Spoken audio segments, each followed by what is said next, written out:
Project Charon 1. Re-entry. Written and narrated by Patty Jansen. Chapter 1.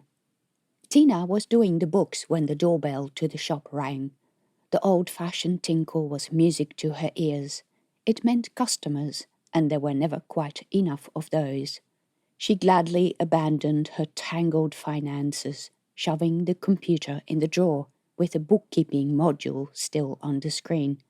The man who came in, tall and broad-shouldered, was not a local, but he looked vaguely familiar to her. It wasn't unusual for strangers to come into the shop, even if it was located 20 minutes out of Gandama, and only 30 people lived in the remote hamlet of Dixon's Creek. People around here went to all kinds of lengths to live their lives out of the neighbor's view. It wouldn't be the first time that someone had moved in with family or married a local, or someone had died and the house had been sold and the community only found out months later. That was how people rolled around here. She couldn't see his face because he was backlit by the light that streamed in from the window. It was late afternoon and the desert sun was coming in from straight over the dusty fields, where the neighbor's farm robot moved backwards and forwards, raking rocks out of the soil. The stranger wound his way between the shelves and tables displaying electronics and security equipment without stopping to look at any of it. Tina made herself look taller behind the counter of the shop. She quickly rearranged the box of the latest sensors that she had obtained from a dealer in Paris City last week, hoping he would buy a handful of them. Someone had done that just this morning. Like everything that came from off-world, they weren't cheap. The man came up to the shop counter and placed both his hands on the surface. Strange hands they were, too. His fingers were stubby and very short. The skin was mottled, and his fingers were covered with little elongate flaps of skin, like warts. He had so many of them that he looked like a toad. His nails had grown in a curved fashion, like the claws of an animal. He had filed the ends into points. He wore a long-sleeved jacket despite the heat. The top of the zip fastening was open, revealing a glimmer of body armor. Around his waist, he wore a belt with large metal eyelets, a pirate belt. Typically, members of the pirate or free ranger gangs wore one of these, usually with an array of weapons dangling from it. Those belts had become fashionable in Paris City recently, but it still made Tina do a double take when she saw one. "How can I help you?" she asked, her heart still thudding. She reached under the counter for the fence post she kept there as a weapon, although it would do little against high-quality armor like that, if thuggery was the purpose of his visit. And she wasn't sure. He looked too clean and civilized for that. "I'm here for the loan," the man said. His voice was deep and gravelly, but again she sensed she'd heard it before. His face, equally covered in warts, was utterly strange to her. The only part of him that didn't make Tina's skin crawl was his eyes. They were brown and clear. "I haven't applied for a loan," Tina said. "Since when did lenders send people who dressed like pirates, no matter how fashionable the attire?" "It's not about me giving out more money. It's about getting my money back." "I don't understand. Who are you? I don't owe you any money." "You don't have a loan for this shop?" "Why should that be any of your business? I don't even know who you are." "I'm Simon Fosnet. I asked you, do you have a loan?" "I do, but I have never missed any payments, because getting tangled up with unscrupulous lenders was one of the ways people got themselves into trouble in Gandama." "That's right. I need the money." And it was only at this point that she figured out who he was. When she had started the shop, Tina had borrowed money to buy the premises of one of the town's loan brokers. The money came from a rich citizen of Gandama.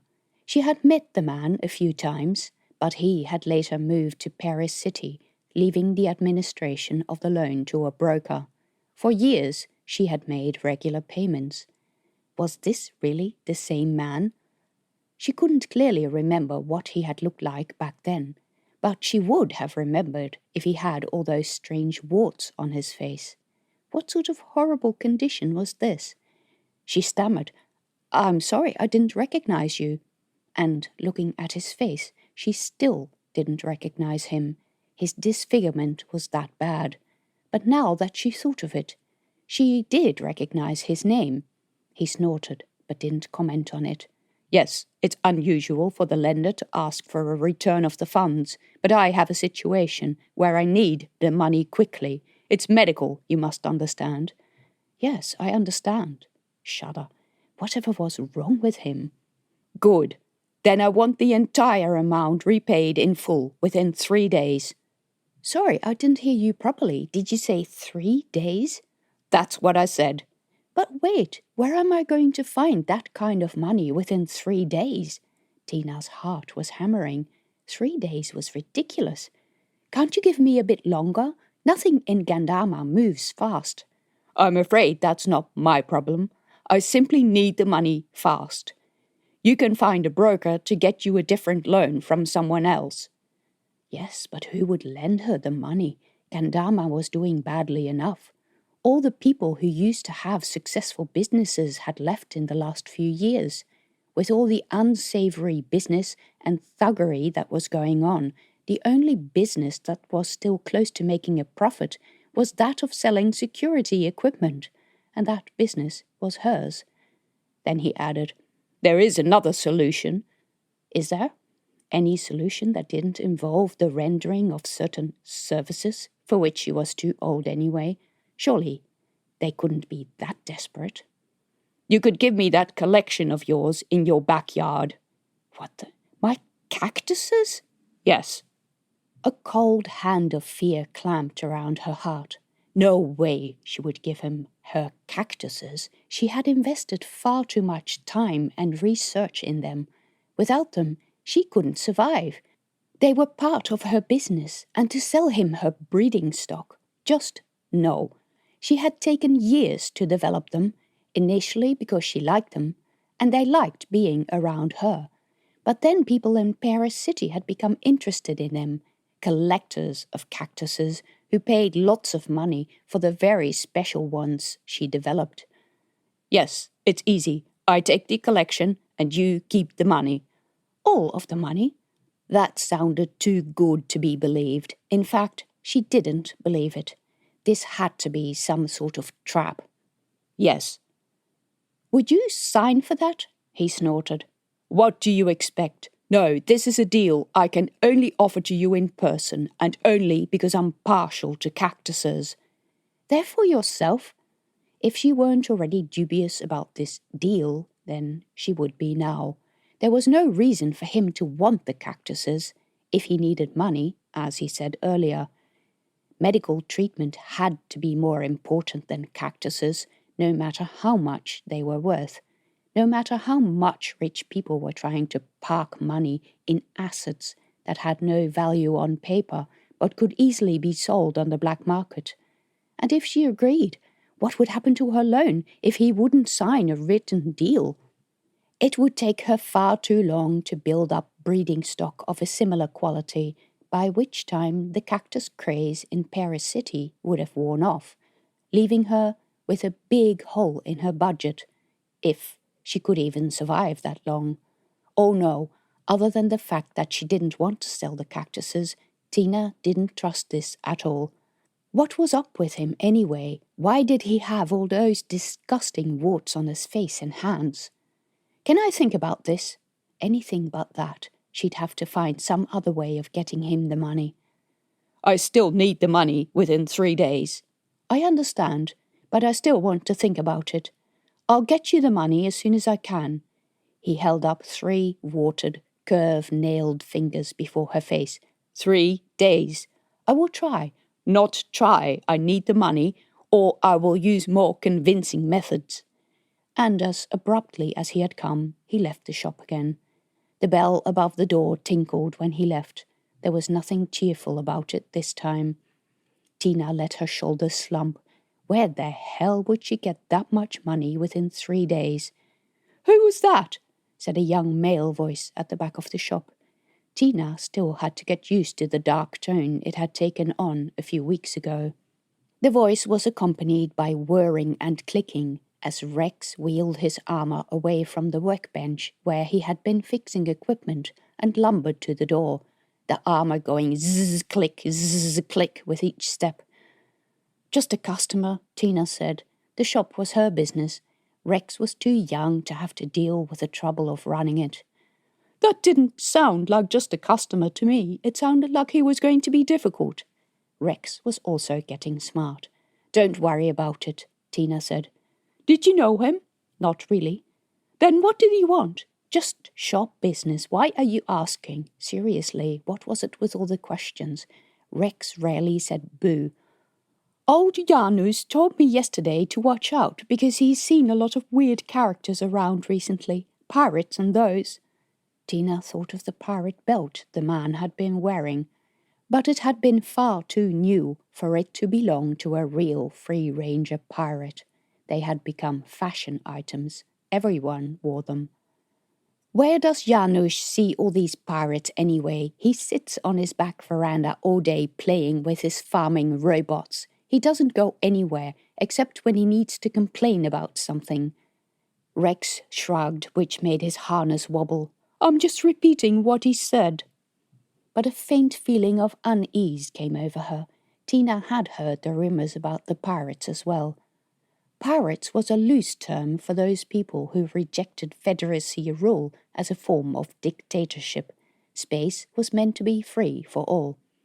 Not all of them had criminal intentions, but they often resorted to crimes because even the principled ones still needed to live, and they were ineligible for Federacy support. Some people, like Janusz, got their definition of pirates mixed up. The real free-rangers were in space and wouldn't come down to planets. Janusz's pirates were just petty criminals. "Don't worry about pirates. The man came from Paris City. He's not a pirate." "Are you sure? Janusz said that some of them were getting bold and were going into shops." "Yes, I'm sure. I don't know this customer well, but I know of him. He's not a pirate, and old Janusz says a lot of things. Most of them are in his head. Don't let him upset you with all these things. They're mostly heavily embellished gossip." He snorted. "How else am I supposed to find out what's going on? You never tell me anything." "That's because the things he says are all nonsense." "Then tell me the truth, according to Dr. Tina Freeman." He put on a self-important voice when he said that. "I'm 15. I can handle it." Tina lifted her hands, breathed in deeply, her mind full of reasons why there was no single truth, and about how people in power made you see what they wanted you to see, but it was all unimportant. So she let out her breath again. Money, getting another loan, those were the important things. She didn't have time for yet another argument with her son. There had been far too many of them already. The offices would still be open by the time she made the 20-minute drive there, but these types of people wouldn't see her without an appointment, and it would take too long to arrange one, because in Gandama one did not make any unannounced visits to financial people. They might think you'd come to rob them. She would have to go tomorrow morning, and a feeling of panic clamped around her heart. That was one day of the 3 she had to raise the money. 3 days, it was ridiculous. And did he really suggest he was going to use threats to get his money if she didn't comply? What would that achieve? She couldn't make any money where there wasn't any. She opened the drawer and took out the computer that still displayed the financial program. Tina had written it herself, and it plotted out in detail how much money she needed to earn to pay off enough of her loan by the time Rex was 21 to give him a comfortable life. She would give him the shop, the house, and the little sanctuary she had built for him. But this ridiculous request upset everything. Her shop account held enough to pay her bills, her suppliers, and her regular loan repayment. Her personal accounts held enough money to survive, a bit extra to pay for any unforeseen doctor visits or repairs. But the column labelled Debts and Assets was still in the red to the extent of 97,000 credits, the outstanding debt on the shop and the land. Where in the world would she raise that much in this little time? Unless, no, she would have to leave the shop, and she couldn't do that. And it wouldn't be possible within 3 days anyway. She shoved the computer back into the drawer.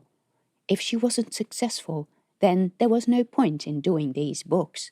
She would have to sell the shop and abandon all the work she had put into making it a place where Rex could move around freely. She abandoned any attempt at the accounts and went out the back to the yard.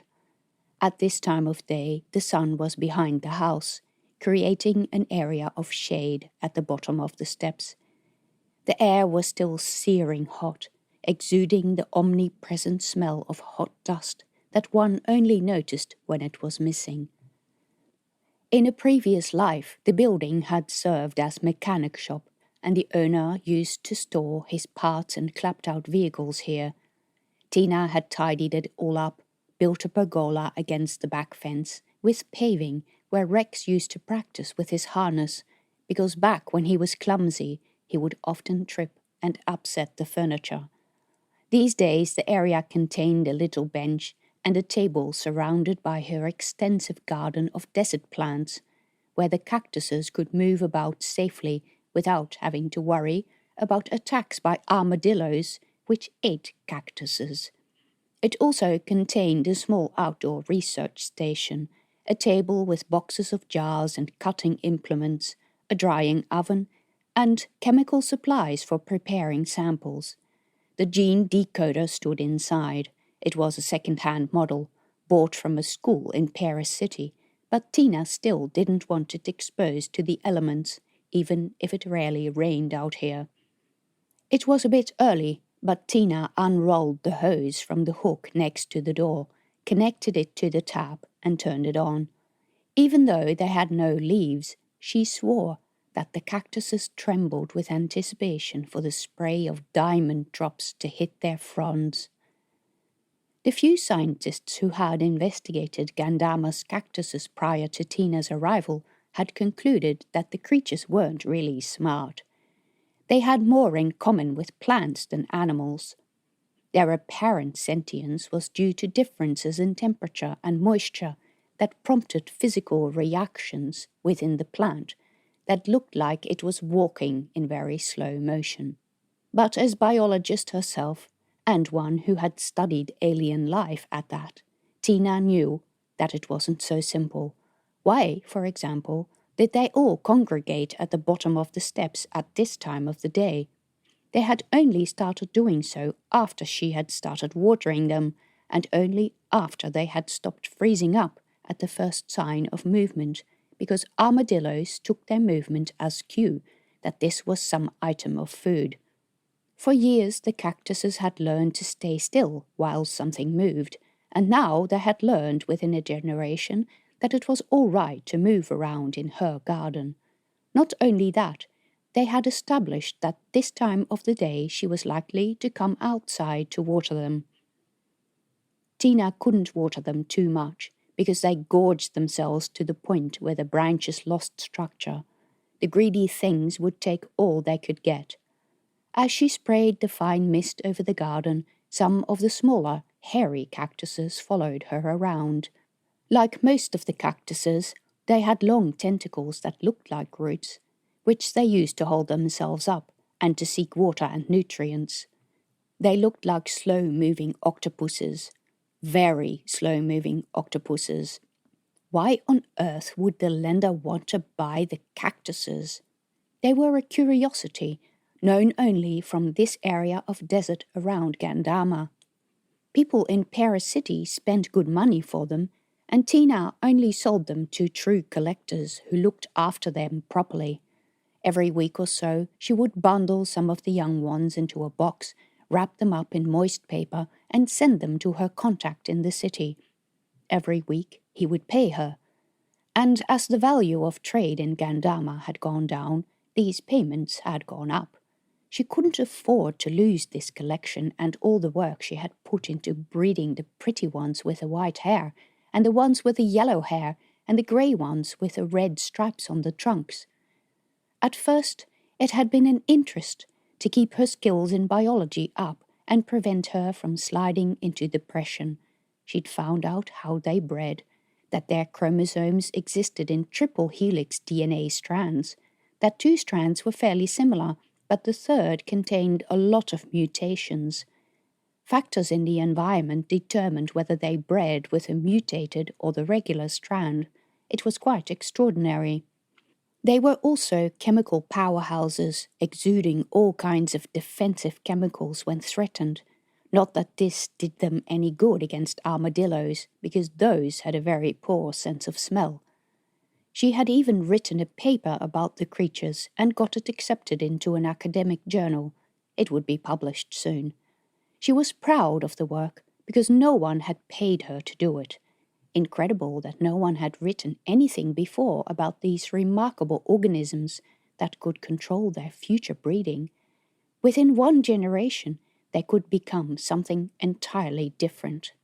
Tina had released most of the experimental cactuses back into the wild, even if some kept coming back to her house, but had kept the most unusual ones, including the ones she had bred, in her backyard.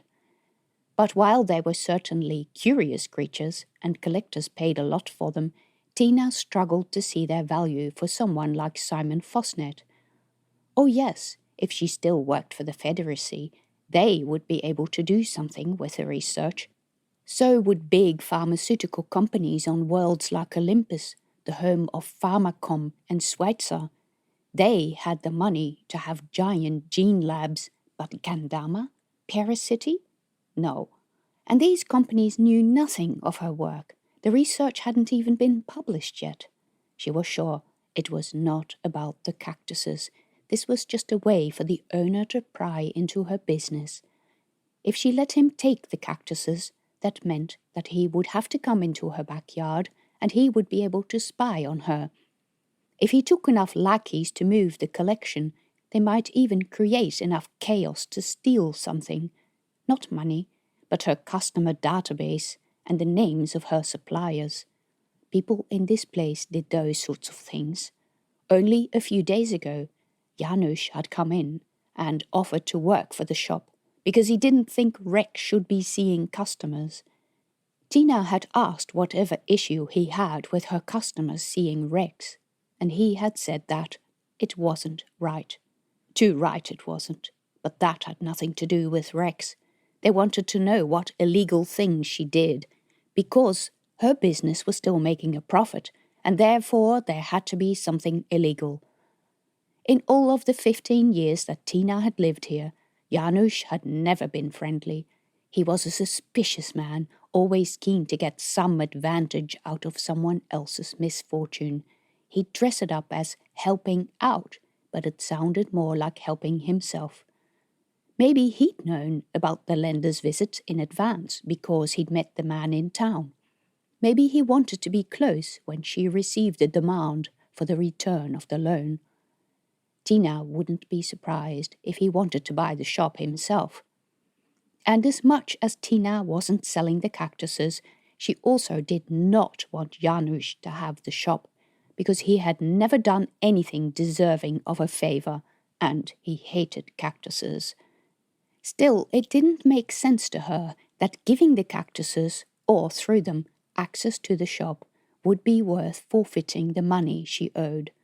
Come to think of it, that whole setup smelled like a trap, and she wasn't going to blunder in. There had to be a catch, a road they wanted her to take, even if she couldn't yet see where it would lead her.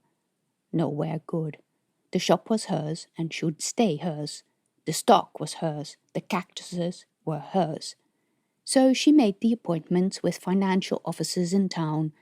She tidied the shop's books, cringing at those hideous red figures. 97,000 credits worth of dust. When she came here, life in this area had been full of optimism. The hamlet of Dixon's Creek had been intended as an outpost of Gandama, with a space in between slated to be filled in with housing. Needless to say, that had never happened. The optimism had long gone. People were leaving this area. Bands of rogues and criminals roamed the desert and increasingly infiltrated the towns. Her business might be profitable because of those very criminals, but the value of her remaining loan was greater than the value of the property if it had to be sold today. No one was going to finance this. She leaned her head in her hands. She'd go into town tomorrow, but it was highly likely all a futile exercise. What was she going to do? What could she do in 3 days? A whirring noise drifted from the workshop. What was Rex doing? She'd better have a look. Chapter 3. Tina leaned against the doorpost, her arms crossed over her chest. That doesn't look like fixing Jando Kelway's system hub. Rex looked around. The workbench in front of him contained several metal tracks. A little wagon zoomed across it from one end to the other and back again, making the noise she had heard. That's boring work, he said. It still needs to be done. Here she was worrying about both their futures, and he was playing with model trains. Aren't I allowed to have some fun? When the work is done and the bills are paid. Whoa, what's gotten into you? I need that system fixed. He's one of our best customers. He's coming to pick it up this week. Rex snorted.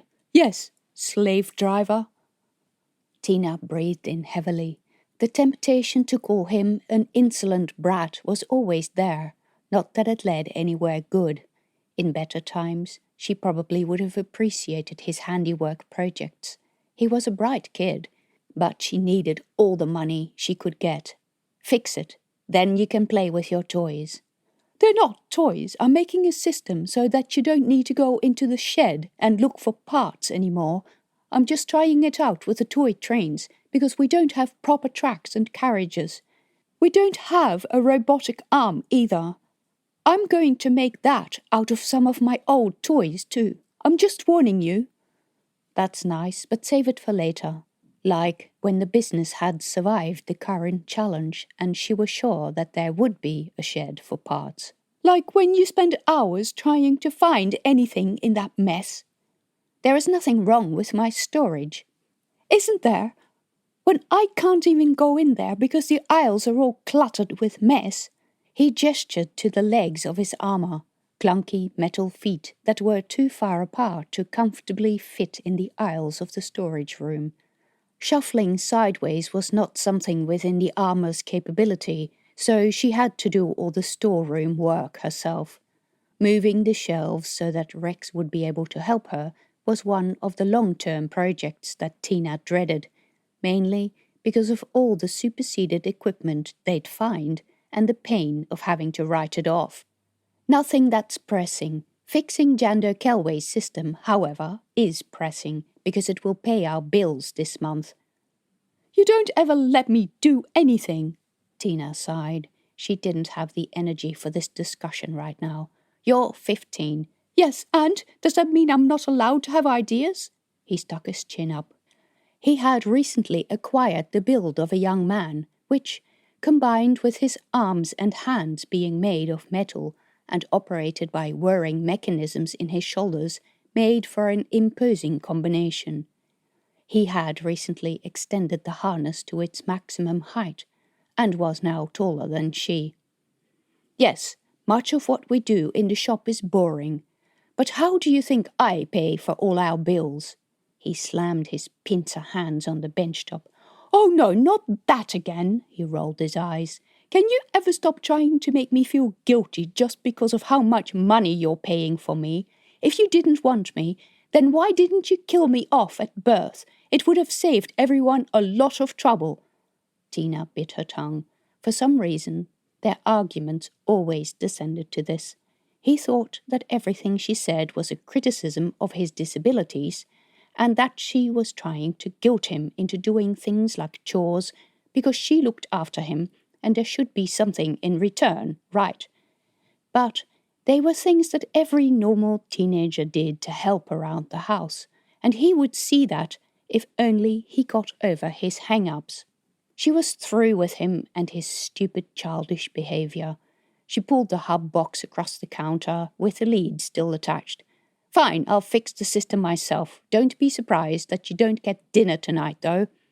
I can make my own fucking dinner. Without burning down the house, don't make me laugh. And don't go using that language on me. He snorted, slammed his hands on the counter once more. Tina turned to the electrical diagram, nostrils flaring. But she was so angry that she didn't notice any of the tiny connections on the circuit board. And, if she was perfectly honest, Rex did this work all the time, and she would have to consult the manual. He probably knew that too, and would say something about it. The thought made her even angrier. Why should she have to go through this all the time? She should just kick him out of the house and tell him to look after himself, since he obviously thought he was old enough. That would teach him about all the things she had done to make his life easier. Then again, she knew he was trying to look tough, but inside he was just a little boy, and who would help him with his harness every day? Who would carry him from his bed and attach his artificial limbs? And who would change his soiled pads and wash him? Rex was still standing in the doorway. If his arms were flexible and thin enough, he probably would have crossed them over his chest. Go, Tina said. Go and do whatever you want. Just leave me to finish this. I want to do something useful. Then help me fix this. Really useful. And you think this is not useful? I'm sorry if you think your life is boring. You can't just come and do one or two little things that you think are interesting. Life doesn't work that way. But it doesn't have to be so boring. Even at Kelso Station, people have much more interesting things to do than I have. What do you know about Kelso Station? Just because of some people you know there? People who, I add, you have never seen? What do you know about their lives? Don't you think I never talk to any of the people who send me stuff? They're my friends, you know. I'd be cautious about who you call friends. You don't know these people. You don't even know if what they tell you is even halfway true. Why are you always so mistrusting? They're just other kids interested in gadgets. You say they're just keeping me away from my real-life friends. See how all my real-life friends are beating down the door? He spread his hands. No one's life can be as boring as mine. I get up, I have breakfast, I clean up the stuff in the shop, I fix the neighbor's anti-cactus fence for the 100th time. I listen to them complain, mostly about you encouraging the cactuses. I sweep the floor, I do the accounts. It's boring. Boring. That's life. It can't always be super exciting. I don't like my life. Then it's up to you to change it. I am trying to change it, but you always tell me I can't do things. I'm not allowed to do anything. I just have to stay here and work in the shop, fixing stupid problems for stupid people. I can't drive, I can't go out, I can't dance with girls, I can't even go to school. I'm sick of it. I hate my fucking life. Language? I don't care. I will fucking say whatever I fucking please, and if you don't like it, you can fuck off. Rex, don't Rex me. You think you understand. You understand nothing. Here. With both his metal pincer hands, he grabbed the model rails from the bench. He flung the metal strips across the workshop. The little wagon that was still on the rails flew off and crashed on the tiles. Happy now? I can't do any more playing around. While I'm at it, let me fix this. He walked with a zoom, zoom, zoom of the armor to the storeroom, leaned against one side of the doorframe and pushed with his legs against the other. The division between the office and storeroom was not a major construction, and the wall easily gave way under his strength. The doorframe cracked loose at the bottom, and the thin boards that formed the wall broke with a snap. What are you doing? Tina yelled. I'm solving the problem that has taken you 15 years to solve, namely that I can't get into the storeroom. All you needed to do was just make the opening a little bit bigger, see? Don't be ridiculous, stop that immediately. He picked up a length of wood. He towered right over Tina's head, all metal armor, thread and turning joints. His shoulders were twice as wide as hers, because there needed to be room inside the armor shell to attach his arms for the mechanism that moved his arms. His hands were much bigger too, because small hands would look ridiculous on such broad arms.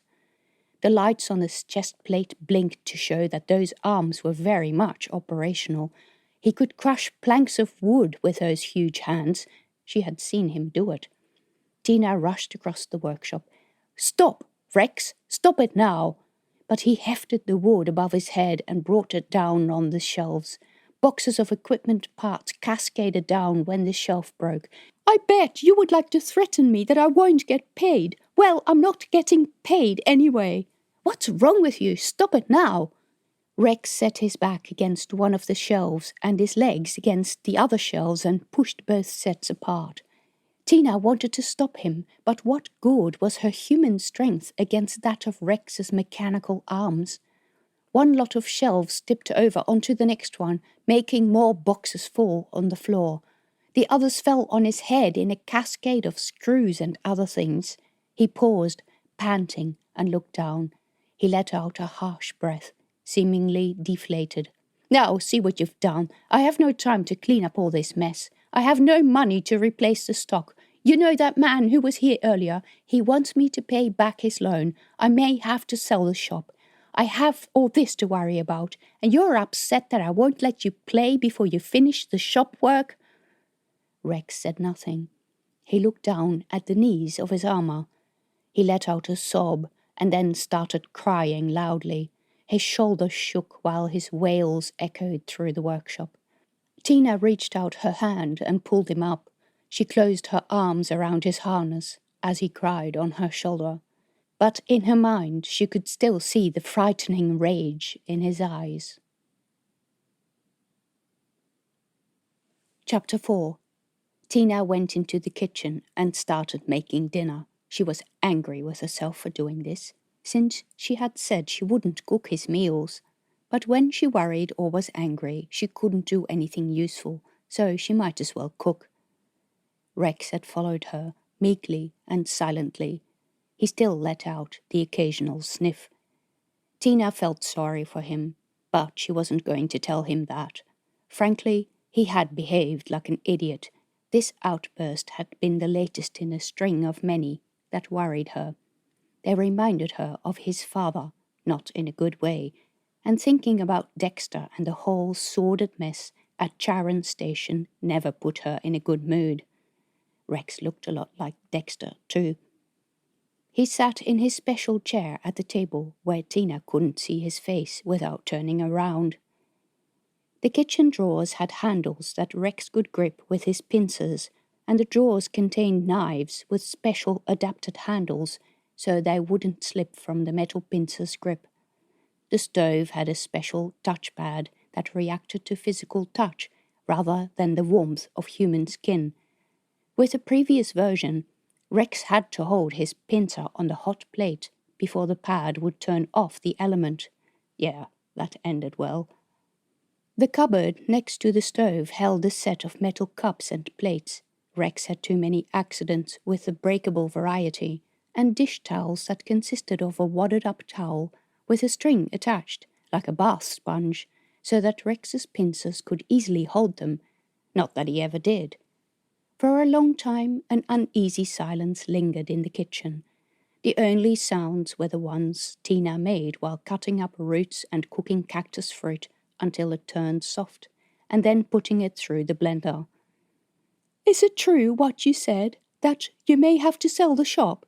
Rex said after a long while. "I don't want to, but there may not be another option."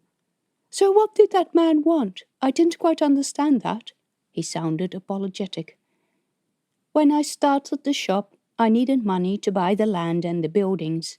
It wasn't much, but I didn't have any money, so I went to a creditor. He now wants to be repaid." "Can he just do that?" "He can. He has to give notice. and I have to find someone else. Isn't that what loan brokers are for? They are, but it won't be so simple. At the time I bought the shop, people thought Gandharma would be the next Paris city, and that a lot of people would come here. Houses were worth a lot more than they are now. I'm going to have difficulty finding someone who will take over a loan that's more than the shop is worth. And that was if she could find someone at all. If you can't find someone, then what? His eyes were big with fear. Like this, he was so much still a little boy. Tina shrugged. I don't know. I'm going to talk to some people in town tomorrow. You'll have to look after the shop. He nodded, and for once didn't protest. Rex didn't say much during dinner, and afterwards said he would do some more work. It had been a long time since Rex had done that, but Tina held back her smart remarks about it. He was shaken, and it showed. She went back into the shop, too, and retrieved her computer from the drawer and went through the books. But a chunk of money big enough to repay the loan, even if just the difference between what the shop was worth and what lenders would offer, remained elusive. She interrupted her search to take Rex to bed. In the specially adapted bathroom, she took his harness off, took the limbs off the attachment points that were installed in the endings of the arms and legs he never had, and then his pad and the containers that collected his waste. The urine had leaked a bit, and the skin had again become red. She'd have to replace the container, but replacement parts for the harness were not easy to get. She'd better put in an order now, and maybe the part would show up in a few months' time. She washed him and oiled his skin, and then she gave him a clean pad. Leaving the harness and the limbs in the bathroom, she carried him to his bed. Like this, he was still very much her baby. Then to think that having babies was Dexter's idea, and she never really wanted them. Yvel had probably borne the brunt of that. She had been a difficult child from the beginning. Never wanted to sleep, never wanted to eat what was on offer, or at all. Never wanted to listen. Had tantrums like Rex when she was 11. Had the boobs and batting eyelashes to match. She did well at school, but the moment Tina walked in that door from work, Yvel started poking figurative needles under her skin. They'd sent her to the Federacy Force's officers' school to cool her down. She had gone straight into the flight division after that. By now, she was probably on her way to becoming a hard-nosed captain in the Federacy Force. So father, so daughter. Would you really find a job somewhere? Rex interrupted her thoughts. Tina was already sorry that she had told him about this. It was not fair to burden him with more worry. Things were hard enough for him in life already. This was her task to sort out. I will see what I can do. I'm sure there is a solution. Hopefully, if she kept repeating this to herself, she would find a solution. Whatever I do, you will always come first. He nuzzled her while she carried him from the bathroom through the hallway. Rex still slept in the same crib she had used for him as a toddler.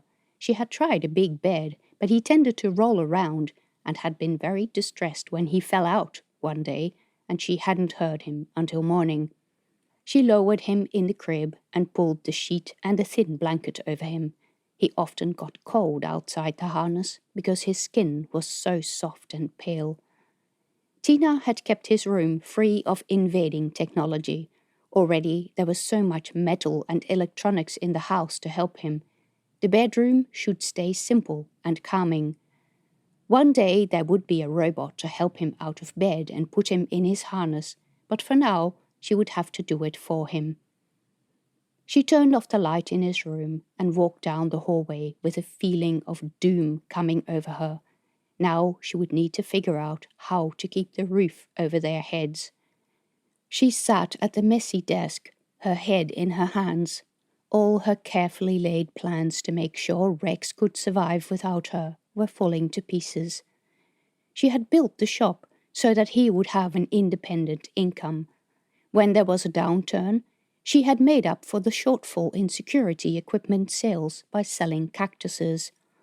Her plan was to pay off the loan within 10 years, and then, before any potential creditors knew she had a secret reserve, access that money and buy the rest of the equipment Rex needed. She did not want to access that reserve. Besides, it would be impossible to get any money out within 3 days. What else could she do? Use her reserve anyway and get a better paying job? A corner of a yellow envelope stuck out from under a couple of boxes. A few weeks ago, she had received that strange letter from Jake Montera asking her to work for him. Jake had worked under her in the Perseus Agency's research facility at Project Charon 15 years ago. Back then, he had been a shy young man, just out of training. Command told her that they employed him because he was a hard worker, but she never saw any evidence of that. Or, he did the work and was not a bad young man, but reality didn't match up with his excellent credentials on paper. Of course, it wouldn't be the first time that had happened. As colleagues, they were not close. Tina didn't even think she had spoken to him specifically about her concerns with the project, and she had spoken to a lot of people.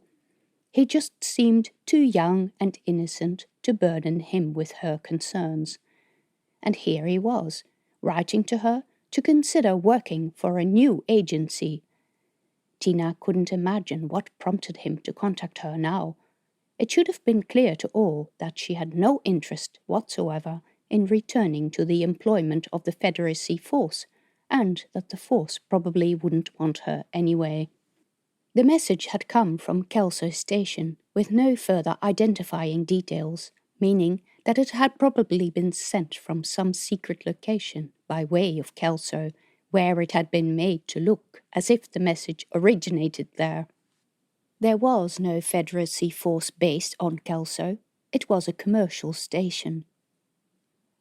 At the time, she had dismissed his communication as just another scheme for him to get a cut of whatever employment incentives they had going on. Likely the Force needed new recruits, and he had thought an easy way out was to re-employ the ones who had already worked for the Force. Easy for him to earn a bit of money. But was that really all there was to it? From her memory, employment schemes and recruitment drives went on constantly, but at the Perseus Agency, the secret arm of the Federacy Force, they never had much to do with such things, nor did they have much opportunity to contact people outside the Force. The official line was that no one was to know where the Perseus Agency's headquarters were. He would have had to make an effort to send her that. And for what? She bet the agency's employees were excluded from the recruitment drive's benefits anyway. Or maybe she was wrong about that. Whatever the reason, in light of what was happening now, she might need to rethink her position, ask what he wanted. If it was a return to space, then no way, but some jobs could be done remotely. And meanwhile, her books weren't doing themselves. If she needed to attract another borrower tomorrow, she had to make her finances look attractive. Gah, she'd make some tea before starting. On the way to the kitchen, she came past the open back door. On nights like these, when the desert chill bit into exposed areas, the cactuses would huddle up against the back wall of the house. Tina had to put pavers at the bottom of the steps to keep them from forming an impenetrable barrier into the garden. They didn't like the pavers, but for some reason tonight they had all remained under the pergola near the back fence. That was odd. Tina ducked into the kitchen to turn the kettle on and went out the back door. The night was clear. The breeze had almost died and the sky was ink black with a clear band of twinkling stars. Cayelle had 3 moons, and 2 of those were visible over the roof of the house. But they were both small, and neither produced much light. The larger moon had not yet risen. A faint glow to the north marked the location of Paris City. It was too dark to see the jagged rock peaks on the horizon that were normally visible over the back fence. Janusz's house stood to the left, but she also couldn't see it from here. Tina inspected the area around the back door. Armored armadillos would sometimes break into the backyard. Big and heavy, they couldn't climb, but they could dig and were strong, so they sometimes pushed over fence posts that normally kept them out. They could destroy a crop overnight, and they loved cactuses. But no armadillo, nor any sign of one, materialized. Yet the cactuses were distraught. Something bothered them out there. Maybe it was the light. She turned off the outside light and turned on the light in the pergola. Something really big, a shadow too dark to make out, ran from the area that was her mini research station and vaulted the fence. Holy crap, what was that? It looked like some kind of monkey, except she didn't know any local creature that looked like that. None of the desert creatures reached above her knee. Heart-thudding, Tina grabbed hold of a broom and walked down the path. She wasn't selling the cactuses and would certainly not let anything eat them either. The cactuses had already started moving towards the back of the house. Underneath the pergola, she found a container with a syrupy substance. Some of it was on the ground, and trails of the stuff over the ground showed that the cactuses had been attracted by it. Tina scooped some of it up with a rock and sniffed it. It smelled like syrup. What was it doing here? It could contain poison. Janusz didn't like the cactuses, because he said they attracted armadillos, but she didn't think Janusz would poison them. He'd had almost 15 years to do so, and never had. Had the monkey creature left the container behind? She took the container to the back steps of the house. Then she rolled out the hose and cleaned any trace of the syrup off the tiles. Best to be sure. It was disturbing, especially since Simon Fosnet had offered her so much money for the cactus collection. Maybe someone was trying to scare her into accepting his deal. She didn't understand why he wanted them, because if he needed money for his medical treatment, whatever was wrong with his skin, then he needed to sell them first. She should find out which collector he planned to sell them to, since they were very clearly hers, and reputable dealers would recognize her stock. Tina was about to go back into the house when another sound echoed through the desert night. The squeak of the roller door that led into the side of the storeroom. Someone was in the shop. Shit, the activity out here was just a decoy. Tina dropped the hose and the broom, looking around for a better weapon. The only thing that remotely qualified was a shovel. She had a gun, long unused. And when had she last serviced the thing? But she kept it at the back of a locked cupboard in her bedroom. That was her only thought now, the gun. Very quietly, she crept through the garden, back to the steps, to the door. The kitchen was dark, but she knew the way. Lucky she kept chairs out of the way because of Rex. She made her way into the hall, where it was pitch dark. Her bedroom was the first door on the right. She tiptoed into the room, all the while listening for sounds in the workshop, but it was quite a distance away. She pulled out her trusted old fire seat 301 from the back of the cupboard. It was the only thing she had kept from her service in the force, her personal weapon, now much superseded, but the chamber was full, even if it would take a few minutes for it to charge up enough to fire. Tina took the battery out of the charging pack. She could still do this with her eyes closed and without making a sound, and slipped it into the bottom of the hand grip. A tiny green light flashed on the control panel. No matter the pride she used to take in her weapons training and her better-than-average hit rate, she was a biologist, not an experienced fighter. And she'd only ever fired it in anger at some stubbornly invasive armadillos, and hit them too. But even her rudimentary military training was more than most people had received, and right now it was all that stood between the attackers and the safety of her house.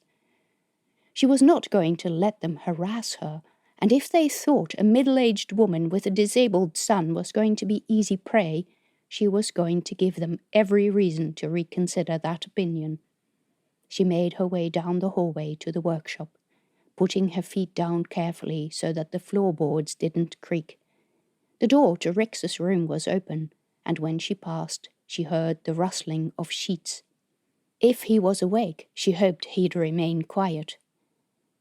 She arrived at the door of the workshop and peered into the darkness, listening for any sound. Then Rex said, "Mom, what's that? What's going on?" Someone took in a sharp breath inside the warehouse. Next there was a crash, probably of the display stand near the door into the shop.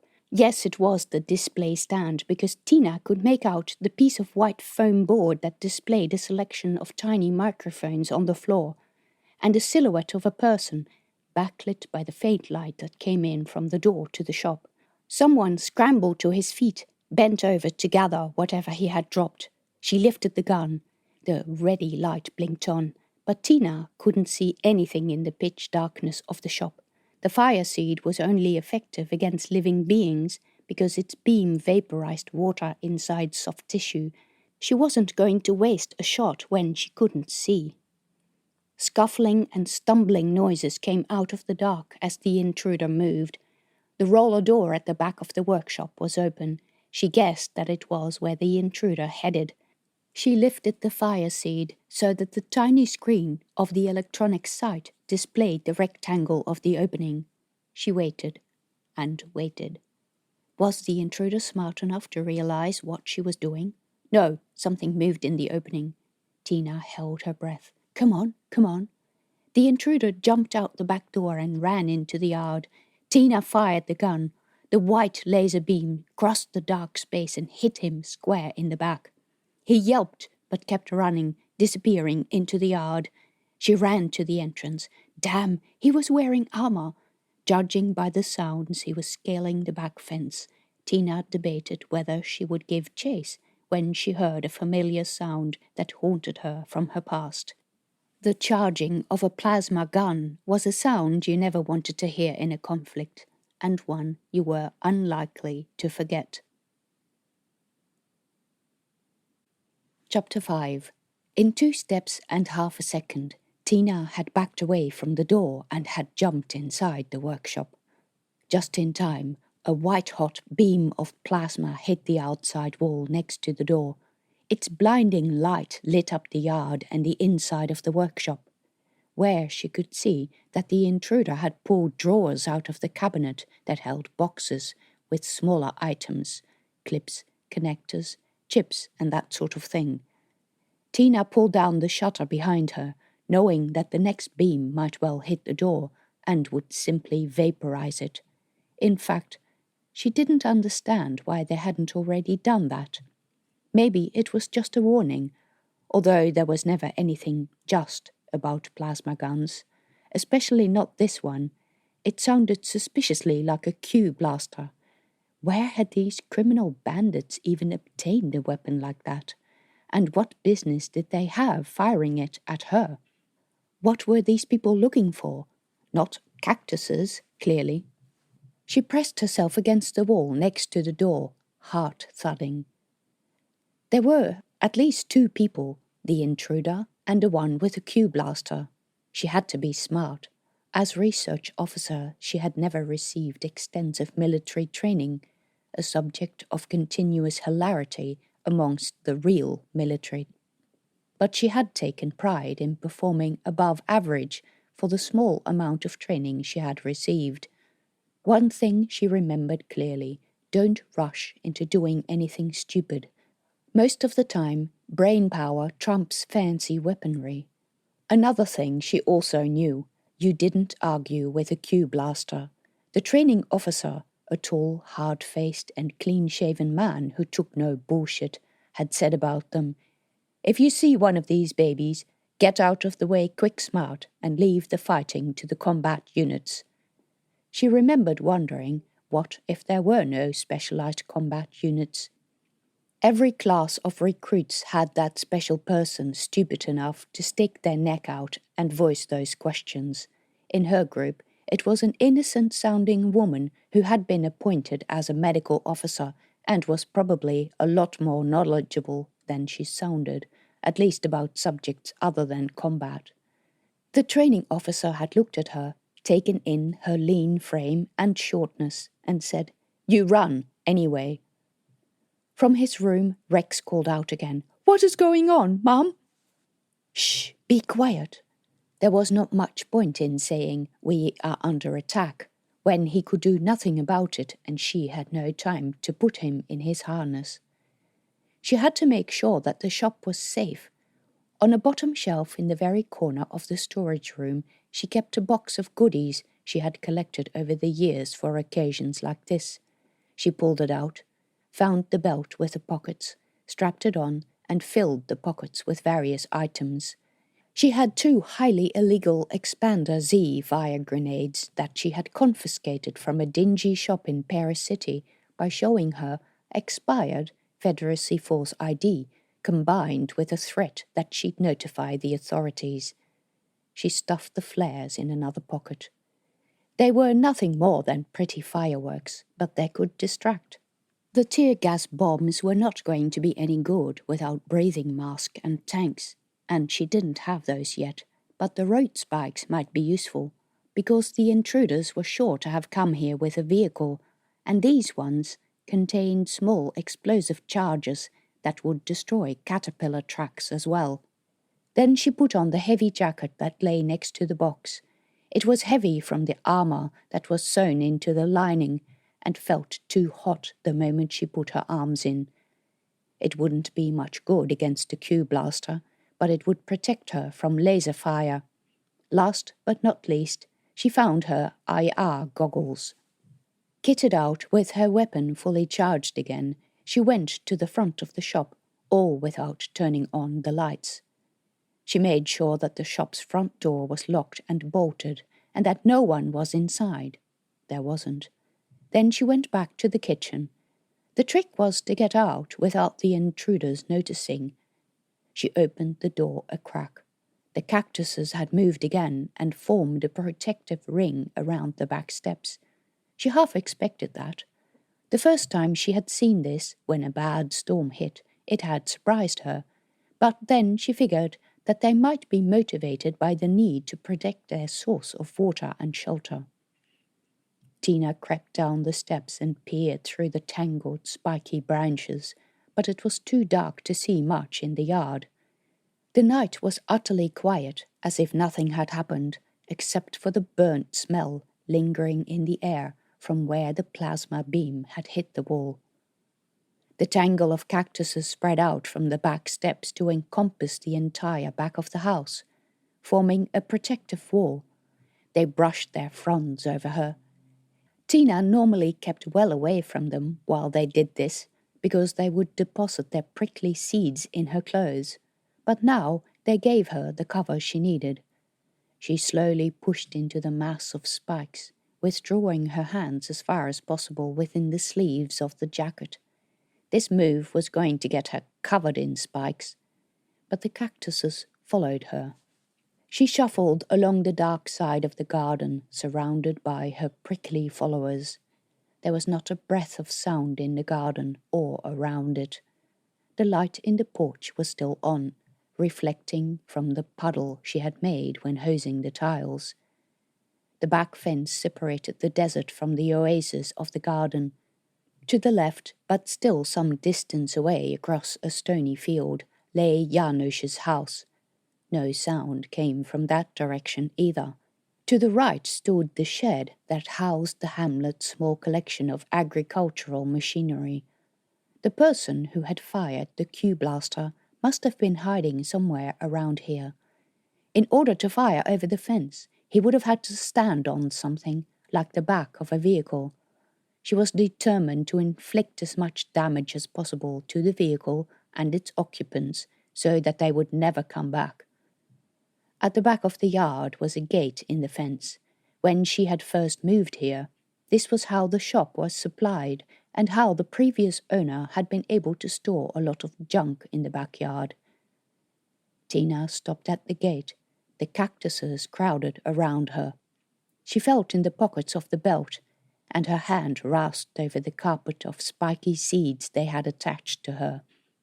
They wove them into the fabric with spider silk-like threads that were very hard to remove.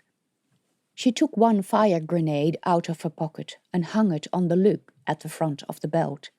She took a string of road spikes out of another pocket and hung it on another loop. She checked the old fire seed. It was fully charged and could now deliver 2 shots in quick succession. Then she pulled her IR goggles over her eyes. Ready to go. The gate hadn't been opened for a long time, and when Tina lifted the latch, it creaked terribly. Something moved in the darkness outside the yard. Tina almost fired before she realized that another mass of cactuses was crowding to get in. As soon as they realized an opening had appeared in the fence, they all started moving forward, a prickly, impenetrable mass. Tina wondered how she would get all the cactuses out of the yard, and how to stop them breeding with her experimental ones. Crouching and hidden between 2 flocks of cactuses, it was hard for her to peer into the desert.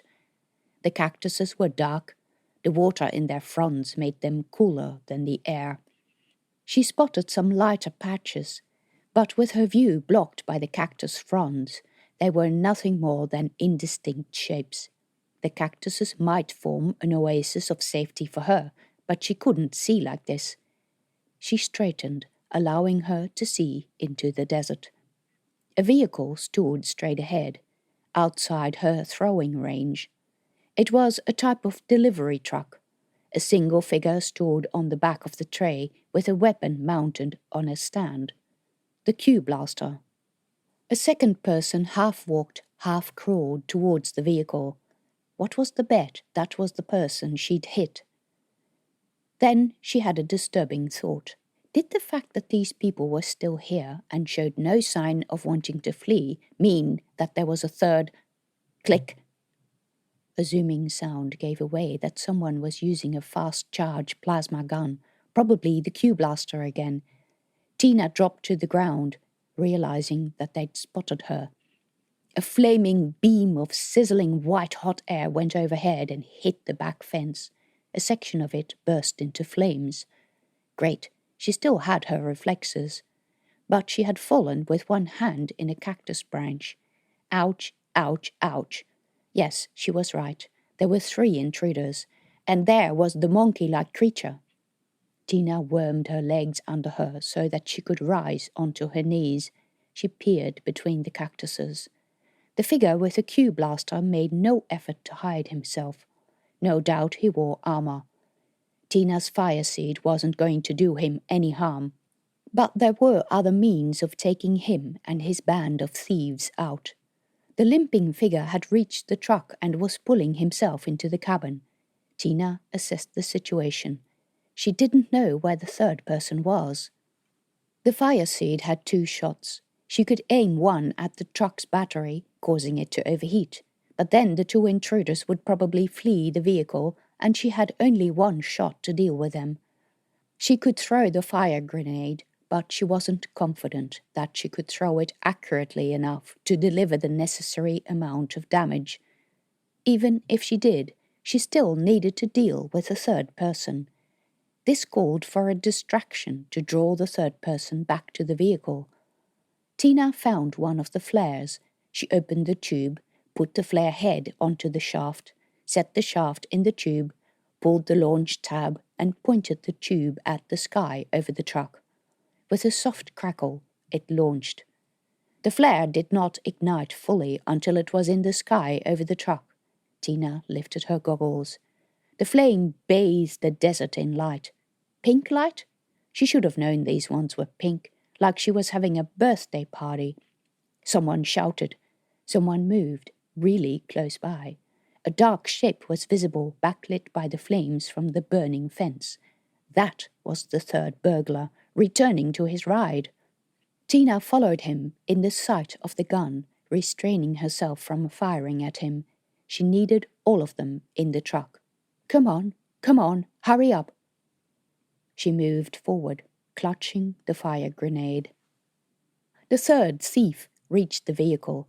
A loud crack echoed through the night. A white ball of flame engulfed the cabin of the truck. Debris flung outwards. Tina ducked. Holy crap, what was that? It was as if someone else had a plasma gun.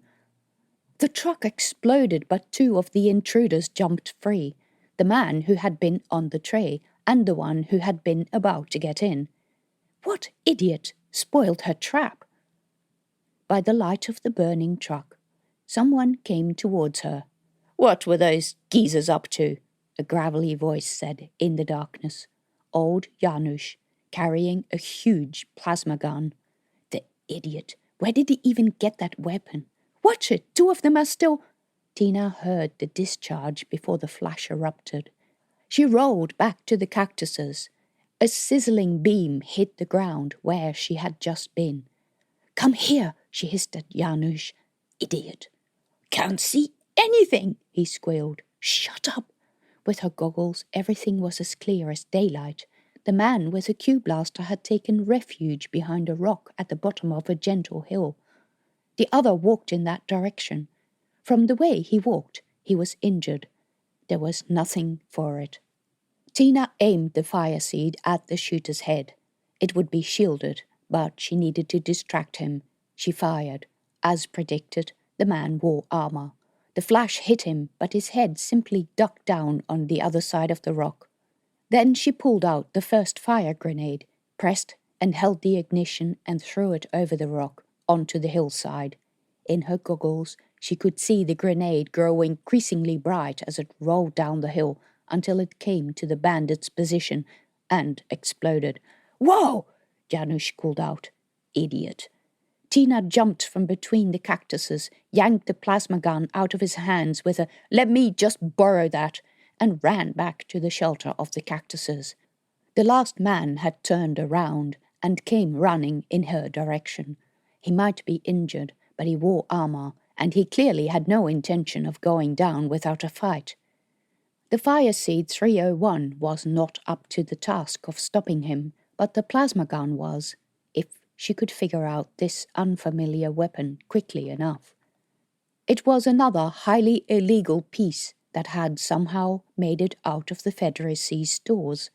Whoever had stolen it hadn't even bothered to remove the Federacy Force's weapons ID number. Tina was not familiar with the make or type. With a crash and a shower of glowing embers, the section of the fence that was on fire fell over. The remaining man ran from the truck in the direction of the opening towards the house. Oh, no. No one was going to bother Rex. Tina fired. The gun actually discharged with a characteristic zoom that she had heard before. This was the type of plasma gun that the Federacy's planet-based forces used. The white beam hit a pack on the man's back. He shouted, and a ball of flames enveloped him. Phew. Tina rose from behind her shelter of cactuses. The truck was still burning fiercely. A patch of smouldering vegetation had spread out from the place where the fire grenade had exploded. There was nothing left of the last victim. Already the flames were dying down. Tina handed the plasma gun back to Janusz. "Better you get caught with it than me." He gave her a shifty look. "I done nothing wrong." "No, of course not." "What? I was trying to help." Help her ass. He was curious. I had everything under control. He just wanted to see if any loot was to be had or money to be made. If he really wanted to help, there were so many other things he could have done. He stuck the gun in his belt. "Who were they? Did you know them?" "Nope." I thought they had something to do with that fellow who was here earlier this afternoon. These characters have been snooping around all afternoon. They were hanging around in the hills, using a rented truck from Gandama, pretending to be visitors. I suspect they were measuring us up. But you don't underestimate old Janusz. They were hard to miss." He patted the gun, as if he took sole credit for fighting them off. Tina had no patience for him. She spotted some planks that were leaning against his back fence. She picked up one and dragged it across the dust. "Hey, what are you doing?" "I'm just going to borrow these until I can get my fence fixed." "But I'm going to use those." "You've been going to use those for the past 10 years. Don't worry, I won't need them for that long." Chapter 6. Tina finally came to Rex's room, having fobbed off Janusz, while staying polite but not allowing him into the house and not promising him any work. He really was annoying and persistent. "Where were you?" wailed Rex in the darkness. "What's going on?" His voice sounded distressed. Tina ran into his bedroom and switched on the light. He had rolled around in his cot so that he could see the door, but his vision would have been extremely limited. "Oh, Rex!" She picked him up out of the cot and held him close. It's all right. Mom, I'm fine." He nuzzled her shoulder. "You're covered in cactus seeds." True, she hadn't taken off her jacket. "I just wanted to know what happened. I heard you going outside and I heard people shooting and then there was a fire." "It's all fine," Tina said, patting his back, covered in a nightshirt that looked like a bag, with the bottom and sleeves sewn shut so that the fabric wouldn't ride up his limbless body. Tina had made a couple of buttons at the front. She felt guilty about not having put him into the harness earlier. Lying here helpless would have made her scared too. But she'd really had no time. He continued. "Who was shooting? What was on fire?" "There was a burglar in the shop, but it's all right now," Tina said. "Did they steal anything?" "Morning will tell, but it doesn't look like they took anything important." "Who were they?" "Probably some band of disorganized pirates," Tina said, although what they were after remained a mystery to her. The suggestion that Simon Fosnet might have sent them disturbed her. "Do you know you sound just as vague as Janusz?" Rex said. Tina opened her mouth to protest that this was not like Janusz at all, but could see, from his point of view, that it might sound like that. She let out a heavy breath. "Honestly, that really is all I know, right now. I didn't see who they were." "Did you get them?" "Yes." That was another thing she needed to sort out tomorrow. "That was good then." "I guess so, but the shock of it all was just starting to sink in." "Are you all right, Mum? Did you get hurt?" "No, I'm fine." "You went up there by yourself. Wasn't that dangerous? What would I have done if they had abducted or killed you?" Tina cringed. It was the thing she worried about when she thought about getting old or going alone to Gandama in the truck. What if they were pirates, or she had an accident and got killed? She couldn't live with the thought of Rex trapped in his cot for days, dying of thirst because she hadn't come home. That robot she intended to buy that would help him into his harness would have to be a priority. It was the one weak point about the sanctuary she had provided for Rex, the thing that was most needed to help him to independence. "If I could get that new type of harness, I could have gotten out of bed to help you." Ah, there was always some kind of motive to his reasoning. Recently, the authorities had increased the hamlet's communication bandwidth for non-essentials, and now they could get several news and commercial channels out of Kelso Station. Rex had spent a lot of time looking at fully automated harnesses that were advertised to ex-military personnel who had been injured in the force. "Those harnesses are not for sale at Cayelle, and even if they were, we need to solve our financial problems first, before I can spend that kind of money. Don't get me wrong, I want you to have one of those." Rex gave her a baleful look. They both knew it was about more than his mobility. She knew that at some point she would have to get him a modern harness, but they were worth more than the shop's turnover for the whole year. She didn't even know if any people sold them locally. She had no money to spend on that sort of thing, not unless they ceased to need money for food or pay back loans. Rex continued. "Next time, I don't want you going out there by yourself. I want you to help me first, so that I can help you. You're a 15-year-old boy. You don't know how to handle weapons. You don't know how to fight. You have no experience. I think if you tried anything like that, you would get killed." "Without the harness, I can't run away either." Yes, he was right. And also, she had no energy for another fight about this subject. He knew it too, and went to dig a bit more, as he had been doing a lot recently. I think I should learn how to help defend you. I don't think you're anywhere near old enough for that sort of business. Then tell me who else in this house is old enough. I am, and I have a lot more experience. We're talking about what happens when you can't be here. You just twist everything so that you can stop me doing interesting things. Will you stop turning everything into a fight? As soon as you stop turning everything into something I am not allowed to do. I am protecting you. I'm doing my best. Yes, someday you will have your harness, but first we have to survive. His face hardened. He didn't need to say anything about that being her usual response, and that never changed. She knew it, and he knew it, and things truly never did change, because there was no money for big items like a modern harness. And he had no comprehension of how much that hurt her. It still didn't change the fact that the money was not there, and that the future of her business was at stake, and that she needed to find a creditor tomorrow, and to tell Simon Fosnet where he could collect his thugs. Chapter 7. The road to Gandharma was mostly straight and riddled with potholes from the supply trucks that came to the general store every couple of days. It ran through the piece of country cheerily named Dead Tree Plain, even if the trees that had prompted the name were now so dead that they had ceased to exist. It was flat, dusty, and exposed to the baking sun and the occasional whirlwinds that locals called dust devils. Tina made her way in the old truck, having retrieved the vehicle from the shed where, begrudgingly, the inhabitants of the hamlet shared their meagre resources.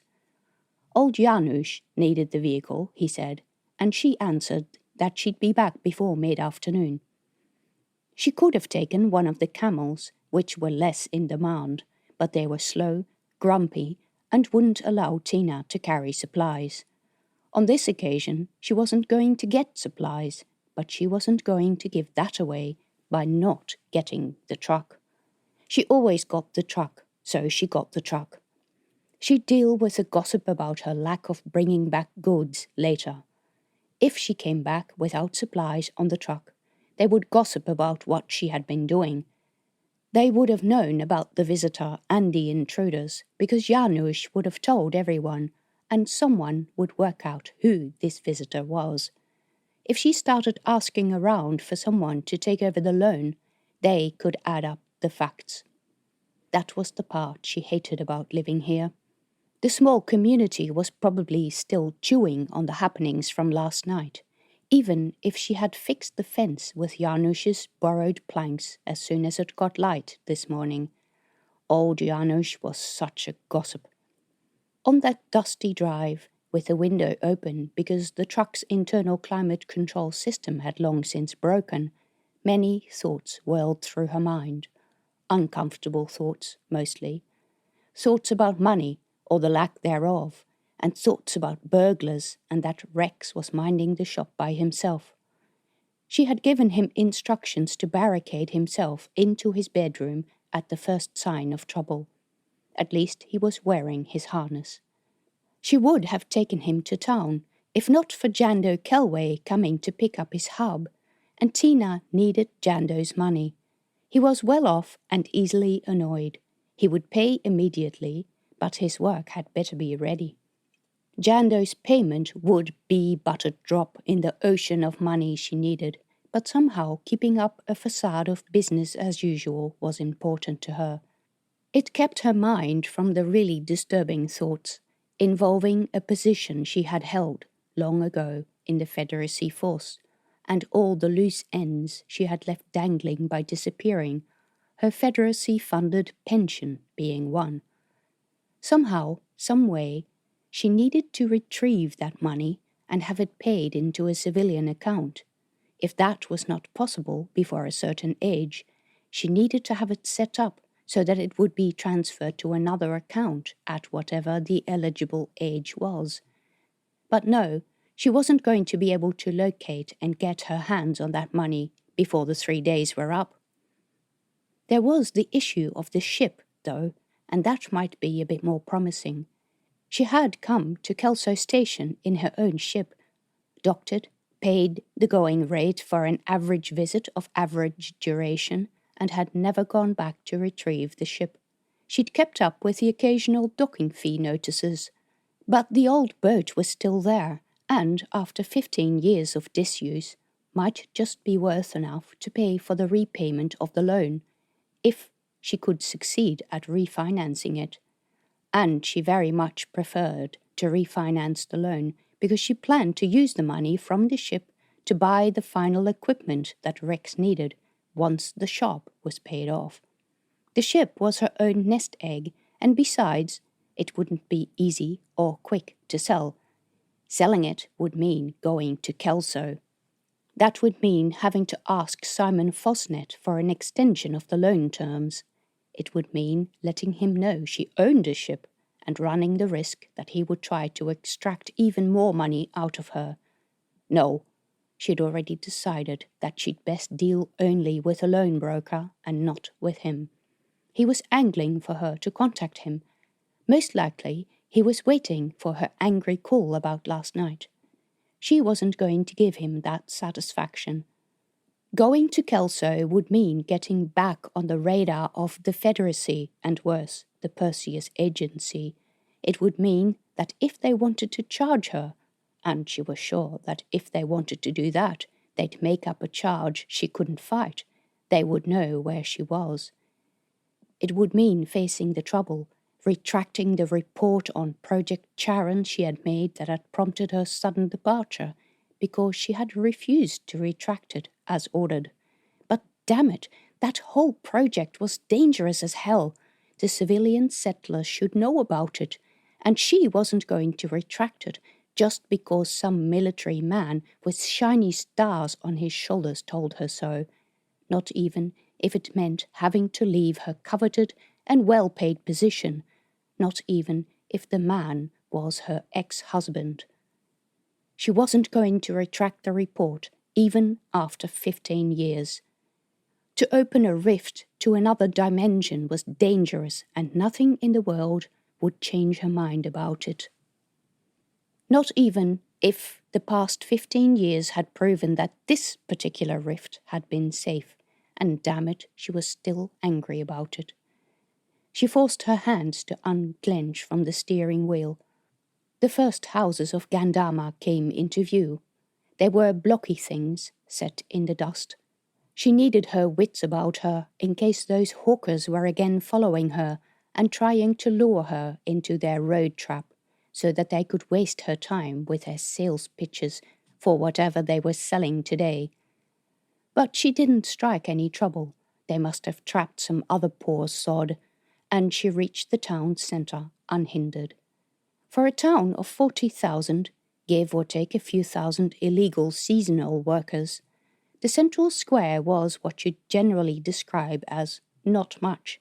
A sorry collection of square, blocky, single-story buildings with awnings that covered the footpath so that the shoppers could walk in the shade. For vehicles, electronic, animal-drawn or otherwise, there was the centre of the square, a hellishly hot piece of dirt where vehicles and animals were parked in no particular arrangement. Tina preferred to leave the truck at the very edge, in case some idiot parked her in, but the bus from Paris City had just arrived, and those spots were all taken by the people meeting their arrivals from the big city. So she parked on the other side, away from those casual visitors with expert degrees in cluelessness, and went into the offices of the town lenders before any of the visitors had decided that they needed to go in there too. Sadly, that was where her smugness ended. To suspect that no one would lend to her was one thing. To have it confirmed, time and time again, in her face, was quite another. What did these people know about running a shop? And anyway, why were they all half her age? If only she could speak with the agency's supervisor, she could talk them around. Some of these upstarts didn't even know what the Perseus agency was, and why the hell did they want to know about her employment from 15 years ago anyway? And so, as the morning progressed and Tina was denied, by one after the other, the prospect of having to do something radical became ever more real. She even walked past the rental office to see what would be available for her and Rex, but none of the cheery ads said anything about wide spaces where Rex could move around freely, or bathrooms that were big enough to hold a table to wash him and a seat next to the bath so that she could hold him up. And then she walked past the ticket office for the shuttles to Kelso Station and kept right on walking when she saw the prices and that prospective ticket buyers will need to provide full identification, including previous employment history and criminal records, and declare any dual citizenships.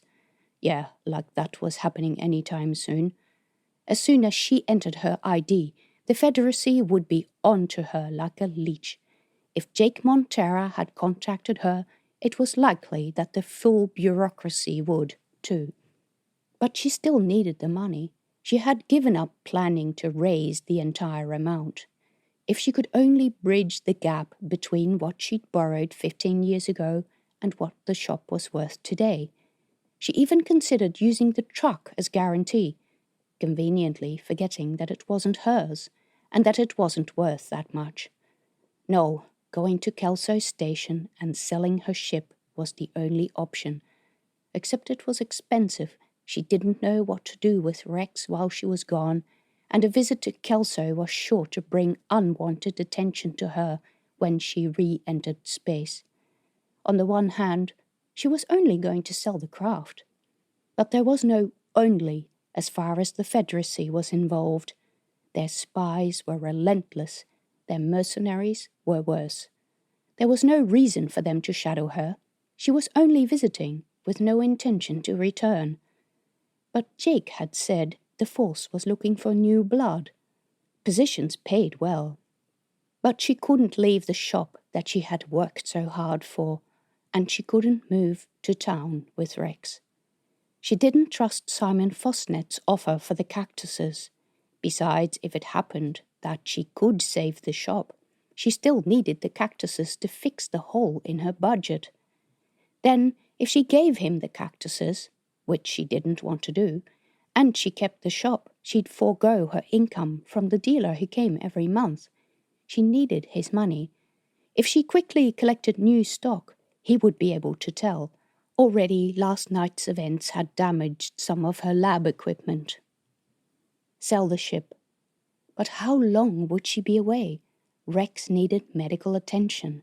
Damn, what was she going to do? Then she remembered the existence of a place that might be useful. Chapter 8. On the outskirts of the town lay a sprawling complex with low, single-story buildings. In better years it would have been located at the banks of the creek, but it was a long time since the creek had held any water, and the present dry cycle would last another 30 years at least. These days the building lay next to a sandy patch that, with its many pipes, basins with vivid green water, and tanks, looked like a mining site. Mining was indeed what happened here, for water. For all that this was a desert, the groundwater in the area was not deep, but it contained an unhealthy concentration of salts, which was the reason for the presence of the evaporation plant that occupied the bank of the creek. The sprawling complex with low buildings predated the desalination plant by a few years. When people in Gandama had a relative with health problems and looking after them at home became too much, this was where they went. A building in peaceful surroundings with no stairs and wide corridors. A care home, part hospital, part respite center. If Tina went to Kelso Station to sell the ship, then maybe she could leave Rex here for a short time. As far as she knew, mostly old people went here, but she wouldn't be away long. Tina left the truck in the dusty parking lot at the front of the building. A few other vehicles stood there, most of them battered and dusty, except for one she recognized as Dr. Fenwick's. He visited her house sometimes, and already looked after Rex. Tina entered the building. The door creaked, an old-fashioned sound that made Tina think of the days she spent in her grandparents' house, among the grain fields of Turkala. A thin layer of dust had blown into the foyer, but the rest of the hall looked clean, and the woman who came to the reception at the tinkle of the bell smiled at her. Tina asked if the facility could take care of one more person for a short period. She was glad when the woman said, "We may have some vacancies. Is the resident mentally well?" Tina said yes, and explained that she only needed someone to look after Rex for a short while, and that it was only because he used a harness and needed medical care associated with it. "Certainly we can do that. I'll show you around, so you can see that he will be quite comfortable." She led Tina down a corridor to the right of the entrance. "We have several levels of care for residents who can perform their own basic functions and for the ones who can't." "Basic functions?" "Yes, dress themselves, clean themselves, visit the amenities, feed themselves." She said that Rex could do only one of those things. "Then he's a high-level care patient, and his stay will be more expensive." "I understand it's not for long." "Hopefully not too expensive." Her trip was about raising money. "How old is he?" 15. "Pardon me? 50? That's a bit young, isn't it?" "No, 15. He was born without arms and legs." Tina hated saying that. Forever she wondered if, had she known she was pregnant, she could have prevented Rex's misfortune. "Oh, I see. Well, we can still look after him, although most of our residents are much older. We do have a few younger residents." "Only for a short time," Tina said for the third time. A really short time, if it was up to her. "I understand. We can definitely look after him. Come in here. This is the communal room." A good number of the home's residents sat in the spacious room, most of them on assisting chairs of the type that could be moved into standing position so that the resident could stand up. Tina couldn't see a single person who did not have grey hair. Most of them were wrinkled, thin, with watery eyes. Many of them sat in VR bays. They walked past a woman who was smiling and rocking to an inaudible beat while wearing a headset. A group of residents, 2 of them in a wheelchair, were talking into their headsets. It sounded like they were talking to each other as well as to people not in the room. "The VR bay is very popular with the residents," the nurse said. "Wherever they come from, whatever language they spoke there, we can request scenarios that suit their tastes." Tina felt tempted to ask if they had racing or flying games, but she was sure they would have those too. A few other residents sat at a couch facing a screen, watching the news at an extremely loud volume. The voice of an announcer blared through the room. "And the citizens of Pandana have been advised to await further instruction as it is unclear what the nature of this disturbance is." That snatch of news caught her attention. She stopped walking. Pandana was the nearest civilian settlement to the highly secretive Project Charon. Ships that traveled to the Perseus Agency base regularly put in at Pandana for supplies.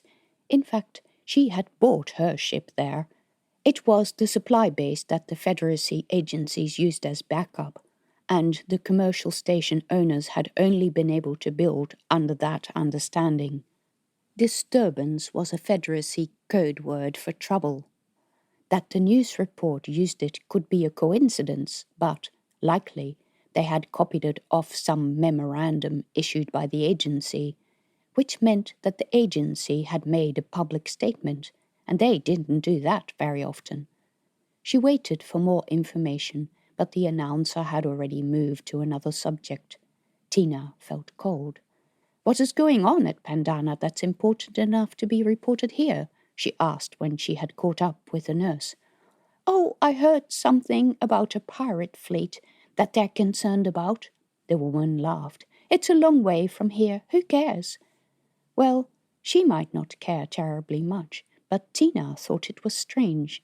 Since when did the most powerful, the most sophisticated and technologically advanced military base in all of human settlement need to worry about pirates and make a public statement about them? Pirates had never been more than a nuisance, and one that didn't bother even the bigger commercial vessels, let alone the military. Pirates, or free rangers, were poorly organized rogues, usually men, who didn't have the skill or determination to organizing groups of more than a handful, who felt lost and disenfranchised and unhappy with their lot in life. Had something changed? A pirate fleet? She followed the nurse to the individual rooms.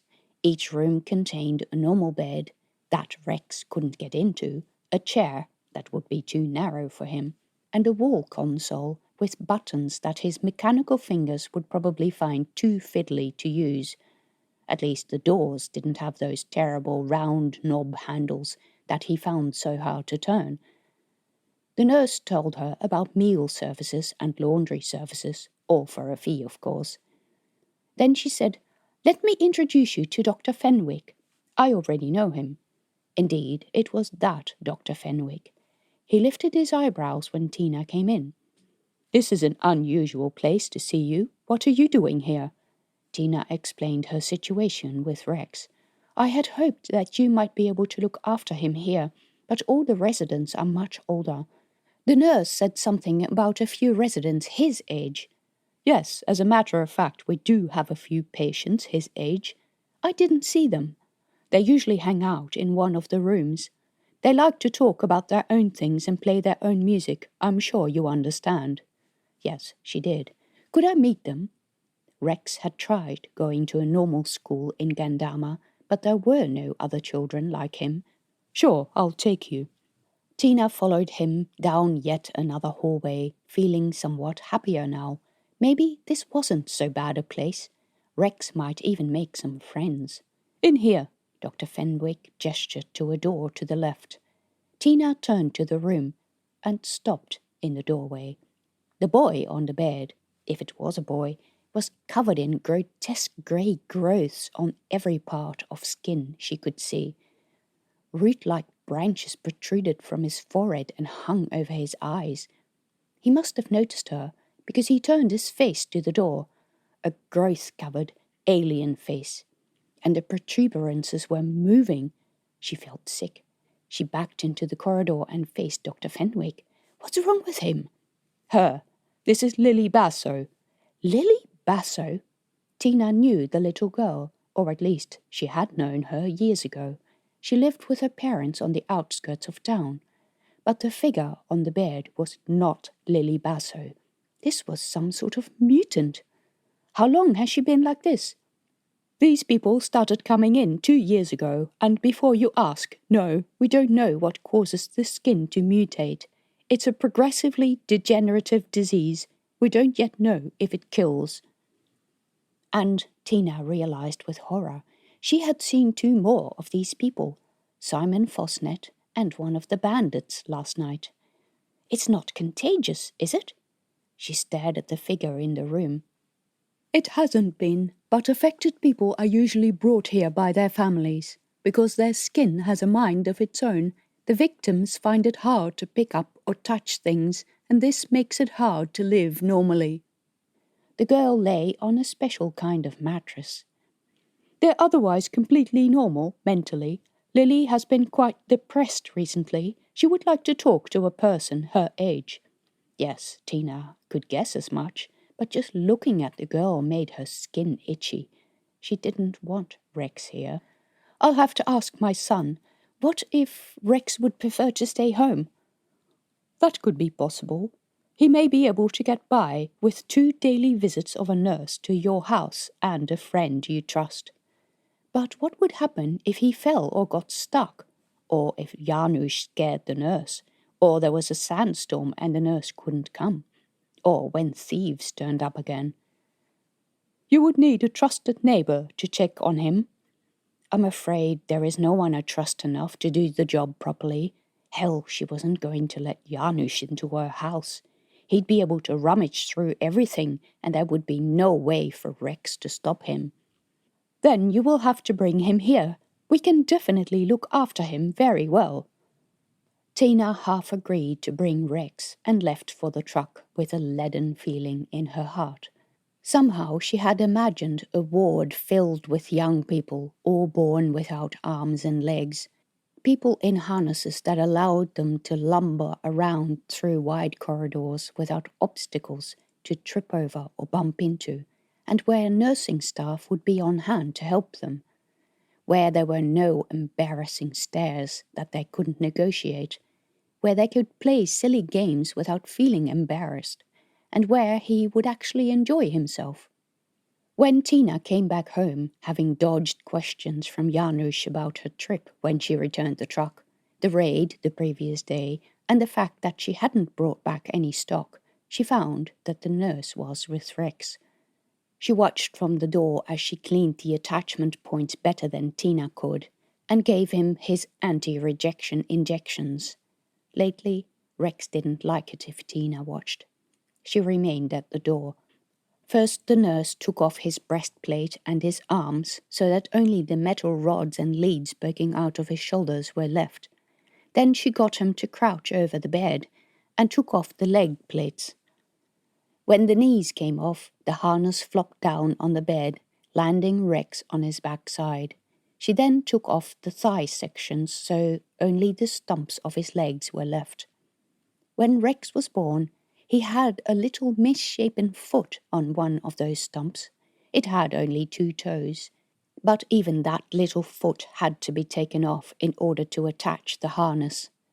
Every time Tina saw Rex like this on the bed without his harness, she thought of looking at him the first time after he was born, seeing that red lump of skin without limbs, realizing that he would be dependent on her forever, and that her life would never be the same, and that she would be alone to face it. The nurse inspected the joints between the metal rods and the flesh in his legs to check for infections. She applied a cleaning solution to those areas. She washed him, giving special attention to the areas normally covered by the nappy. Through this embarrassing procedure, Rex lay on the bed staring at the ceiling.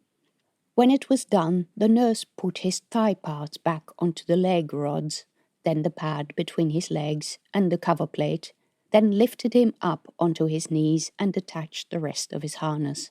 She gave him an injection in a fold of skin on his belly, and then attached the arms and the breastplate. When the nurse was about to leave, Tina took her aside. She asked in a low voice, "How easy would it be to find someone private who could look after him full-time for a while?" The nurse frowned. Tina explained that she had to go away for a job, but that it wouldn't take long. The nurse explained what she could do and, like Dr. Fenwick suggested, but that didn't take care of the problem of a possible attack from bandits. She would have to hire some security guards as well, and, presuming they could be trusted, which was always up in the air in Gandama, it would cost yet more money she didn't have. Chapter 9. When the nurse left, Tina made for her office. Out of the back of the cupboard, she pulled an old box containing devices that were more than 10 years old. Did this stuff even work anymore? "Hey, Mum, I asked you a question," Rex said at the door, and when Tina didn't reply, he said, "What's that?" He nodded at the device in her hands, an old tablet that surprisingly still worked, although it complained of low charge. Displayed on the screen was her certificate of ownership of the craft. She copied it before the device went dead. Rex came to stand behind her, his harness zooming and clicking as he did so. "What's that? Do you own a ship?" "I do, if it's still there." "You're kidding? A real spaceship? Where is it?" "At Kelso Station." "Really? Are you a pilot?"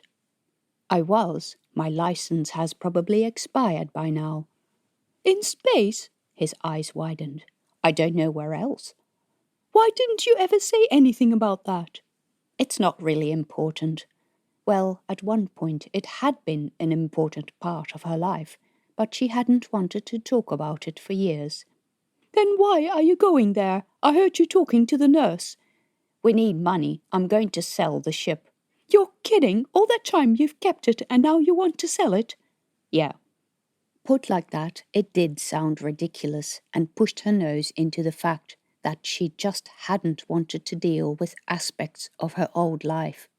She'd pushed it into the later basket for a month, until it became 2 months, and 3 and 4, and before she knew it, a year had passed, and then 2 years and 3, and then she'd made dealing with the ship her retirement plan, and its value was going to pay for everything she couldn't afford with her shop income, but only when the shop had been paid off, just because she didn't want to deal with it.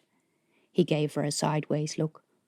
How do I know that you're not going back to your old job and leaving me here? Because I'm not. I have no interest in going back. Then why did you keep the ship?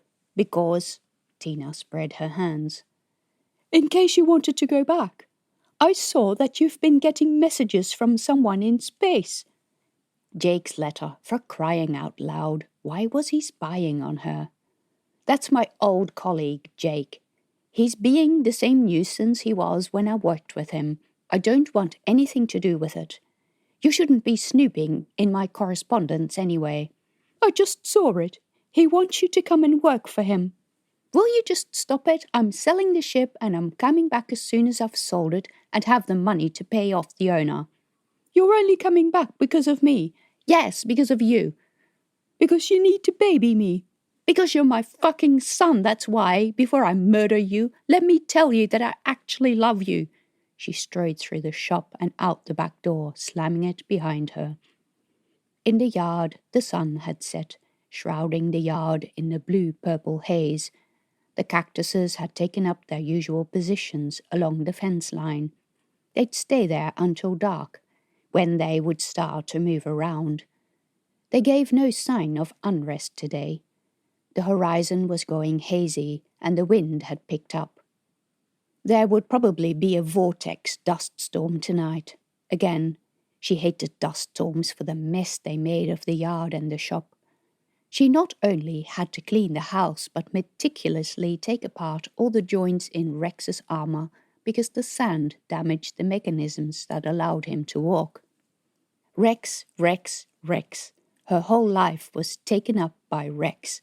At one time, she'd wished he had never been born had she been clued in enough to realize she was pregnant.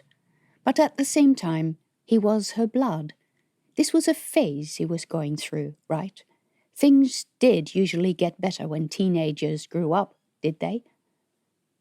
The door opened behind her. She felt highly tempted to turn around and tell him to leave her the fuck alone, but that was not how they survived. He came down the steps and sat next to her in that strange way he could sit without a chair. So, when are you going? I don't know. I need to organize stuff. I need to ask for Federacy permits. I thought you hated the Federacy. I do. And in those 2 words she encapsulated just how much she hated it. I just need permits to visit Kelso Station. Why can't you sell it from here? Because... She blew out her breath through her nose. She had considered the option, but she knew for sure that someone would try to fleece her. And besides, it was hard to sell something you hadn't seen for 15 years. She would need to clean the ship out first. There might even be some classified agency material still in the systems. Dad is still with the Federacy, isn't he? As far as I know, yes. Tina hadn't spoken to Dexter for many years. He'd never come, he'd never seen his son, and she had stopped sending pictures, although he had paid for Rex's first walking harness, long since outgrown. Would you want to go back to Dad? No. He might have changed. Tina said, as forceful as she could make it. This isn't about Dad. I'm just going to sell the ship. That's it. Then why are you dithering so much? I'm not dithering. I'm trying to organize stuff. I have my responsibilities. You mean me? Don't start that again. But it's true. You were looking for a place to park me. Yes, because I care about you, all right? Tina took in a deep breath through flaring nostrils. Did he ever stop? You're not even seeing the most obvious solution, and that is, you could take me. Chapter 10. Tina stared at Rex for a long time. Finally, she asked, What do you mean? You could take me with you when you go to Kelso Station. I'm 15. I promise to behave. I know you would. Well, she could hope. But it's not as simple as that. I don't think they'll have facilities for you on board the shuttle or in the station. And there was the cost of a ticket. But at this rate, it was fast being overtaken by the potential cost of employing people here to look after him. I'm not that special. Your harness is wider than most doors in space, and your movement module can't move sideways. I'll go in a chair. That was the first time he'd ever agreed to do that. It wouldn't be easy. I know. You may have to handle some pretty embarrassing situations. I don't care. Yes, you will care. I'll have to undress you in public and do all the things the nurse just did, and people will watch you. Okay, I'll care a little bit then. When we're out there and you're tired, you'll care a lot. Believe me, I've been through this. She knew how tetchy and irritated people could get in space, and those didn't even wear a cumbersome harness. I can handle it. Even handle me giving you your injections? His eyes widened. That's the price you'll have to pay. He swallowed. Oh, okay then. Ha, that shook him. But she already sensed a change in him. Maybe it was a good thing to take him, let him prove that he was as grown up as he said he was. She'd deal with it. Maybe she could find a cheap helper on Kelso Station. It was big enough, and the stations were always full of qualified people looking for work. During the periods of weightlessness, he would be easier to lift out of the harness, and maybe he could even do it himself. The injections. Once upon a time, she had been squeamish about needles, but that time was long gone. She watched the nurse give Rex his needles every time. She could see no reason why she couldn't learn to do that. She just needed a steady supply of anti-rejection medicines. For how long? Would they allow her to have that big of a supply? That could be a problem, but she doubted he was the only person needing medication, so there would be a solution. She met his eyes. Do you promise to behave? I do. Do you promise not to have silly tantrums and do as I say when I tell you? You sound like a dictator. Sometimes life in space can be like that. People get into a lot of trouble when they're stubborn. It can't be as bad as all that. I watched all the vids, Mum. It's a civilian station, not a military base. True, and she understood that even the military bases were becoming more friendly and people-oriented, less grey and monotonous. I don't have time to chase after you. I know that. I promise to behave, really. He placed his huge metal pincer over his breastplate. Metal hand on my metal heart. Okay, then. His eyes widened. Really? Really. I'm going to space. Yes. I'm going to space. I'm going to space. I'm going to space. He bounced up the steps and around the kitchen, landing with a heavy thud each time. The plates in the cupboard rattled. Be careful. I want there to be a house for us to come back to. I don't care. I'm going to space. I'm going to space. He bounced through the hallway into the workshop, out the roller door and into the yard. I'm going to space. I'm going to space. And into the pergola where the cactuses waited to be watered. Do you hear that? Oh, my planet-dwelling spiky friends. I'm going to space. Tina couldn't help but smile. Once she had been that wide-eyed kid. Maybe it would be good for him. Life here was very isolated. Mum, do you have anyone's stuff that needs fixing before we go? I got my 3D printer online, and I can print new connectors now. 100 of them if you want, and I'll do it all before we leave. I just want you to help me tidy up some things, Tina said. The subject of his printer had come up a few times.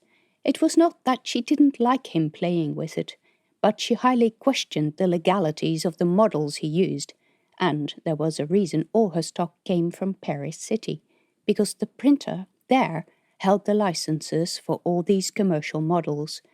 People got persecuted for illegally downloading them. I'll tidy up anything you want, including my trains. Let's have dinner first, and think about how we're going to secure the shop while we're gone. Rex wanted to help her cook. That hadn't happened for a long time. During the preparation and eating of dinner, she outlined all the ways they could secure their business. She said her main concern was the stock and the cactuses. What about the house? Rex asked. If someone wants, they could burn the house to the ground, and there is nothing to stop them doing that. We still own the land. We can rebuild because we have insurance. But if someone steals the stock or the breeding stock of cactuses, we have to start all over again. I want to store both somewhere else, at least the most valuable items. She had done this before, of course, leaving a valuable asset in storage for a rainy day. It was just this asset they were going to sell. Tina said that one of her suppliers hired out storage compartments. The cactuses she would have to hide in a secret valley in the desert. She'd keep the seeds separate, of course. Then she had another thought.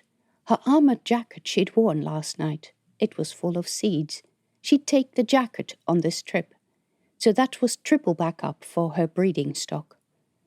The next morning she contacted Simon Fosnet. He was not impressed that she couldn't have the money in time for him.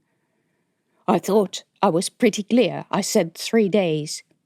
The vid from Paris City was blurry, but Tina had the impression his condition was getting worse. Yes, but I need a little bit more time. My offer for your collection still stands. Thank you, but I've checked with other people. The cactuses are not worth that much, because they don't all belong to me. Oh?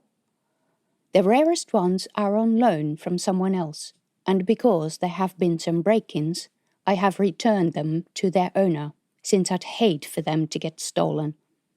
His face was so badly affected with her growths that it normally didn't show emotion, but now it displayed an expression of surprise. Ha! He'd hoped she would cave in on the cactuses after the intimidation team he'd sent. But she was not going to give him the satisfaction of complaining to him about the raids. The rest of the day she and Rex packed the most valuable stock into boxes, which she then drove to the outskirts of town to a storage unit. Rex even came to help her, and didn't complain about having to have his harness disassembled to fit into the truck. She left a variety of items on the shelves, but to the familiar, it would be obvious that this stock was easily replaced, second-hand, superseded, and worth little.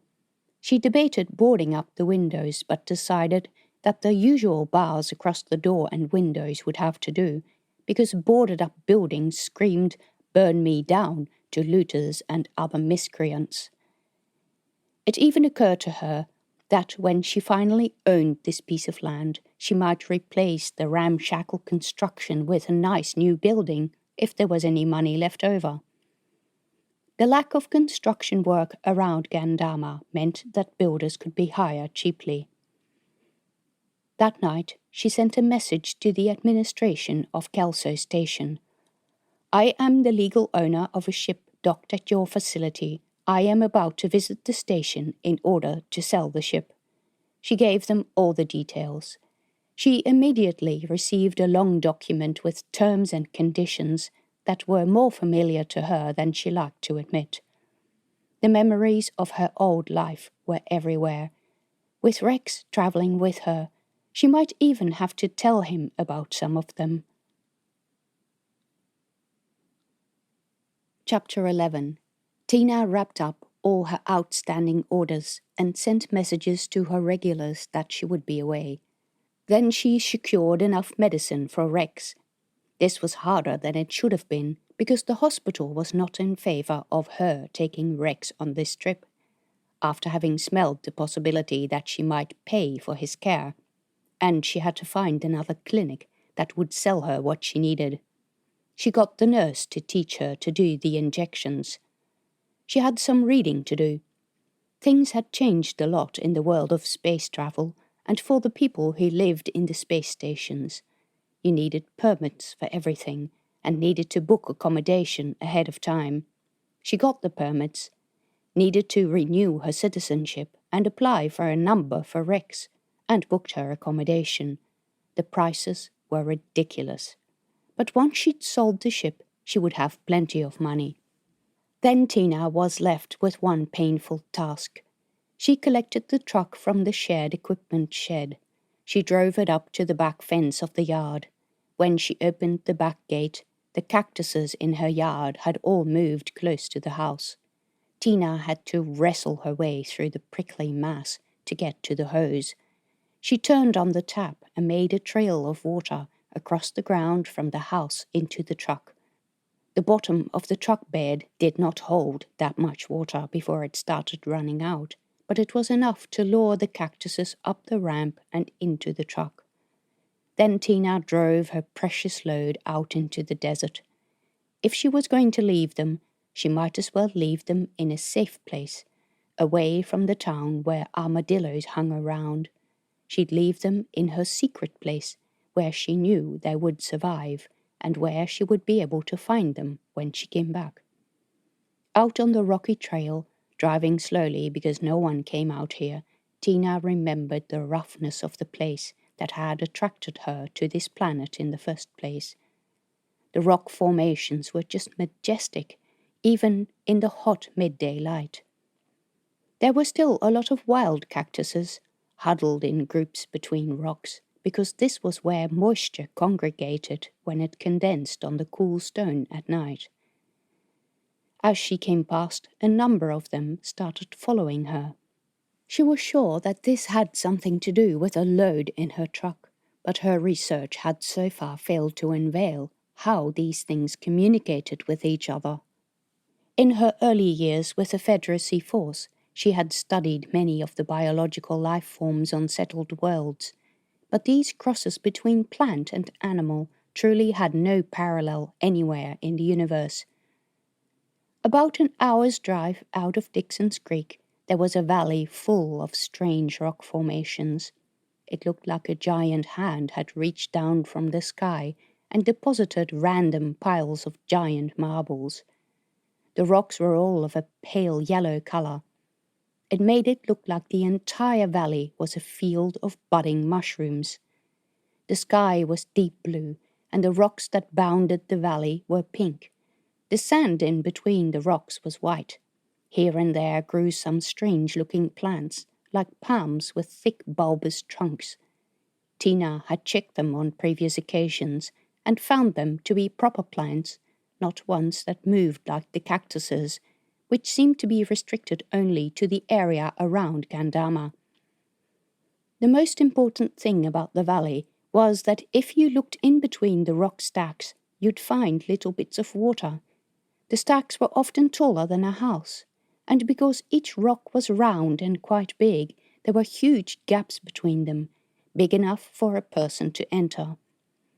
It was inside these piles that she had found most of the cactuses, in the dazzling sunlight that fell between the boulders that created patterns of golden light and shade that could confuse and disorient a person.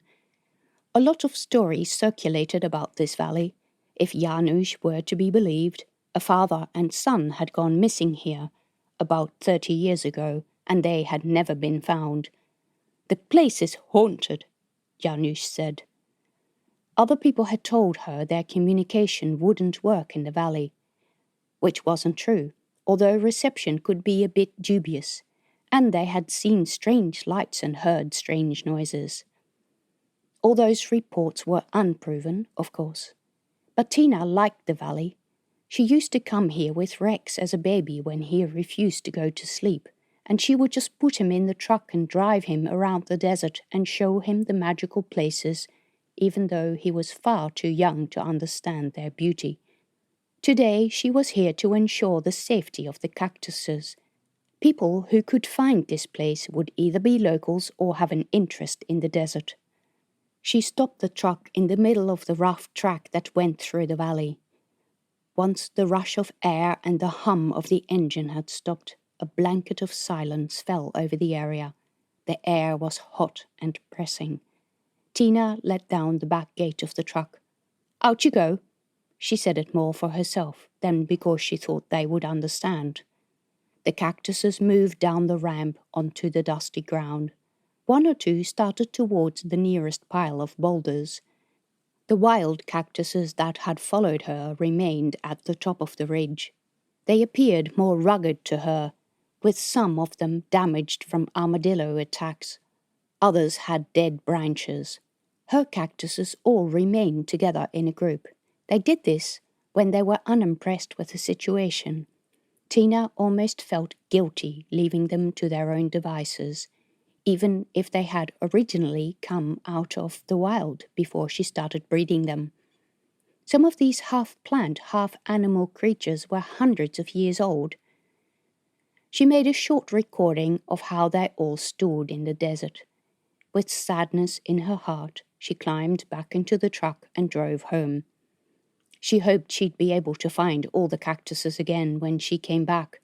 If they were smart, they'd disperse and hide. People were dangerous. The cactuses were much better off out here than in some warehouse under the care of someone in Gandama who knew nothing about them. Then there was the last of the packing up to do. Tina cleaned the shop floor and windows, so it would take a while before the place started to look dusty and abandoned.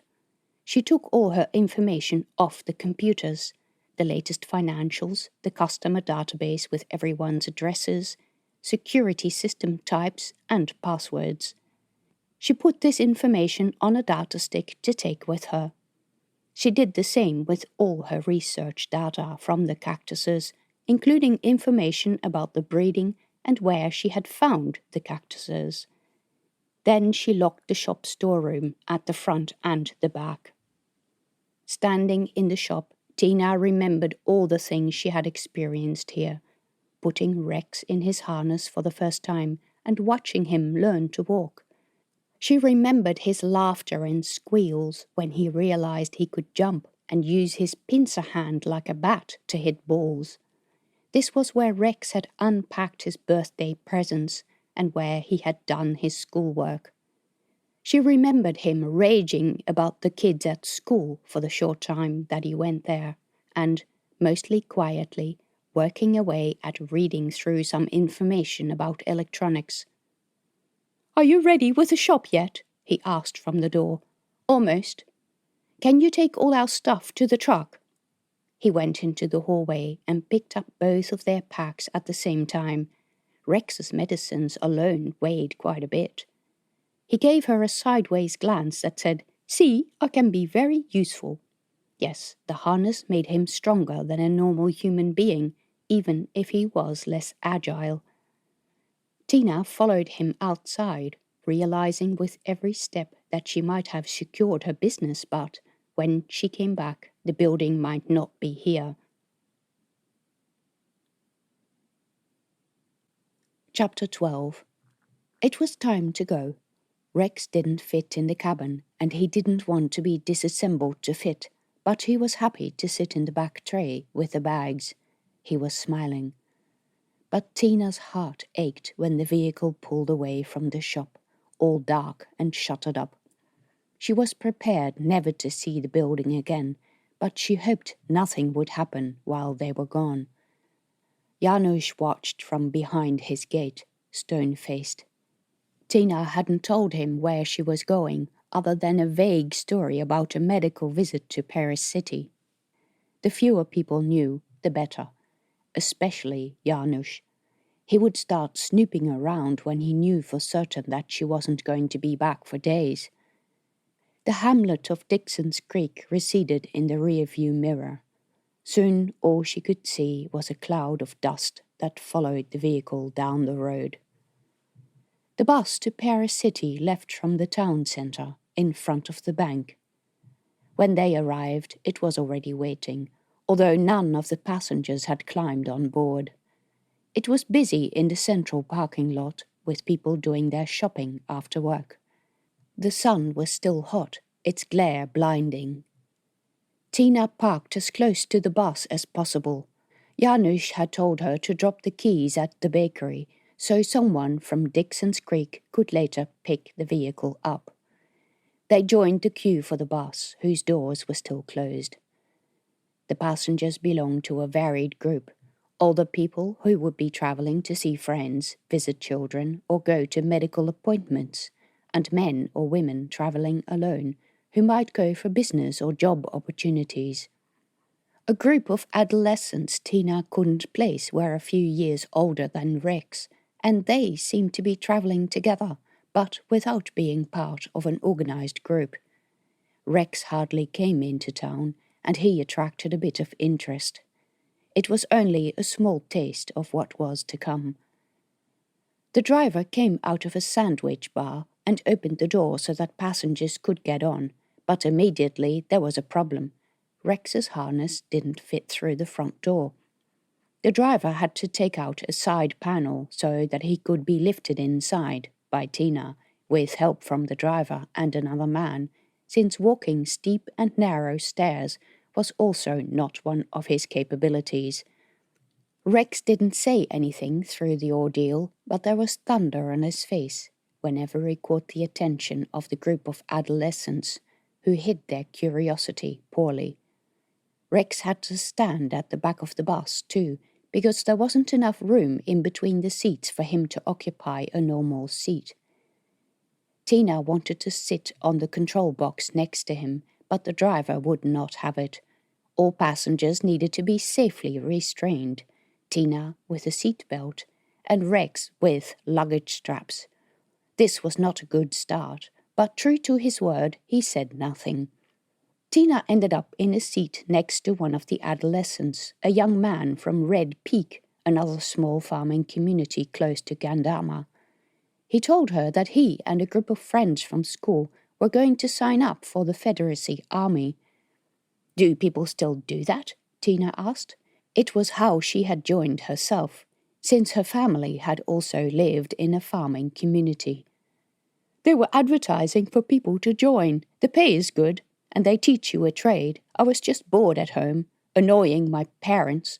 Not much else to do on the farm. The robots do all the work, and Dad looks after the robots."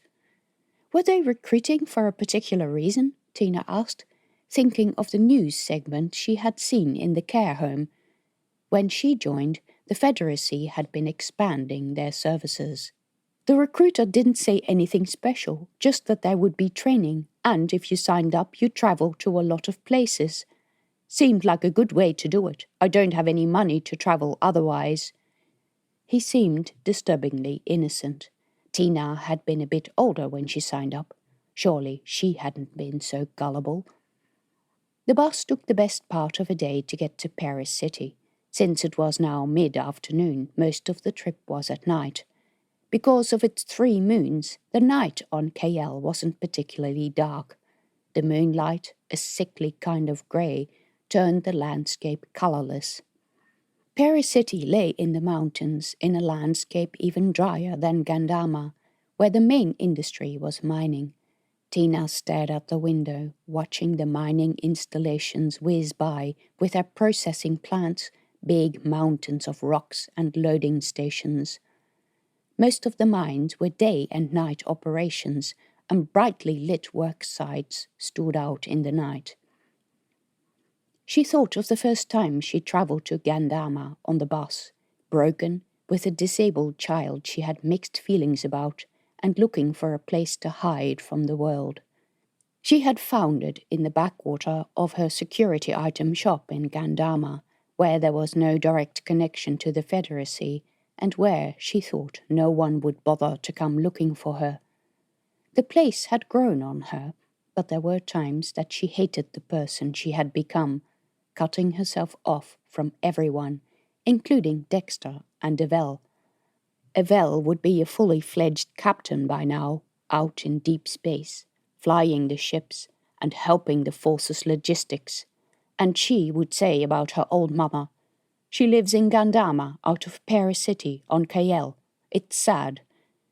Tina had seen recent photos of Yvel, but when she thought of her daughter, she could only remember her red-faced, screaming obscenities at Tina in the hallway of their unit at the staff quarters at Project Charon. Tina knew mothers weren't supposed to feel this way, but it had been such a relief when Yvel got into the Federacy Force boarding school at that horrible age of 15, when she'd done her utmost best to make sure her family hated her. She had almost succeeded. Still, Tina had tried to contact her to say that her parents had split up, and later that she had a little brother, but Yvel had never replied. Rex was now the same age. Tina glanced at him sideways. He had fallen asleep, and the pale moonlight lit one half of his face. He had been so good and mature the last few days. She was proud of him. One day he would be able to live independently, and it was all because he was a smart kid with a good heart, even if he could sometimes be a little shit. Not like Yvel. He was nothing like her. They came to the outskirts of the city when it was starting to go light. Paris City was the pearl of the Kappa 665 system, plainly known as Kappa, a solar system that included Cayelle and 4 uninhabitable planets. Built about 50 years ago, the city was pretty much in its original design, with a circle and spoke approach to planning. The residential areas were still on the outside, and the spaceport was at the end of one of the spokes. By the time the bus stopped there, most of its other passengers had disembarked. Space travel was expensive, and people who lived in Gandama had no reason to do it, because they wouldn't know anyone to visit and had no business at the stations. But the group of adolescents also got off here, which meant that they'd gotten a space placement. That was definitely odd. From Tina's memory, they didn't usually send new recruits into space straight away. It must mean that they really needed people. The uncomfortable thought of hearing about an attack on Pandana returned. She hadn't been following the news. When you lived on a planet, stuff that happened in space quickly became irrelevant. She had enough trouble keeping up with politics on Cayelle. Tina remembered Paris City as a worn grey dust bowl, but the modern airport precinct they entered was nothing like her memory. Clean streets with neat paving, glass and concrete buildings, bright signs, shopping malls with stores selling brands she had never heard of, huge warehouses with electronic gadgets. Things had changed a lot. To be honest, it frightened her. What if Kelso Station had changed as much, and she didn't recognize the place? "Look at the plants," Rex said. It was the first thing he'd said since they had left. Hopefully this meant that his bad mood had gone, because Tina felt in no state to deal with that. The plants were indeed magnificent, big, healthy specimens with healthy lobes in brilliant green, not the red-tinged, scrawny things in the backyard in Gandama. Tina had thought those ones looked healthy, but they had nothing on these. And for the first time since leaving, it looked like Rex was enjoying himself. Tina had booked accommodation in a place near the spaceport. This was another place she hadn't been for a long time and looked nothing like she remembered. They had been given a room on the 12th floor, but since Tina pointed out issues with getting into the lift and negotiating a set of steps in order to get to the room, she managed to get a room on the ground floor. The room had a little garden, and Rex wanted to go outside. His harness could only fit through the narrow screen door sideways. The width of this thing was becoming very annoying, and she managed to twist him around and push him through. It was hot work, and she realized that she would have to do the same to get him back inside again. That was too much to face before dinner, so she decided that she was going to pick up a quick dinner in one of the surrounding eating houses. As she walked through the hall of the accommodation, A news flash came over the screen in the hall. The attack on Pandana has left the other stations in the area vulnerable to the enemy. The military forces at Charon have been left unprepared and understaffed. For now, everyone in the area has been advised to leave. A few people stood watching this, but most ignored it. A chill crept over her. A big conflict was clearly going on, but no one spoke of who or what they were fighting out there in deep space. And she was taking Rex with her to travel back to that world. Another thought. Dexter and Evelle were still alive, weren't they? In her mind, she saw fragments of a broken station floating through space. She might have lost contact with both of them, and she might call Dexter an asshole whenever she got the chance. But wishing him dead was an entirely different matter. Evelle, too. One day she intended to make it up to her. Tina bought some food at a stall and took it back inside. Everything about this place was new and alien to her. 15 years was really a long time. When she got back to the room, Rex had discovered the outside camera views that allowed him to look out onto the city. He had an eyepiece that could enlarge sections of his vision, mostly to look at very small things, but he was wearing it now and studying the projections in great detail. For the moment he was commenting on all the things he saw, his voice excited. He briefly looked over his shoulder when she deposited the containers on the table, but for once did not seem particularly interested in food. He continued to talk about all the things he saw. He pointed at a dot in the sky. "Look over there, that's an X model, do you see it? Dinner is here. You're not even listening to what I'm saying." "I have to think about a lot of things," Tina said, "like keeping you fed and cleaned. Come over here so I can change you." That got his attention, and he reluctantly submitted to the procedure of being dismantled and having his private parts cleaned. The day in the warm bus had not done the skin on his backside any good. She worried about the upcoming trip. How would Rex really react to the claustrophobic corridors and cabins of the space stations and ships? He was used to being outside. He wouldn't have his freedom. Quite a large area of the station and the ship would be totally off limits. How was she going to keep him occupied? Chapter 13. The shuttle wasn't due to leave until mid-morning, but Tina was glad that she got up early, in the pale light of the morning, while it was still cool. Getting to the shuttle was a hassle, and that was an understatement. The bus that took them from the terminal did not have enough room for Rex's armor, so the only way to make their flight, for which Tina had paid dearly, was to take the armor off and take Rex separately onto the bus. She had to carry him, and to be sure, a boy with no arms and no legs got a fair bit of attention from the other passengers. Unfortunately, the problems didn't stop when they left the bus, because the contraption didn't fit in the shuttle either. Because the safety harnesses in the shuttle seats were designed for people with arms and legs, it didn't fit properly, so Rex had to be put into some sort of bag structure that could be put on a hook on the wall. The flight attendant showed Tina how to put it on. She wrestled Rex into the bag in the narrow space, while the people who had to sit on the chairs she was using waited in the aisle, which meant other people couldn't get through, and some were making comments like, "Please hurry up, other people want to get to their seats too." When she finished, it turned out that some other occupants in bags already hung on the wall. None of them were over a few months of age.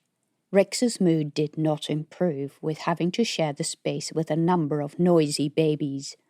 Tina got a seat 1 row back from the wall. It looked kind of ridiculous, the row of all the small babies with small heads, and Rex with his adult-size head and face that he would have to shave sooner rather than later. The flight attendant had at least been considerate enough to give him the spot next to the window, but the people facing him looked very uneasy. Tina offered to swap seats with one of the couple. "I'm his mother," she said. The woman said, "Oh, I don't understand why they didn't put you with him." Well, Tina didn't understand why the shuttle didn't have provisions for people like Rex, but that aside. The woman was keen to move to Tina's seat so that Tina could be with Rex, or be the one to listen to his unimpressed muttering.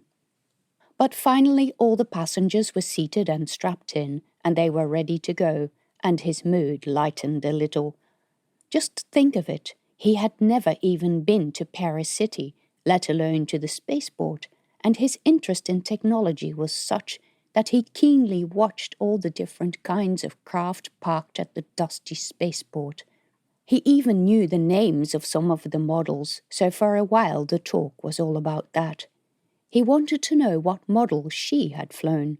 It was the first time that he had shown any interest in her previous career.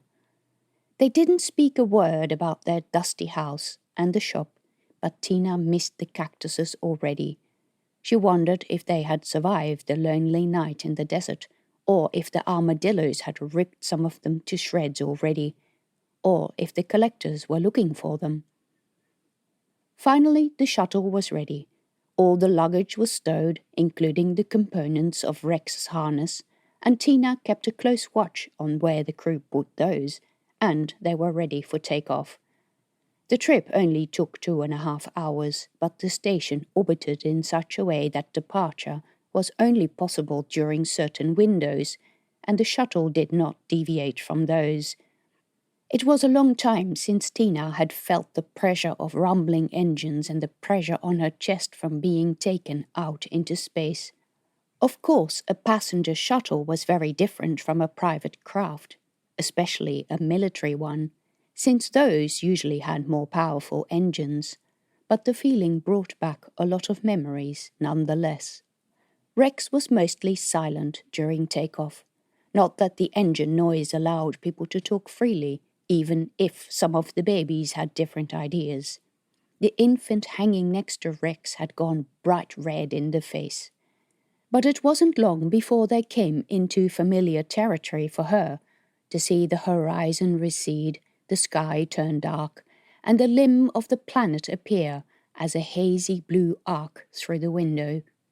2 of the planet's moons appeared above the horizon. Rex looked at them.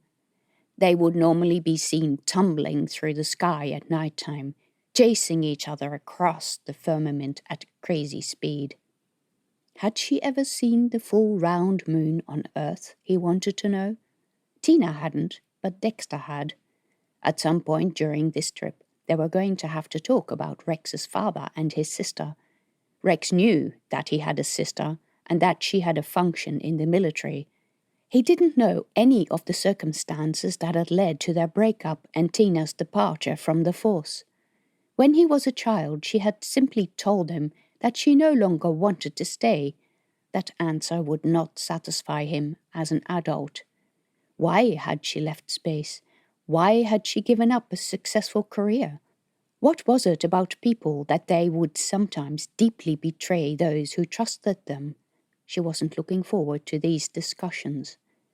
In any case, he seemed to enjoy the trip so far, and mentioned the bright speck at the horizon that was Kelso Space Station long before the announcer made the comment that they were about to arrive. Tina almost didn't recognize the shape of the station. In her time, Kelso had been a simple one-ring structure, hovering over what was a backwater world, where there was no customer base for a large trade hub in orbit. In the time since she had last visited, the station had grown 2 new rings, and by the look of things, the location of the spaceport had been changed. They now used the central system, where all the ships docked at a post attached to the axle of the ring structure before moving them out of this position to a docking rig, making it possible to dock and undock more than one ship at a time. This was more common in larger stations, and Kelso was no longer a small station. She wondered what all those people were doing here. Besides some mining, Cayelle was not a popular world, and its deserts did not contain desirable export products, unless you counted sentient cactuses. When arrival at the station was imminent, the ship went into a holding pattern that was also very familiar to her. While circling the station, she looked for places where private ships would be docked. The shuttle port to the left, she could clearly see from her window. The new port included lots of rigs and structures off the main rings, where various ships and mining technologies were on display. 2 large ships were docked at the outermost rig. At that size, with that space-weathered surface, they could only be Federacy warships. She had never served on them, but she thought, from distant memory, that this was a Norway-class vessel. So these huge, serious warships came to Kelso these days? What were they doing here? Again, she thought of the group of young people from Gandama. Was the Federacy increasing its presence in the area? From this distance, she couldn't make out a specific shuttle docking area for the much smaller private ships, but she assumed that her ship was somewhere out there amongst all those little specks and tubes that glared brightly in the sunlight. In all, she was impressed with the size of the place and a little intimidated. Somewhere in the back of her mind she realized that it might not be that easy to find her ship. The portmaster would certainly know, wouldn't he? Then again, the man who had been portmaster in her day would probably have retired, and there would probably be a port office with more than one employee to deal with this many ships. And then it occurred to her that she had not received anything except automated replies to all her messages to the port authority and the fueling station. Any ships that looked like they had been abandoned, if their owners couldn't be contacted, were usually sold to the highest bidder at regular auctions. What if they had sold the ship off because they deemed that they could no longer contact her? Dixon's Creek was such a backwater, she wouldn't be surprised if messengers didn't always reach her. The ship might not even be here anymore. Chapter 14. Kelso Space Station. The shuttle docked with a soft clunk, and an automated voice started a pre-recorded message to welcome all new passengers, telling them to make sure to take all their belongings with them and all that sort of stuff. Most of the people got up from their seats and started collecting their things, some of which had managed to move quite a bit during the trip. Because they all got up and queued in the aisle, Tina couldn't get through to the back where Rex's harness was stored. As a result, Tina and Rex were the last ones off the shuttle. The crew needed to unpack Rex's armor, Tina needed to put it on, and then they needed to wheel all their luggage out of the craft. By the time all that was done, most of the other passengers had left, and only the crew still stood around the exit tube. In fact, the officers standing around were joking with each other, and were surprised to see some final passengers coming out. The appearance of Rex caused some raised eyebrows. The customs officers took Tina's ID and asked her some questions: where she was going, what she was doing at the station, and how long she was staying. Once, long ago, she would have sailed through these types of checks. She would have had a pass that let her through the fast lane. One look at the badge on her chest, and they would have known she was from the Perseus Agency, and those people were treated with utmost respect. Now she was just another citizen, and the process felt humiliating and unfamiliar. She didn't like it. Somehow she had to restore some of her former identity passes. Ex-service personnel had certain privileges, even after they left the force. She should see what she could still access. Rex studied the gadgets held by the officers closely. He seemed to have overcome the embarrassment of having had to travel with his armor off, and his curiosity took over, even though the officers gave him strange looks. Tina almost snapped at them. "Have you never seen a person in an exoskeleton before?" Some of those people used to work at the docks, Tina remembered. Most of them had been involved in accidents. Didn't they have accidents anymore? Was space really so discriminating that only able-bodied people came here? The officers studied Tina's and Rex's civilian IDs, wanting to know where Gandama was, and sounding incredulous that someone from there would come up here. But finally they let Tina and Rex through into a long corridor with bright ceiling lights into a hall with lifts around the perimeter. First, they needed to find their accommodation. According to Tina's memory, the accommodation quarters were close to the entrance of the spaceport, but the only exit from the hall was into a long lift that went into the weightless part of the middle of the station. She had forgotten about that. The spaceport was not in the same place it had been before. They entered the station in a different place. She might as well be on her first visit here. It was busy in the spaceport and the lift was crowded. Once they left the hall, everyone inside the lift slowly became weightless. Rex had to hold himself onto the side, but his size made him awkward and he couldn't stop his harness bumping the woman next to him. She gave him dirty looks. Once they were in the space station's main hall, Tina recognized where they were, even if much had changed there, too.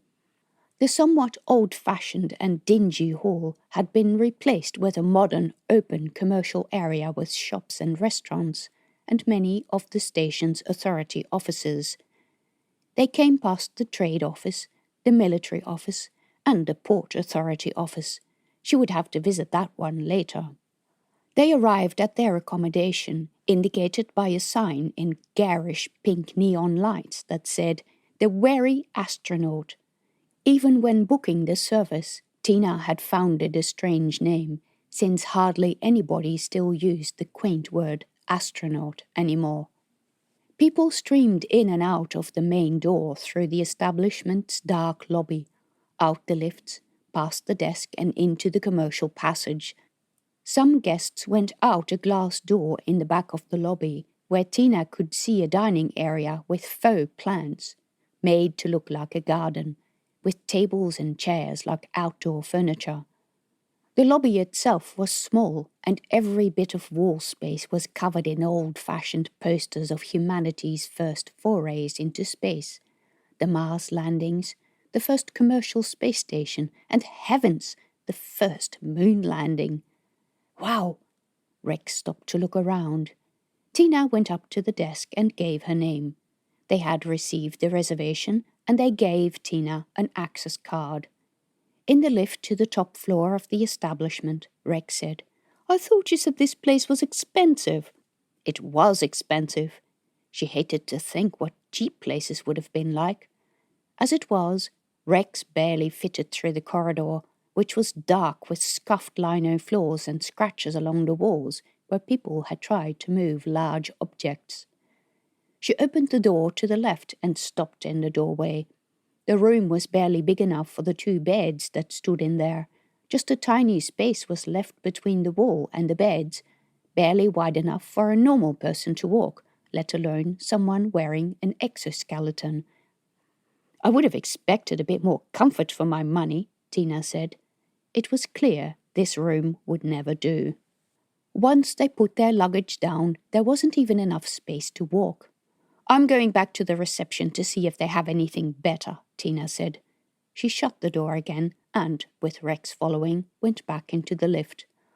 A group of people had arrived at the reception.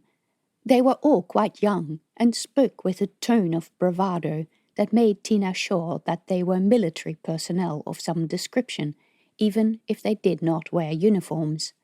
She and Rex had to wait until they had all been allocated rooms. They stood in the corner of the tiny lobby area, trying to keep out of the way of people walking into and out of the place. Some of them knew the group that was checking in, and lots of noisy greeting ensued. 2 people walked past, one of them wearing an exoskeleton like Tina had never seen before. It allowed the wearer to walk normally. It was dark blue and gleaming. Little lights lit up along the legs and in the hips as the various parts engaged. Tina couldn't even work out whether the person wearing it was disabled. It looked like an arrangement that people would wear just for fun. The man's steps were bouncy, almost soundless. None of this clonking and creaking that Rex's harness made. Rex stared at the man until he disappeared inside the lift. Then he looked at Tina. It went without saying that harness would be small enough to fit in between the wall and the bed. It might even be able to shuffle sideways. He said nothing, but she could see the longing in his eyes. He looked ancient and battered in his old-fashioned harness, and she finally realized that this was why people in the station had been staring at him. They'd been wondering why the piece wasn't in a museum, considering him some sort of apparition from the past. The group of military personnel had gone from the reception area, and it was Tina's turn to go up to the counter. "What can I do for you?" the woman behind the desk asked. "Do you have a larger room?" "That will be difficult. As you can see, we are very busy." "But my son doesn't fit in between the bed and the wall. I did tell you in my application that I needed extra room." For a moment, the woman looked at the screen to find Tina's details. "That's right, you did. I assumed that he was wearing a normal exoskeleton." And she looked at Rex as if he was something from another dimension. "Is that part of a costume or something, or are you trying to sell it to collectors?" Tina gave her the iciest stare she could manage. "The application didn't have a box to enter dimensions for the space we needed. I assume that people wear different types of harnesses depending on their conditions." "Oh, no, I didn't realize that. I suppose we should change that." Another curious look at Rex, because now, clearly, something was wrong with him much worse than what was wrong with all the other people who wore exoskeletons at Kelso Station. Great. But in the end, she allocated the pair of them a room on the ground floor, much bigger and much more expensive than the first room. It had 2 double beds and a desk and a couch with a small table, a fridge filled with all kinds of snacks in bright colourful packaging, and a bathroom marginally bigger than the other. Washing Rex in that cubicle would still be an issue, but this was much better. "There is nothing wrong with me," Rex said, standing in the middle of the room. "They're talking about me like I have some sort of horrible disease." "I know. It's just that people need to feel sorry for you." "I can walk, I can run, I can jump, see?" He jumped up and down, landing with a heavy thud each time his metallic feet hit the ground. Yes, I know." "No, you don't know. Everything on this trip is about me, about how silly I look with all those babies, and how embarrassing it is that I don't fit in seats, and that I'm wearing a costume and I should be in a museum." "I did warn you." "No, you told me about having to give me my injections. That's about me again, about the disease that is me. Why don't you just toss me out the airlock and be done with it?" "Just stop it, will you? I'm tired and I have no energy for this." "Do you think about me? Do you think I have the energy for this? Stop it. You can either shut up or I will send you home." That did the job. In the end, neither of them could change anything, so Rex fell quiet and said nothing, while Tina suggested they go and have a look around the place and maybe find something to eat. Something to eat was always good, and lately she had noticed that Rex was crankier when he was hungry, so they left the room, went out to the hotel lobby, where it was still busy, and into the passage outside. Chapter 15. Compared with how Tina remembered it, the commercial area of the station was modern and quite spacious, with a tall ceiling and glass-fronted shops and a gallery level that overlooked the main passage. The lighting was diffuse and warm, made to resemble afternoon sunlight. Here and there stood plants in pots, although they certainly weren't plants from the planet below. Tina and Rex wandered around the main commercial passage and its narrower side alleys with their quaint shops and service offices. So much had changed here that Tina barely recognized it. back when she came here last. The commercial area had been old-fashioned, with claustrophobic, low ceilings, and shops that operated in rooms that resembled freight storage areas. If she hadn't known any better, she would have judged that she was in one of the larger stations. It was busy in the passage. The tourists from the planet were easy to pick. They were the people in the space overalls, because somewhere the rumor went around that one needed to wear one of those suits, so the tourist companies got their charges to wear them. They also walked slowly in groups, getting in the way of the locals who just wanted to do their shopping. Tina started noticing a lot of military people. They were in the bars and the restaurants, talking and laughing in groups. Even when they were not in uniform, they were obvious to Tina. She knew the way they stood and the way they talked to each other, and she recognized snatches of the jargon drifting through the general noise of the station. There were a lot more shops than last time, or at least during her last visit she hadn't noticed them so much. When everything you needed was supplied to you by your employer, you didn't take notice of places where you could buy things. They were real shops too, not the old-fashioned hole in the wall where supplies of identical items lay stacked on shelves, like a utilitarian warehouse or supplies room. These were shops with display stands and clothes racks, with sales assistants and change rooms. There were electronics stores with flashing screens and even homeware stores that boasted everything for inside apartments or ships.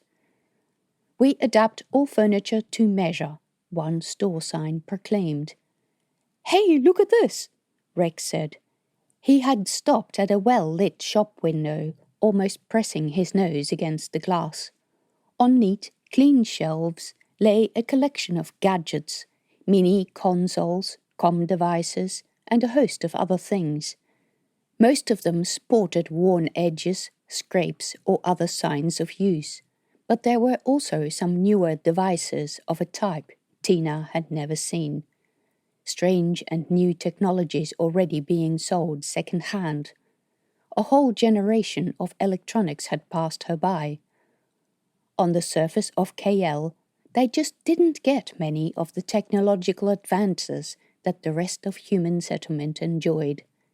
Rex said, "If I could get that screen, I could set it up so that you can watch who comes into the shop from the front door. Look, they even have the control unit." In a much less neat cabinet inside the shop lay an array of outdated computer equipment, the cables all jumbled up. The shelves behind it contained a variety of home entertainment units. "It's a pawn shop," she said. "What's a pawn shop?" "It's where people who don't have money go to sell their possessions so that they can have money to pay their creditors." "You're saying it like that's a bad thing." "No, it isn't bad per se, but it's usually associated with a less than savory crowd." His eyes widened. "Do you mean some of these things are stolen?" "Probably, or obtained in other dubious practices." She remembered stories about people being forced into debt and people preying on the estate of elderly people who had no family on the stations, so that when they died, all their possessions were taken and sold before the family knew about it.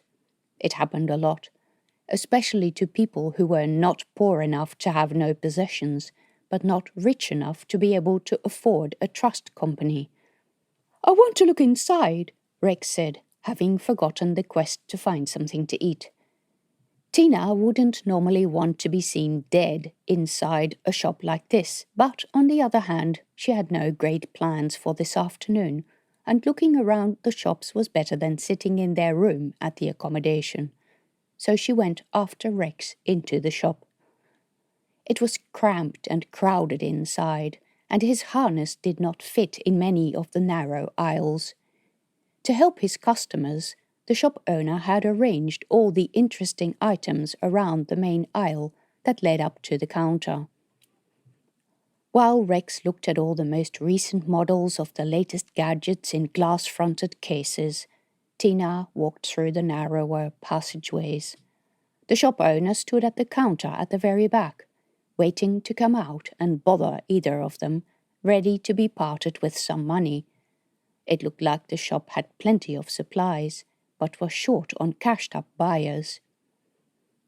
Sure enough, the man came out into the main aisle and started chatting with Rex. He asked where he was from, what he was doing here, and Rex answered all the questions honorably. That he was here with his mother, and that she was here for work. Somehow the man smelled money, even if Rex had none of his own, and wasn't old enough to sign for purchases anyway. Tina wandered deeper into the shop. Soon enough, Rex would see how annoying these people could be. Let him learn his lesson in a less expensive way than she had learned it. The back aisles of the shop contained shelves with equipment that was not in glass cases. Sometimes they were household items, and sometimes they were electronic items from an age she remembered. At one time, she had genuinely enjoyed working at the agency because they did groundbreaking work. That was when she had met Dexter, a handsome military officer in a spiffy uniform. In the pale bleakness of space, Dexter's deep olive skin and dark hair had made a dashing appearance. His intelligence had been a refreshing change from the straight-laced military officers that she had spent most of her service years obeying. It was a trip down memory lane. She remembered having used a comm device like that one. It had been the one Dexter had used to propose to her when, surprisingly, she had fallen pregnant with Yvel. Rex's voice cut through her thoughts. "Mum, come and have a look at this." Tina had better rescue him from the shop owner. He was standing near the counter, where soft light emanated from a glass case. The shop's owner stood behind the counter again. Likely he had figured that Rex wasn't old enough, and he was wasting his time. In the case, on a spotlessly clean mirror, behind a spotlessly clean pane of glass, lay a gun. It looked brand new. It was a fairly powerful weapon of the fire seed range. Not the old 301 she had, but a newer 312 model, the type the Federacy would issue to recruits who had passed their weapons training. The barrel was smooth, without the typical Federacy Force engraving. The markings had probably been polished off. She wondered where the owner had gotten this weapon. Rex said, "He says it's 10,000 credits, and that he can't talk to me about it because he can't sell to minors." And he would be right. That is no thing for a boy your age. Tina tried to sound as casual as possible, as if finding a recent, very powerful gun in the pawn shop was a normal thing. "But isn't it pretty?" "Guns can kill. They're never pretty." "Gah, you're boring." "I'd rather be boring than dead or in prison." Whatever this weapon was doing here, it was highly illegal, and she wanted nothing to do with it. She didn't even want to give the owner the impression that she knew it was illegal, or that she was even remotely interested in it. "Come," she said. "I'm hungry. Let's find a place to have dinner." And she bundled him out of the shop. "But I still want to look inside," Rex protested. That was an illegal gun, and he knew that I knew that it was an illegal gun. You do not talk or look like you're interested in illegal guns in a place like this. "But then why did he display it in such a nice case?" "Because he was asking a lot of money for it, and probably because he wanted to showcase it for his usual customers. People like us, honest people, don't come into shops like this." She looked over her shoulder, but it was too busy to see if anyone had noticed them coming out of the shop. At any rate, they would be clearly visible on any security footage for those who kept an eye on these things. She was already sorry that she had succumbed to Rex's curiosity. Nothing but trouble came from interacting with these people. Chapter 16. For dinner, Rex insisted that he wanted to eat the space food that he had read so much about. Space burgers, station loafers, and dock signs. Tina hadn't the heart to tell him that despite the ridiculous names, the food wasn't all that great. The closest any of it had been to meat was the gloved hands of the poor person putting these delicacies together from recycled protein. Rex would probably regret it the next day, but she left it. The garishly coloured displays on restaurant menus hadn't changed terribly much in the past 15 years, even if the style had been updated. Whether you ordered soy burgers or sausages, the food was all fake. Even copious seasoning couldn't mask the taste to Tina. It brought back unpleasant memories from the time when she was supposed to lead a secret life and wasn't allowed to interact with people outside the agency. Only rarely did she come to Pandana Station, which was much like Kelso Station, while on duty. Most types of artificial food were not kind to Rex's delicate digestive system, and of course space heroes never got nappy rash. They ate at a rather noisy and bright place with garishly coloured seats and smooth tables. Next door was a cute place with a theme of Cayelle, oranges and rust reds, a floor that looked to be made of dirt, and even some cactuses standing in their pots like terrified rabbits. On closer inspection, Tina found them to be fake. Tina pointed it out to Rex, but he just snorted. He didn't like Cayelle. He wanted something different. It was a feeling she knew well. Once she had left her family. She'd liked to think they were horrible and boring, but her parents had raised 4 children in their home and were still happily together. Her brothers were all happily married with beautiful families and successful businesses. Only their ungrateful youngest child had taken off to space and never come back. Only their youngest child had made a mess of her marriage and family life, and even knew there was any such thing as 15-year-olds getting nappy rash in space. She was through with trying to put on a facade. She already missed Cayelle and the cactuses. She even missed the nighttime howling of the armadillos and the dust storms. It was familiar.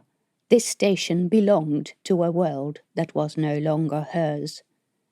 The restaurant was full of military personnel.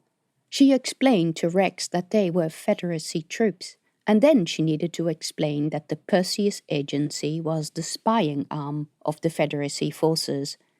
He wanted to know if she wore a uniform when she worked. He seemed disappointed when she said that she did, but that the uniform didn't have a badge of a flying horse. We were not supposed to be easy to recognize. We were meant to look like everyone else. It meant uniform when we were on duty, civilian clothes when not. Then who were you spying on? Mostly internally, other departments, different worlds. Some of them were always trying to skim off materials and influence local politics. So you were spying on your own people? Pretty much. What else is there to spy on? Aliens? A feeling of unease crept over her. But to be honest, I wasn't in that division of the agency. We worked in the science division on a thing called Project Charon, an anomaly in space that we were studying. Like an alien thing? Rex's eyes were wide. Not really, but a phenomenon that people didn't understand. Sorry, is this chair taken? A young man asked. He wore a Federacy Force uniform, with Flight Division insignia and officer pips labelled engineering. He was older than most other personnel hanging around, and had a friendly, olive-skinned face and dark hair with flecks of grey at the temples. No, it's not. Sit down. We were about to finish, Tina said. He sat. You don't have to leave for me. Finish your food. He grinned. I don't bite. That was so typical of flight troops. They were most likely to encounter civilians because they travelled the most, and had the mantra that they were the face of the Force drummed into them. Are you expecting more people? Tina asked. Usually these people came in groups. "No, it's just me today. My mates were on duty." He grinned again, in a most disarming way. "But when all your mates were on duty, and you couldn't find anyone to go with, that was when you ate on board in the mess, right?" He continued. "We've been in port for weeks, with no word on when we're being sent out. The official term is patrolling the area, but I'm an engineer, so there's not much to do. The situation on the ship is getting a bit tense, so I wanted to have a quiet meal by myself while meeting some of the locals." He was either new to the force, but then his ranking didn't make sense, or genuinely curious, or something else. Tina didn't know what. Innocent? His attitude was almost naive. He held out his hand. "Anyway, my name is Finn. Flight Engineering Officer 2nd Class, SS Stavanger." His name tag, which military personnel had to wear, said F. Kaspari. That rang some bells with her, but she couldn't remember where she had heard the name before. But the ship, Tina knew. The Stavanger was one of the Norway series, likely the one she had seen when coming into the station. Those were serious warships with thousands of crew that were an entire ecosystem of their own. "Nice to meet you. I'm Tina Freeman, and this is my son, Rex." His mouth fell open. "You're kidding. You're the Tina Freeman?" Heat rose to Tina's cheeks. "I don't know. I'm sure there are plenty of people with that name." "From Project Charon, right?" "Well, shit. I worked there, but it's a very long time ago." She did not like the way this was going. "You worked under Dexter Freeman?" She cringed. "He was my husband, but if you know that much about me, I'm sure you know that also." Rex was watching with wide eyes. Tina rarely spoke about his father. She just didn't see the point of transferring her bitter feelings about him onto her son, even if Dexter gave no intention of wanting any contact with Rex. Finn shook his head. "It's such a pity." Tina's heart jumped. "What is? What happened?" He frowned at her. "You don't know?" "I left rather suddenly. I have not kept in contact." That was putting it mildly. He gave her a strange look. "The project was closed down," he said. "Really? Why?" Tina felt she already knew why, but she wanted to hear it from his mouth. They took too many risks and something went wrong. People were killed. No official explanation was given, but the force cordoned off the sector and then spent an extraordinary amount of effort and money chasing a couple of pirate ships. The rumors have it that a band of pirates managed to steal something from the project, but none of us know for certain. This is all public rumor, by the way. You should be able to read about it on the news channels if you want. Well, that was not at all what she expected to hear, and it sounded kind of stupid, to be honest. "So you're saying that somehow some pirates managed to break into the project and steal something valuable from the military? Something so valuable that they're spending a lot of effort chasing after it?" If true, which she doubted, it would be a severe embarrassment. The Perseus Agency, and especially Project Charon, was the most secure and secretive facility in the Federacy Force. Finn snorted. "That was pretty much how it went. Of course, the pirates didn't like the Federacy's sudden interest in them and started to organize themselves in groups in order to survive and fight back. They formed an ever-increasing fleet that has been growing ever since. They have grown into a formidable force that the Federacy now has to contend with. The conflict has gone much further than retrieving what was stolen." Wait, conflict? With pirates? And it all had to do with Project Charon? Tina remembered hearing about the Federacy fighting pirates on the news channel she happened to listen to while in the care home at Gandama. She couldn't imagine pirates making any kind of impression on the Federacy force. What did they steal? Does anyone know? Did they get it?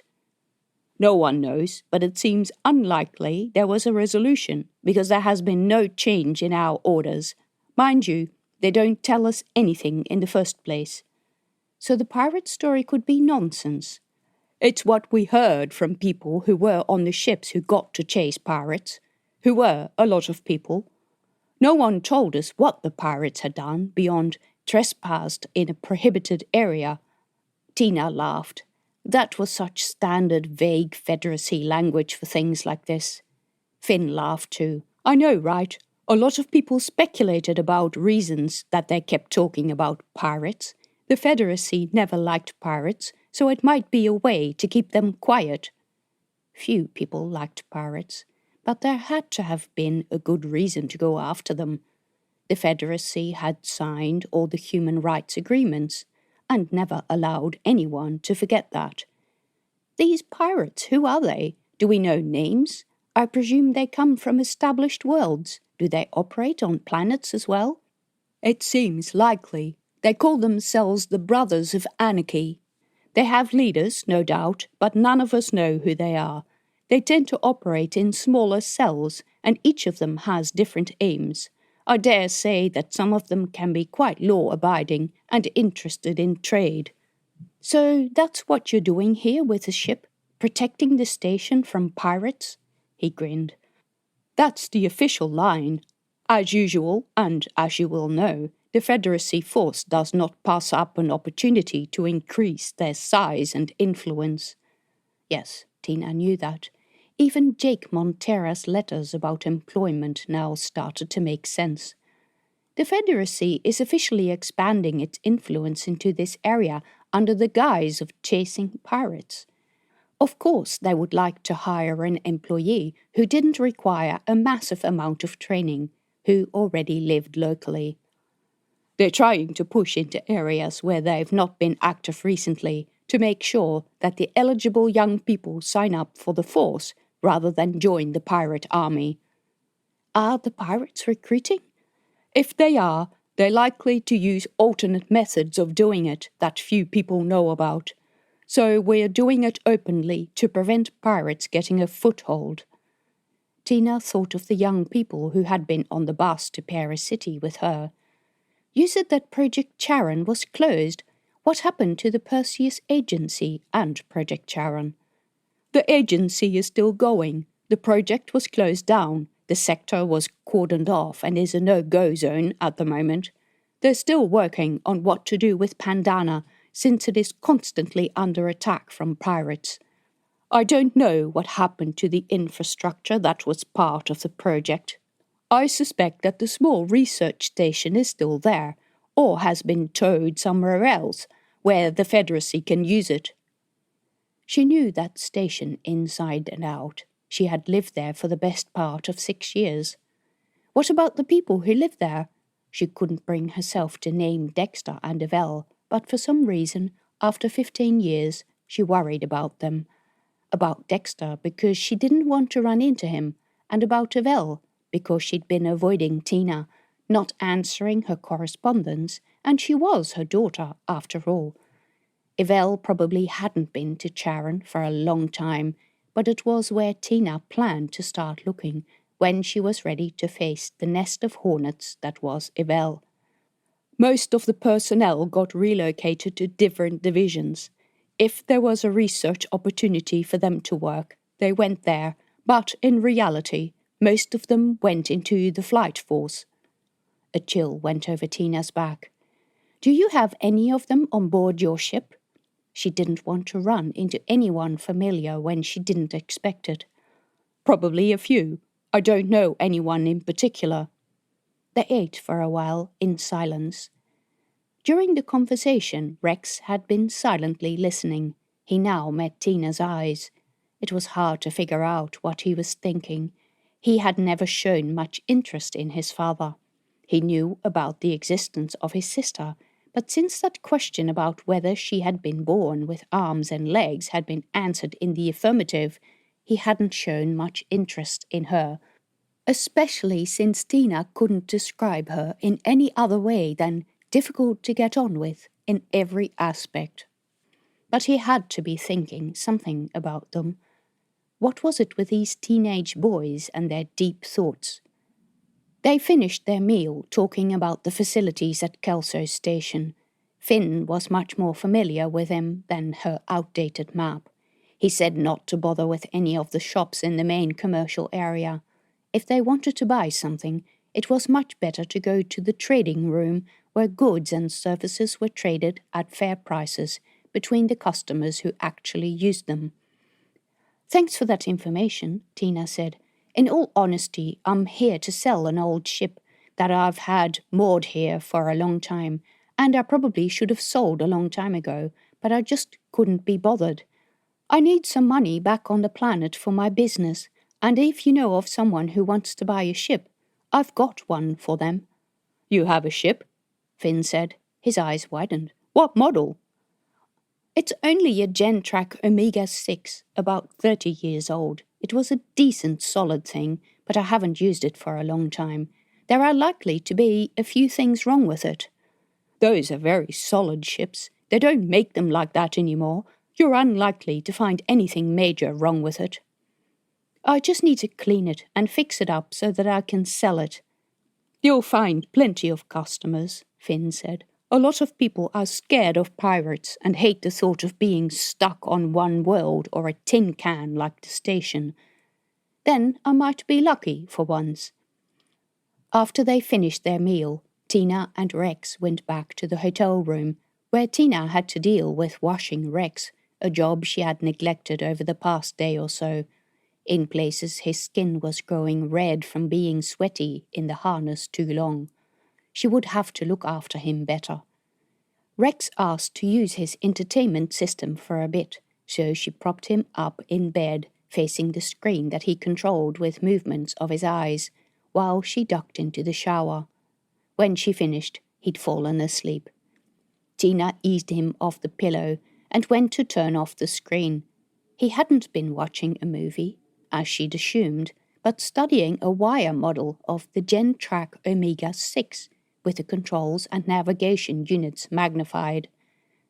Tina sat on the couch in the corner. She idly paged through pictures of her cactuses, wishing she were back home. She opened her pack and took out her armored jacket, unrolled it and looked at the array of seeds stuck to the fabric. The station's quarantine office would have a fit if they knew they were here, but rolled inside the jacket, they had escaped detection. Hopefully the cactuses were coping. Hopefully no one had found them. Hopefully no one had yet set fire to the shop. She looked through the station's port log, or the part that was public. The SS Stavanger was mentioned there, and it listed a crew member under the name Flight Engineer F. Kaspari. Then she searched for the Kaspari name and found why the name rang a bell with her. The Kaspari family owned a huge stake in the Olympus settlement, an industrial complex on the world of Olympus. Tina had never been there, but she'd heard many rumors about the money and influence that members of the family sought to buy.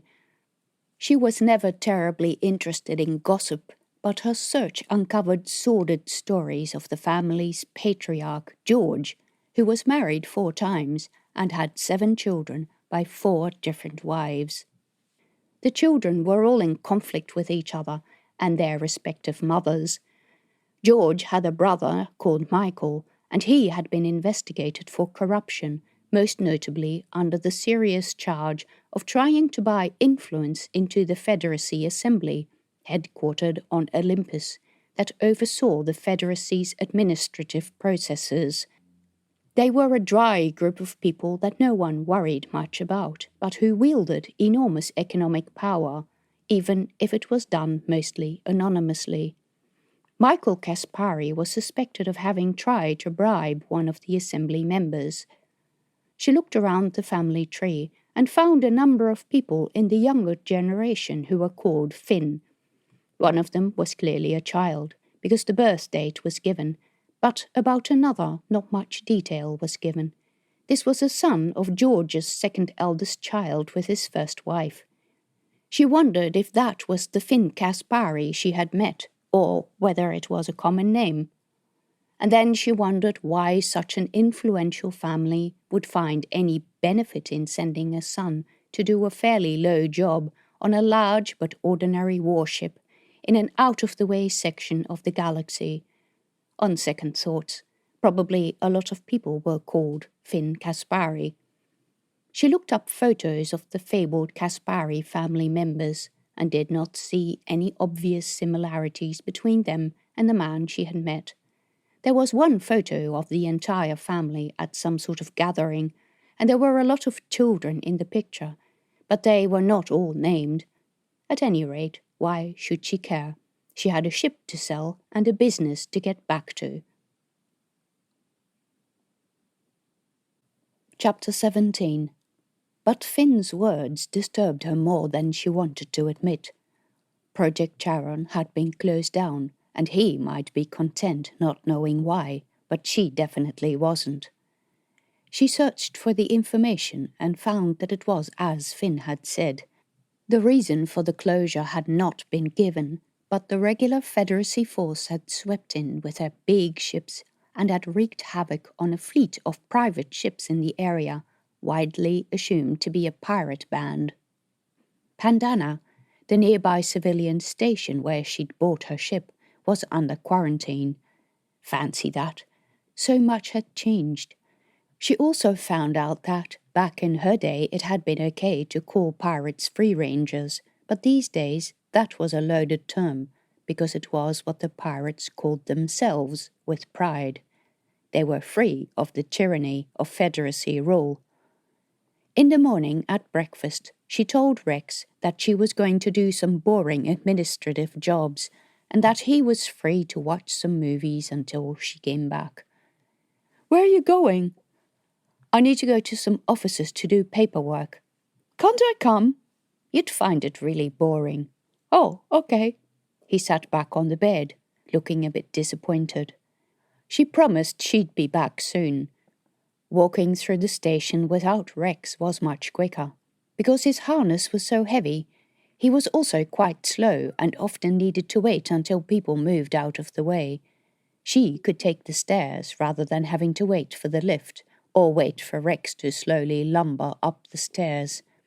She felt a little guilty thinking about him this way, but it was probably best to do these boring jobs by herself. But she hadn't gone far when she had the feeling that someone was following her. At least 2 men walked behind her, who stopped when she observed them in the reflections of shop windows. Both were quite tall, wore dark, nondescript clothing. One of them wore a fake pirate belt as fashion accessory. The metal studs and eyelets glittered in the light, but nothing hung from them. One had short hair, balding on top, and the other had long black hair tied in a ponytail. He also had a goatee. Tina was baffled why anyone would follow her. Were they people who had seen her looking at the gun in the pawn shop? Were they just random thugs? Did they, like Finn, know who she was? She turned around and walked the other way, only to see the 2 men disappear into a shop before she reached them. Then she went around a corner and walked through another passage parallel to the commercial center. Kelso Station wasn't big enough for commercial areas multiple blocks deep, so this second passage was much quieter. The men did not follow. Tina kept looking over her shoulder, but they had probably taken some sort of shortcut and would be reappearing in front of her any moment. She was looking so much over her shoulder that she didn't see the man who came out from one of the doorways. She almost crashed into him. "Oh, sorry," she started saying, but then the man exclaimed, "Tina, Freeman!" She stared at the man. He had sandy hair, blue eyes, and wore a uniform with a Kelso Station Authority emblem on the chest. She didn't think she knew any people who worked here, but his face was vaguely familiar. "You received my message?" he asked. Tina was about to ask which message when it dawned on her. Jake Montera? My, he had gotten quite a bit older. When he worked in the lab for her, he had been a skinny young man, a student, assigned to her by the Perseus Agency as a brilliant new recruit. But he had been shy, never saying much and fearful in the face of other people who knew so much more than him. What a coincidence that I bump into you right outside my office. I didn't know you were here. You should have replied that you were coming, and I would have given you a tour. I have some matters to attend to, Tina said. She didn't quite know where to begin with him. They had never been close, yet meeting him here might be her ticket to get out of this sticky followers situation. If she could get him to accompany her to the commercial passage, any of her followers would give up, seeing his uniform. "You're safe?" he asked. What an odd question, given the situation. Yes, why not? Did he know she was being followed? Had he arranged it? You were walking very fast. There are a lot of unsavory types around in these corridors. They hang around here because we're close to the employment office. I'm just a bit lost. I followed some people down a set of stairs. I thought it was a shortcut to the shops. And now I'm not quite sure how to get there. Maybe you can show me while we talk. Sure. They started walking slowly. He asked what she was doing, and Tina told him that she had only recently heard that Project Charon was closed. The person who told me didn't know that much about it. What happened? The usual. Someone in head office decided they needed to make budget cuts. That was not at all the way she'd heard it. What about the invasion of pirates? Oh, that was after we moved out. The Federacy troops needed to come back to sweep the area, but there was nothing major and we weren't affected. It was quarantined, including Pandana. That's correct. Just to make sure no one was selling contraband agency equipment. That was a very different story from the one she had heard, and she didn't know how far to push for the truth, or if it was even her place to do so. If the project was close, who really cared? It was sad the project closed down, Jake continued. I found it quite difficult to find employment. I wasn't yet graduated, and suddenly a lot of people were on the market looking for work. I was glad Kelso Station offered me a position, even though it's obviously not in line with my studies. I hope you finished your degree since, Tina said. Not yet, but I'm working on it, he smiled. After 15 years? It's a busy job. What work do you do at the station? I work in quarantine, mostly with non-food animals and plants, not so far removed from what we did at Charon. But what about you? You disappeared rather suddenly. One day I had a supervisor and the next I didn't.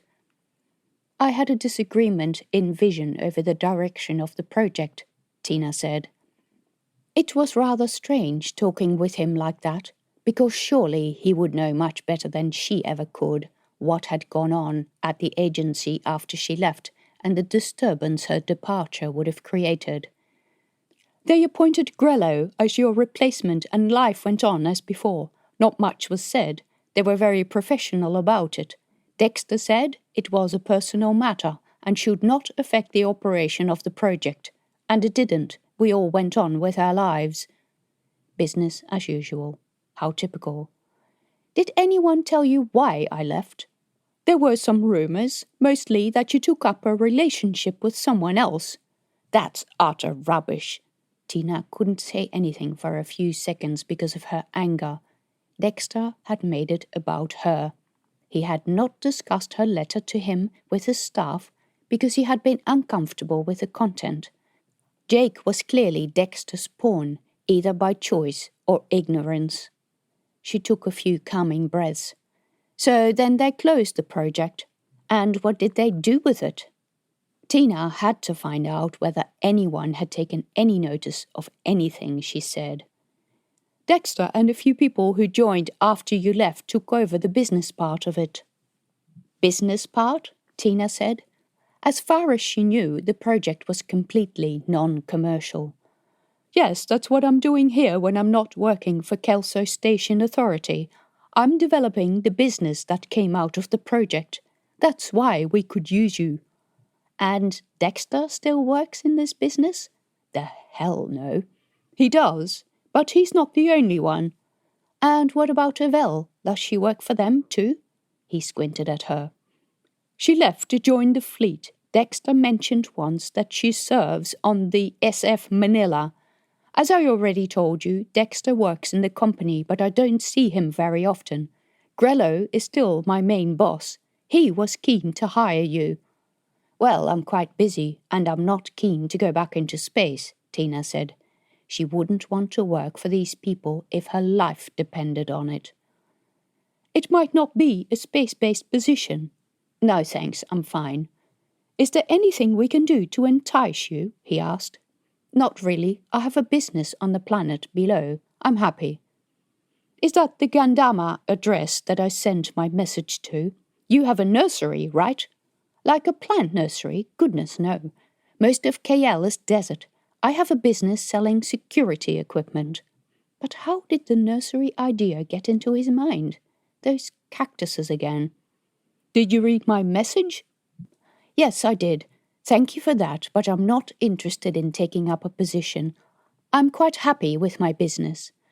But I already said you could stay right where you are, work for us from your home. We would send people to visit you occasionally. Like Dexter? Hell no. I'm much too busy with my business. But you do have time to write research papers. Tina's heart jumped. I'm not sure what you mean. How did he know about that? The paper had been accepted but not yet made public. Unless he had some academic position, which he had just admitted he didn't, because he hadn't even finished his degree. Weren't you involved in genetics research with some of the native wildlife? I run a shop, selling security equipment. But you're a biologist.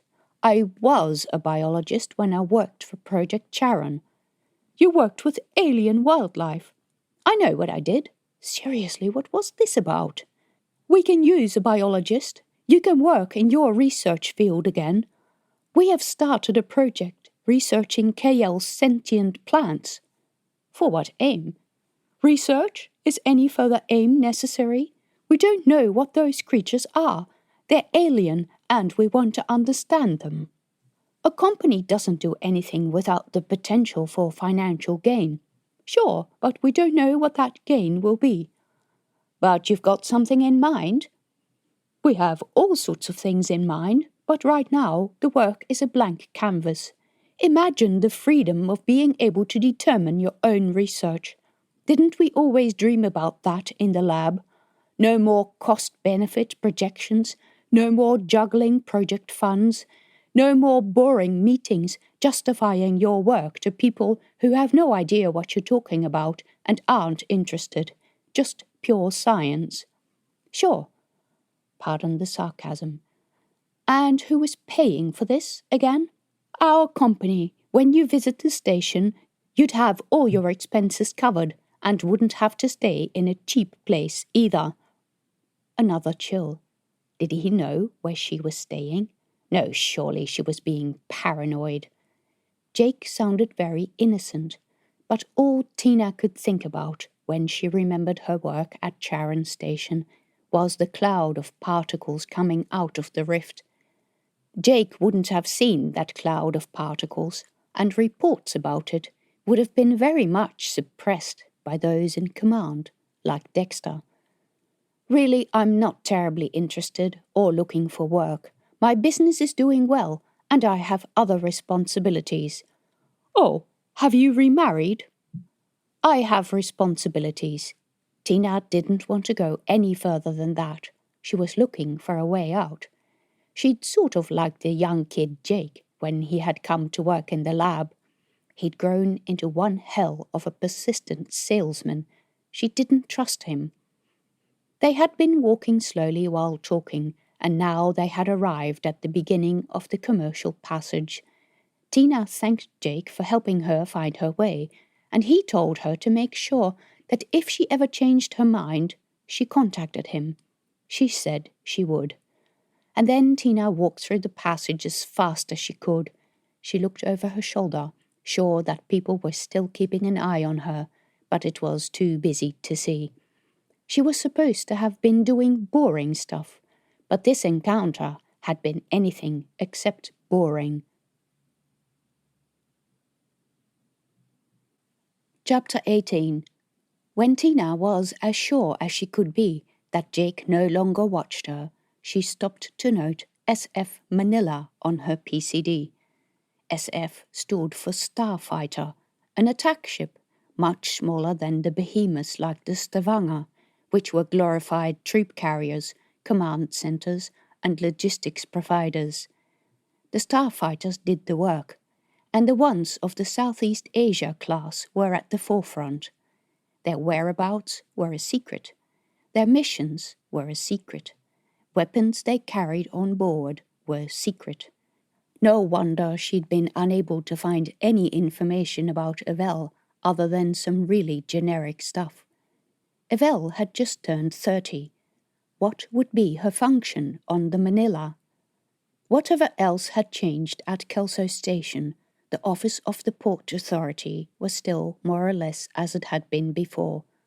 Nothing had changed about the large, low-ceilinged waiting room where hundreds of people waited to be served at the counter at the far end.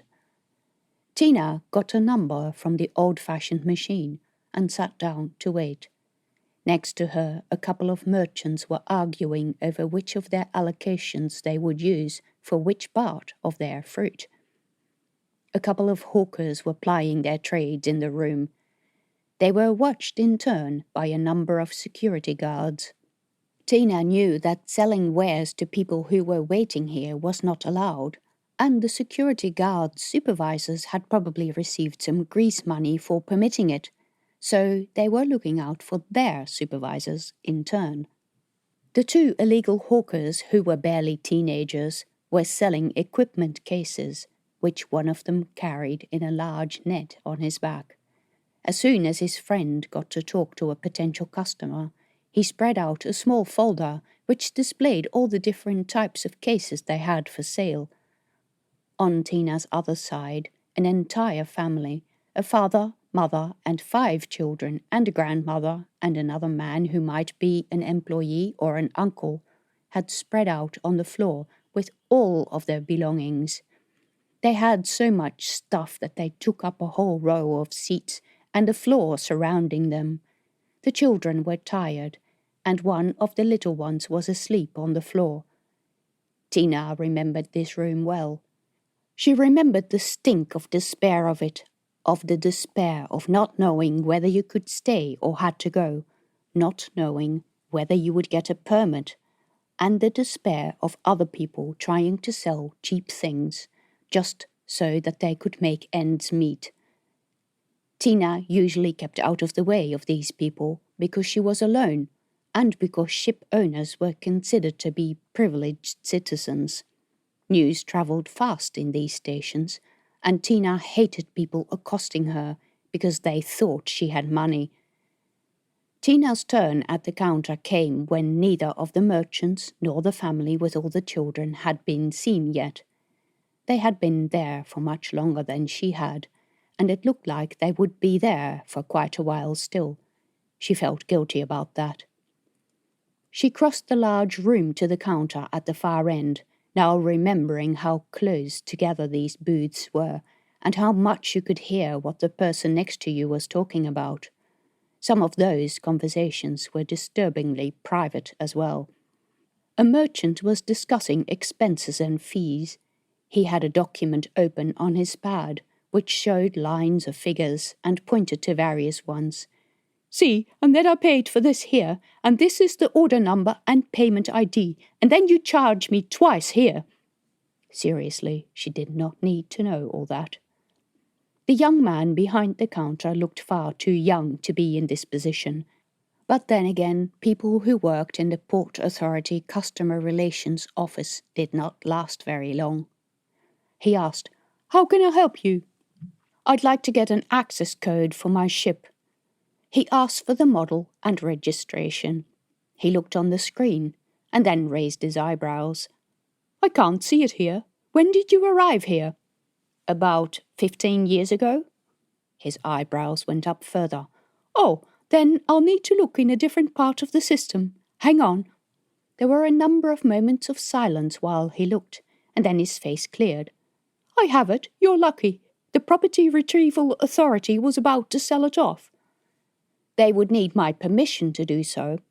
But the Property Retrieval Authority was a powerful body. They found ways to disown people if stuff took up too much space. Frankly, there are more outstanding fees on the ship than the old boat is worth. Wouldn't I be the one making the decision about how much it's worth? Ultimately, yes, if we can locate you, but several notices have been sent out about fees in arrears, and none of the fees have been paid, at least in the past 5 years. As far as I can track back, everything owning on the ship has been archived. We'll release the ship once the fees have been paid, or I can arrange a sale for you. I don't think that will be necessary. Hang on, she hadn't paid fees. What about the payments I made every year? Yes, I can see them here, but they were nowhere near enough to cover the true cost of the berth. Then why didn't I receive notice about any fee increases? That's what I'm telling you. We sent notices, but none of them appear to have received a reply. Where did you send them? To this address. He showed her the screen. Oh, what the hell. They had been sending the notices to Dexter because she'd used an account or address related to the Force to pay for the ship, or as administrative contact, and back then it still showed them as married. And by the usual administrative incompetence, no one had ever noticed that she wasn't getting those messages. And Dexter, being her ex-husband, would just have laughed about them and put them aside, waiting until she got into trouble over it. Anger built inside her. The vindictive old bastard. Well then, show me what I have to pay. I need the ship. Again he turned the screen to her, and she nearly fainted. 10,000 credits? There is a full itemized list of all the charges. They include all maintenance and cleaning fees, power. I never use any power. I haven't used the ship for many years. We were never told to shut off the power. But I never used any. You can check that. He looked. Oh, I see. I shouldn't be charged for power. I want that taken off the bill. That would make a big difference. Only about 4,000. That's big enough for me. Take it off. I don't have authority to make those decisions. You would have to discuss that with my supervisor. Tina balled her fists. There was no point getting angry at this young pipsqueak, because none of this was his fault. He went out the back and returned a moment later with a woman with a stern face. She merely nodded to Tina and listened as the young employee explained and asked how to deal with removal of an abandoned ship from the scrap queue. We'd have to move it into a docking port. I don't know how long it would take to find someone to pilot it. Tina began. I can fly. No, not around our facility, you won't. Not in a ship that has not been inspected or accredited for 15 years. We don't even know if it works. But surely it works. You moved this ship into this storage area. I left it in a docking port. It was in full working order. It's still at the same docking port, but the facility has grown around it. Getting it out will be a delicate operation, which we can commence when we've received full payment of all outstanding fees. Can I at least have access to it, so I can start preparing it for sale? She gave Tina a suspicious look. That's the reason I'm here, to sell it. We can sell it for you. I want to sell it myself. Do you have any prospective buyers? I think so. Optimistic, but whatever. It was none of the authorities' business how and where she intended to sell, or for how much. Understand that you won't get a flight permit before that time. I understand. I don't want to fly it. I want to clear it out and get rid of the cobwebs and dust. Someone else can fly it. With some negotiating and the payment of 3,500 credits, she agreed that Tina could have access to the ship, only to clean it out, and explicitly not to fly it. Chapter 19. Tina went back to the accommodation via the bank, where she secured just enough funding to keep the authority happy. She was hoping that her objection to the unfair fees would be handled soon. There was the accommodation bill coming up as well. This was getting ridiculous. Was that young man really suggesting that the ship was worth only 10,000? He knew nothing about ships. Finn had said she'd be able to get a good price. He was an engineer. She trusted him. When she got back to the hotel, Rex was sitting outside with a group of men a couple of years older than himself. They were laughing and talking, and Tina was happy that at least he hadn't been sulking in his room. She went to get some coffee at the counter and joined them. The talk around the table was all about equipment. The men were in the fleet, and they were showing Rex all the latest in their technology. He looked so much like a country boy, that harness he was wearing, though perfectly serviceable and sturdy, looked old-fashioned and a bit sad. At home in Dixon's Creek, she would never have noticed how dusty and worn it was, because everything there was dusty and worn. But Rex obviously had an interest in technology, and she knew how important it was to him. It allowed him to get around and mingle with people in spaces that weren't about his disability. She listened to their discussion while gulping down her coffee.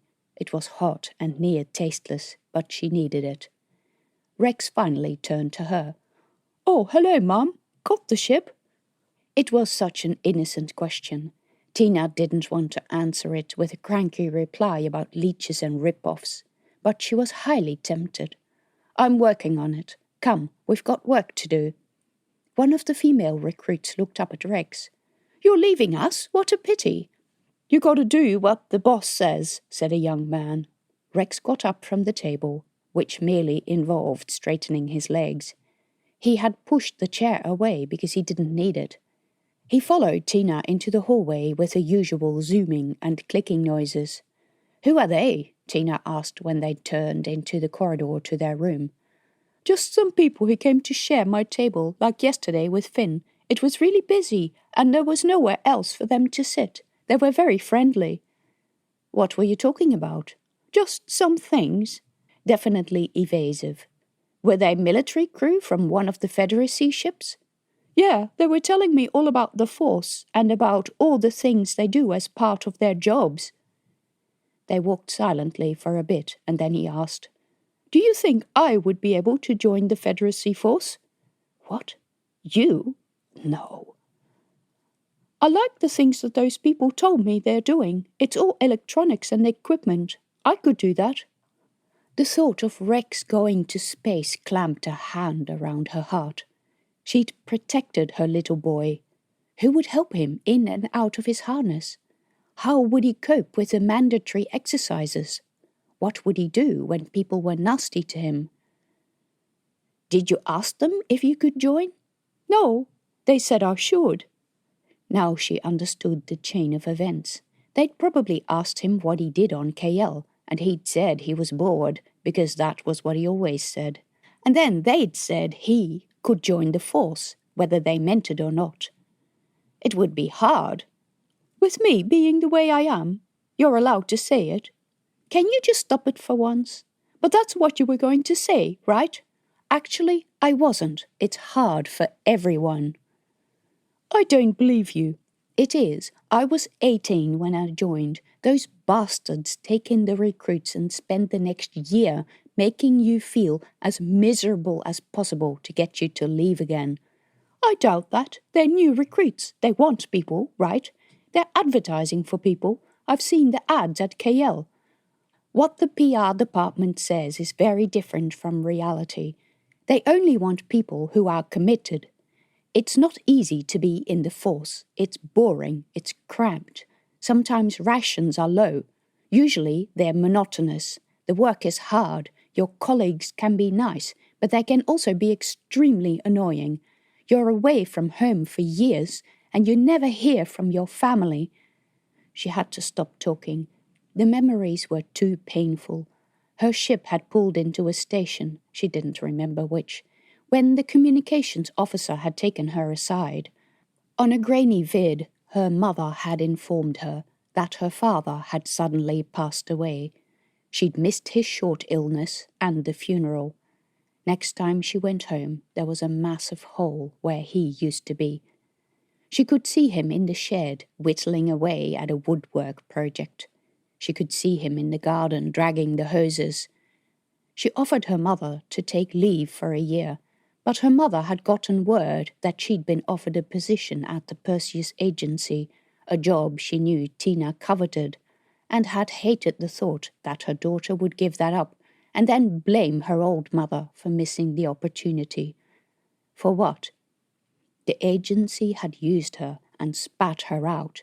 She couldn't stand the thought of her little baby going through that. Rex met her eyes. He was young and didn't understand any of that.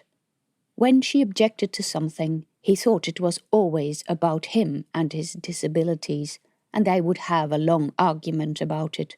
She was tired of it. If you want to go after you finish school and have your certificate, I can't stop you. I can only tell you what my experience has been. And you think it will be too hard for me? He met her eyes, and she couldn't bring herself to say yes. She didn't even know if she was right. Nor did he know that she was afraid he would learn a tough lesson. Maybe she was even more afraid he'd do well. And she would be left on the sidelines, cheering him on from a very long distance. That was it. She would be left. This was not about Rex, it was about her. She shrugged, because there were no words that seemed right. Rex continued. I thought because we have no money for an exoskeleton. No, don't say anything. I know we have no money, and I'm not arguing about it. I could work and pay for it myself. The man I was talking to said that the Force employs people who wear harnesses all the time, and that the Force has payment plans for them. I'd hate for you to sign up just so that you can get an exoskeleton. I'll look at it when you finish school. I mean it. By that time, we should be able to afford it. I've budgeted for it. He met her eyes again, knowing full well that if she used the money from selling the ship to pay off the owner, they couldn't afford it, not if they also needed to eat, and it didn't seem that would change any time soon.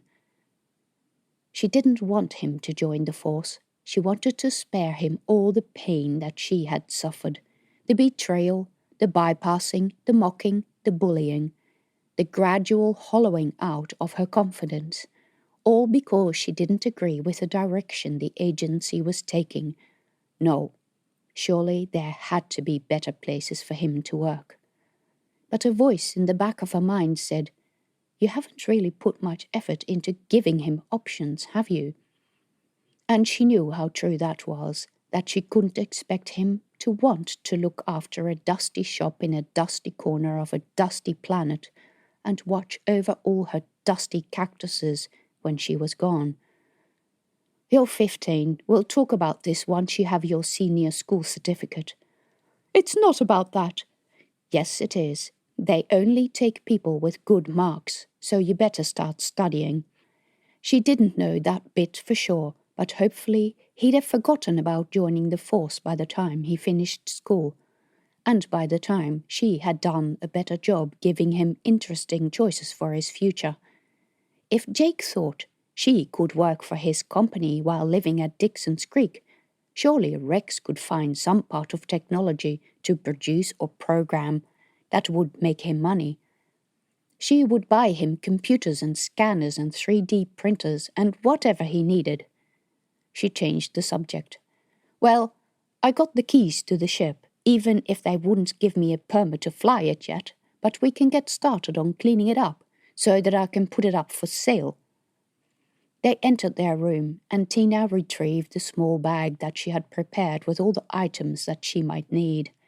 It included keys to the cupboards, controls, and flight devices, but, in honesty, she should have packed a couple of mops and cloths to clean, because it would probably be pretty dusty inside.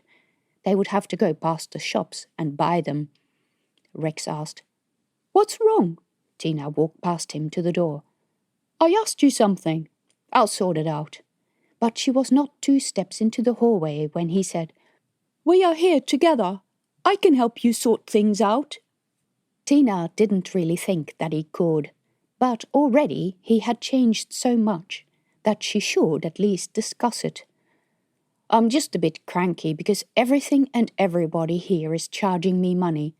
They wouldn't release the ship until I paid up all the fees over the last 15 years that haven't been paid. They came to quite a bit, and they sent all the reminders to your father, so I never got them. He didn't send them to you? That would have been the normal thing to do, but Dexter was never known to be considerate. On the other hand, she had sworn not to go into the politics of their marriage in front of Rex.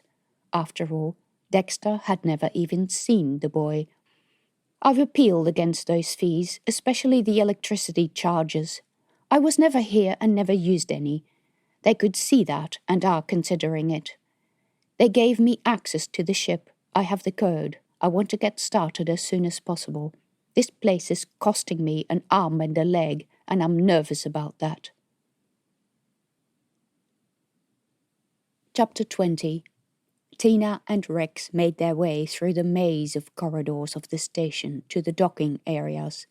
First, they came to the modern main hall, a hive of activity with people going in all directions to the docking berths.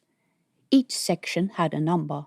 A lot of tourists with luggage stood crammed in front of the Sector 3 lift. Only a handful of military officers waited in front of the Sector 2 lift. Tina and Rex got into the lift to the A sector, where no one else was waiting. The lift took them through the waitlist center of the station. The door opened into a much older hall, with dated creamy yellow lino on the floor. It was not nearly as busy as the first hall, or, for that matter, all the rest of the station. Next, they needed to find the way to number 614. They walked through the passage, Rex's heavy steps thudding on the metal floor. As they went, the tubes grew narrower and the structures older. Tina tried very hard to remember this from when she had come here, but could not. She only remembered how down and exhausted she had felt. She remembered going into the Port Authority office, but little else. It looks like no one's been here for ages, Rex said. Yes, it felt like the ships behind the access tubes had been dead for years. A kind of lost and found collection in space.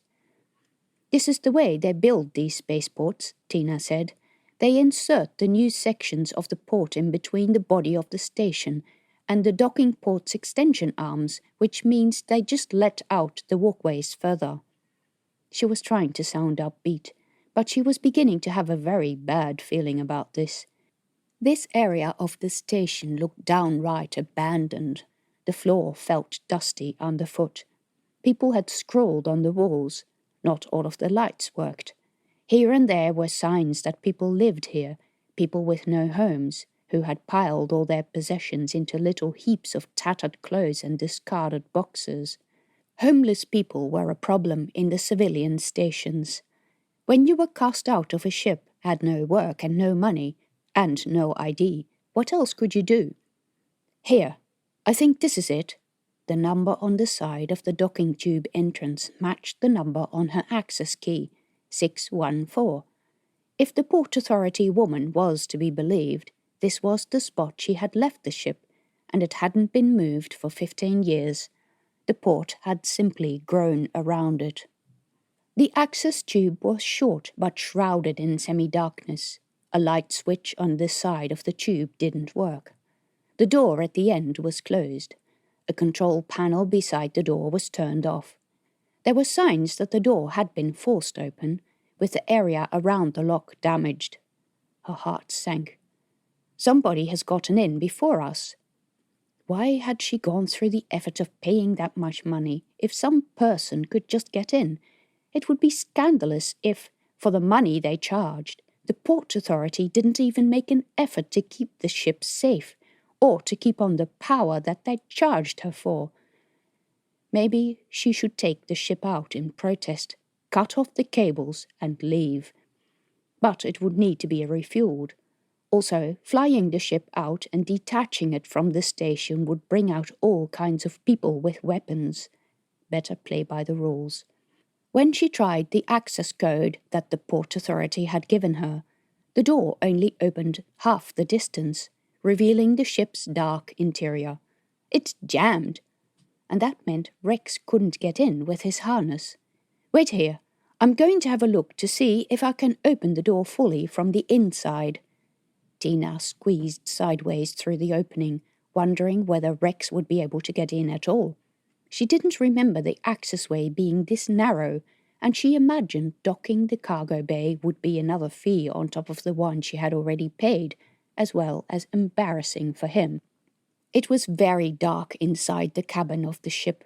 It smelled of staleness, like the contents of a bag of clothes that you hadn't worn for many years. There was also a faint scent of cold food. Phooey! A good clean-out was definitely in order. That smell of food worried her. It was probably why the door had shown signs of having been forced open. She looked around in the darkness. No one was in here right now, were they? "Are you all right?" Rex asked from the door. She could see his silhouette backlit by the light in the passage. "I think so," she said. Where was the light switch in here again? The control console, the emergency lights, and projection screens that would normally provide a low level of ambient light in the cabin were off. But a tiny light was on, at the far end of the control panel, and by its glow, Tina could see the familiar benches and tables, and a cupboard that held equipment, and the navigation module and the pilot's seat. Memories flowed back to her. A soft sound came out of the darkness. Tina froze and listened. That had been much closer than the groans of the station constantly moving, the clicking of expanding and contracting metal, and the clanging of ships docking. "Hello? Is anyone here?"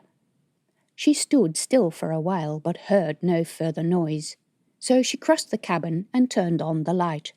True to his word, the young man had restored the power to the vessel. But my, it was such a mess in the cabin. Apart from layers of dust, she saw clear signs that someone had lived here at some stage. Tattered and dirty blankets lay in a heap on the floor. Someone had been using the couch as a bed, and discarded food containers stood on the table. Those looked fairly recent. Again she heard a noise. "Who's there?" she repeated. "I am the owner of the ship. If you are here unlawfully, please come out. I won't do anything to you, but you will have to leave."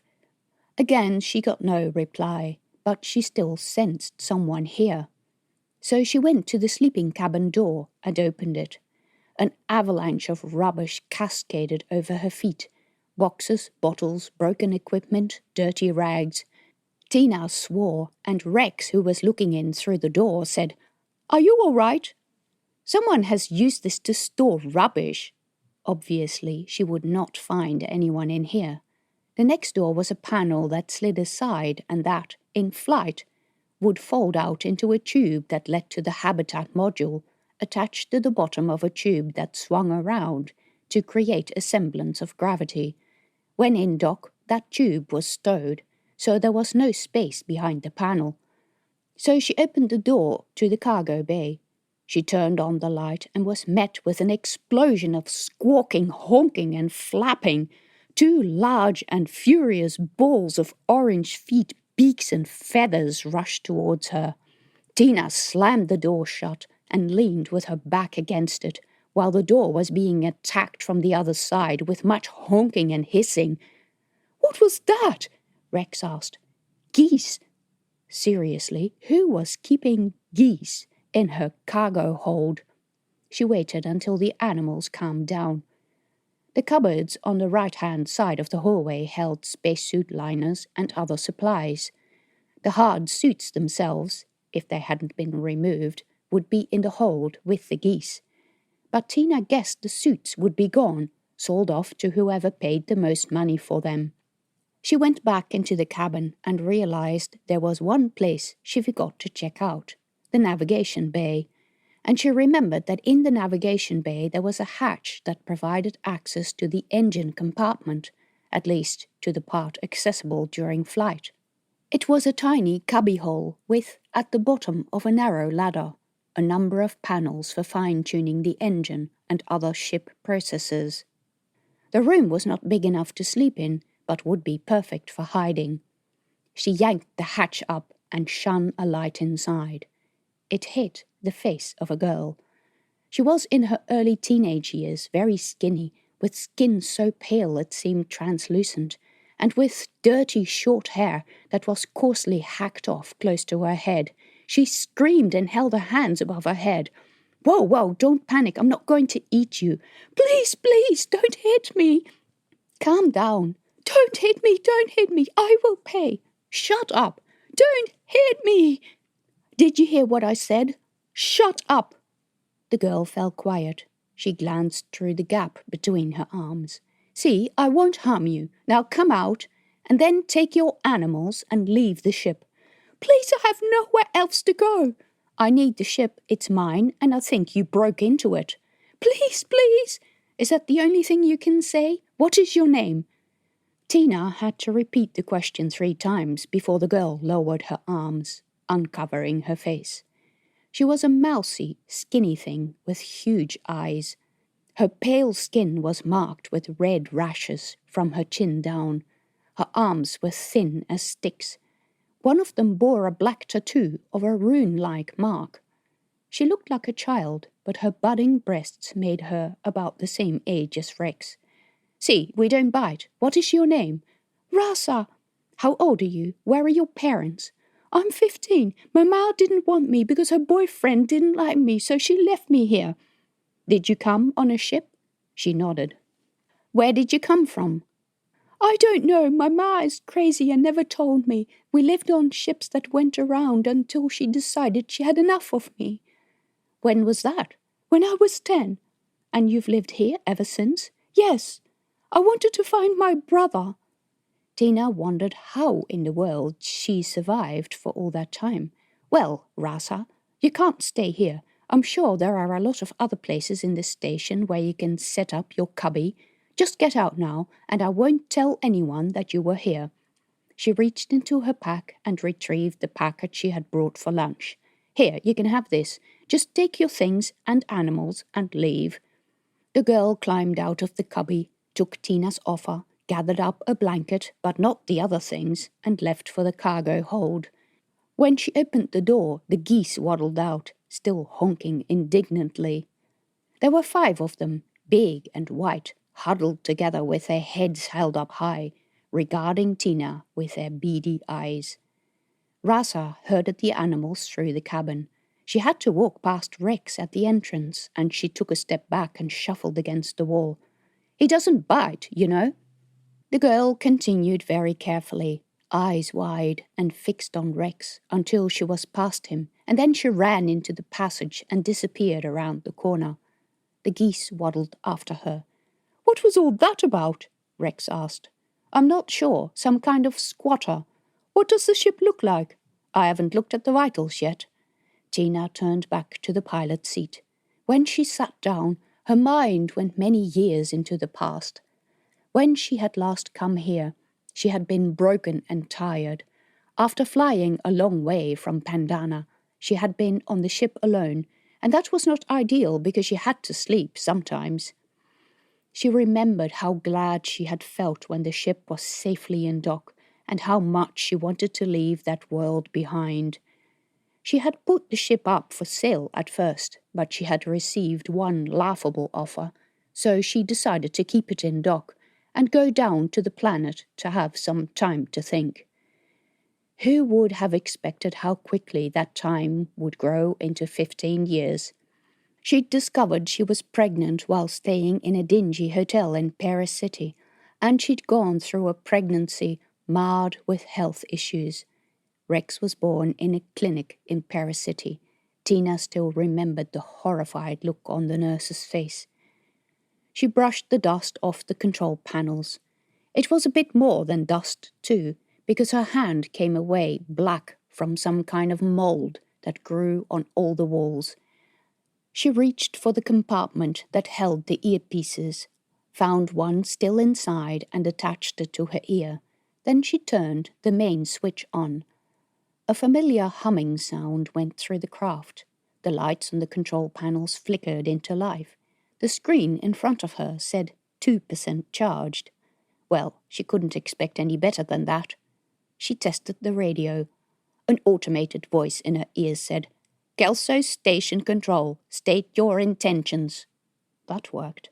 She turned on the radar and navigation, which also appeared to be working, although she would definitely want to subject the system to some tests before declaring it safe to fly. She turned on the onboard AI. A male voice sounded through the cabin. "Hello here, this is Benny. I hope you're having a wonderful time. How can I help you?" Tina cringed. She forgot she'd installed that swanky voice. She replied in military curtness, "Check status." Benny was silent for a bit. Then he said, "Oh, dearie me, I have many updates that need to be installed, and I will need 32 hours to do that. Until that time, my function shall be quite impaired. Do you want me to go ahead?" "Yes." "Mom, who are you talking to?" Rex asked at the door. "Just the onboard AI." She needed to change his voice to something less embarrassing. "Oh, he sounded like some playboy." "I'll update him." To be honest, she was surprised that the system started up at all. At least it looked like she had a functioning ship, which, frankly, was more than she had expected. "We'll spend a few days cleaning this all up and getting rid of all this rubbish, and then we'll be fine." "We?" Rex said from near the door. "You can help if you want." "I can't get through the door." And that was another problem. Chapter 21. She knew only one way to solve the problem of getting Rex into the ship. She needed to take his harness apart and reassemble it inside. She retrieved a blanket from inside and spread it out on the floor. Then she helped Rex onto it and took off his arms and legs. The body of the harness needed to come off too, because with it he was too heavy for her to carry. While all this was happening, a number of homeless urchins came a bit further down the passage to watch while Tina took off the protective swaddling around the bottom of his body. Rex didn't like that. "They're laughing at me," he said, lifting his head to glare at them. "Just lie still, and I can do this quickly." "I'm ridiculous, I look like a baby." Tina rolled him in a blanket, a sorry stump of a human being, just a body with a head. She carried him into the ship, and when she came back for the harness, found that 2 of the young urchins were looking at it. "Scoot," she said, flapping her hand. The boys took a few steps back, but she wasn't sure if they understood. She picked up one half of the harness, noticing by the harsh light how worn some of the joints were. She removed his pad and emptied the container into it, and wrapped up the sides. She carried the resulting heavy parcel to the nearby recycling chute, enveloped by the associated smell. The boys giggled. "Does he like poo in there as well?" one asked. The other boy chuckled. "Like a baby. He's much bigger than a baby." "What would you do if you were born without arms or legs?" Tina snapped at them. "I'd be dead, miss. I got no one to get me one of those walker things." "Well then, don't laugh at other people. Go somewhere else. Scoot." While she walked back to the ship's entrance, one of the boys elbowed another in the side. That boy, easily the youngest in the group, came forward. "Miss, if you have a moment—" "No, I don't." "We can work for you if you need any help." "That's a bit rich after insulting my son. I suggest you take yourself off somewhere and stop bothering us." The boy retreated. He looked disappointed.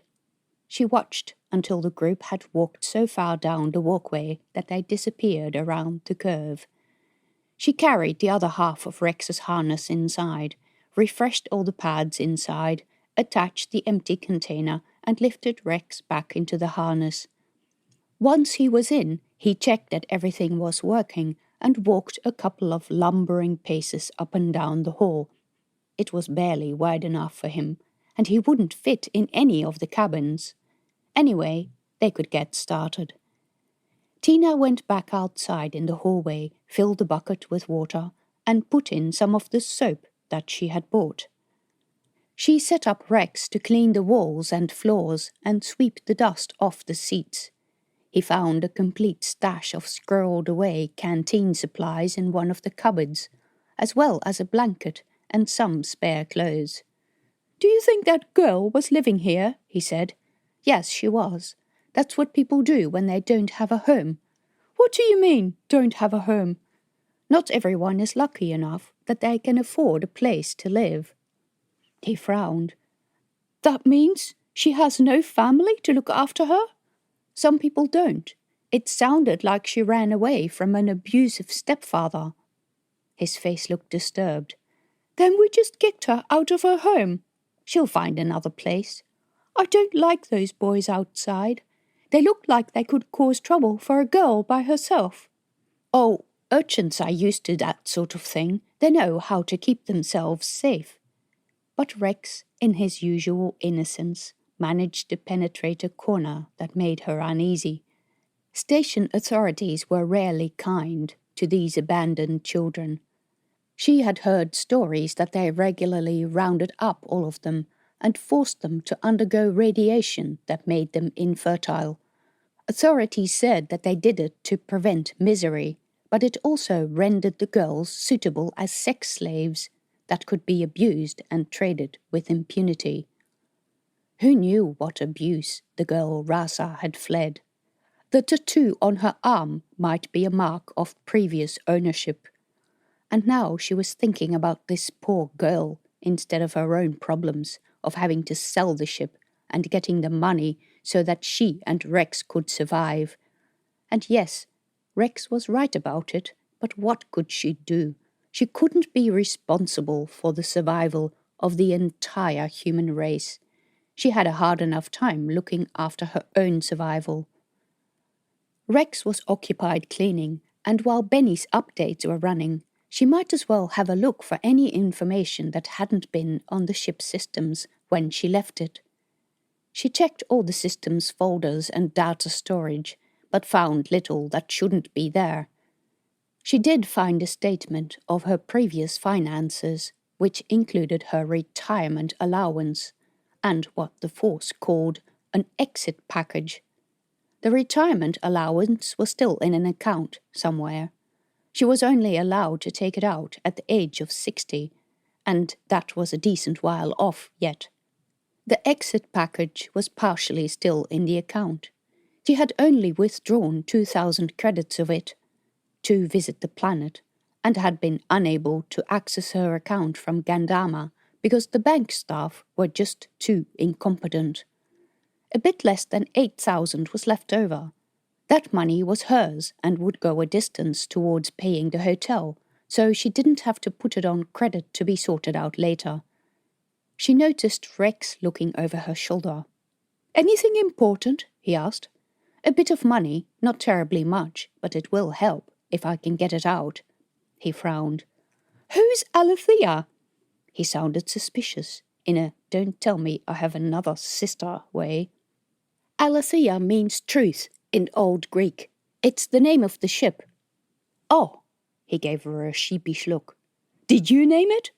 "No, ships are registered with their name. It's part of their registration. It takes a lot of effort to change it." But she had liked the ship's name a lot. The truth. That's what she was going to tell. When she left, she had taken all the sensitive documents and had left them in a document box on Kelso, with a note for someone from the agency to pick them up. She wondered if the agency had ever retrieved it. She wondered.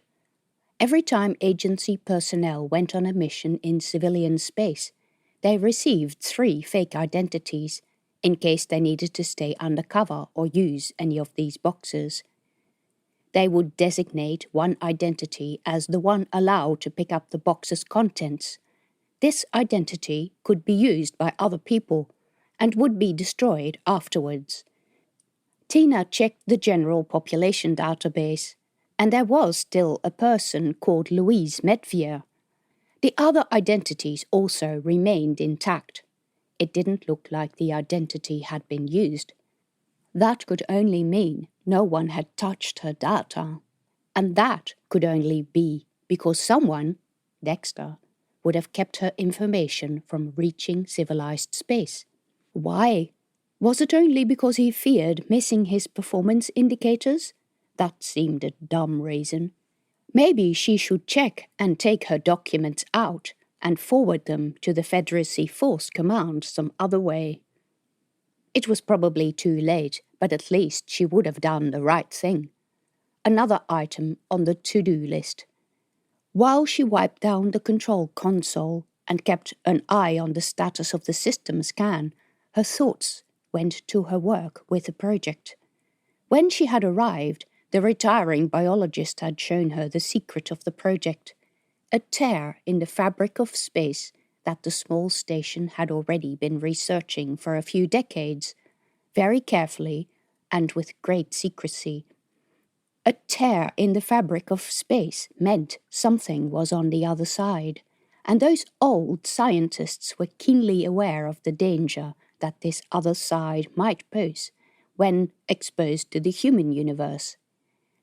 The area showed up brightly in most frequencies, but it was small, and space was bent around the tear such that bodies, like planets, moons, and space stations, wouldn't be sucked into it. They'd thought it was a mini black hole, but when they developed telescopes that penetrated the barrier, they found it wasn't. Tina had come onto the project to look at strange phenomena in plants grown at the station, in experiments and for consumption by the crew. She had found evidence of interference by alien life, which wasn't uncommon, but was trying to trace it when a cloud of dust exploded from the tear. It could only mean that there was pressure, something on the other side. Another universe? A wormhole? She had wanted to report it, to warn everyone of any potential danger. The cloud had lingered in space for about an hour, until it had dispersed so much that she could no longer see it. Whatever it was, those particles were alien and dangerous, and the project should withdraw. The project's command, a hardline officer by the name of Bartlett, had wanted to hear none of it because he had his own productivity goals in mind. The force's upper command had been questioning the need to have the station because they hadn't produced anything useful in over 30 years. He thought they could use some of their other discoveries because, who knew, Dexter had defended him and Tina had not been able to make him understand the danger. The relationship had already been frosty, but that argument just blew it out of the water. Rex was talking to someone at the door. "What's going on?" Tina asked. "They want to know if you want to purchase cleaning services," he said. "They? Who is it?" "Some company. They're wearing all the same shirts." "Can't they see we're doing it ourselves?"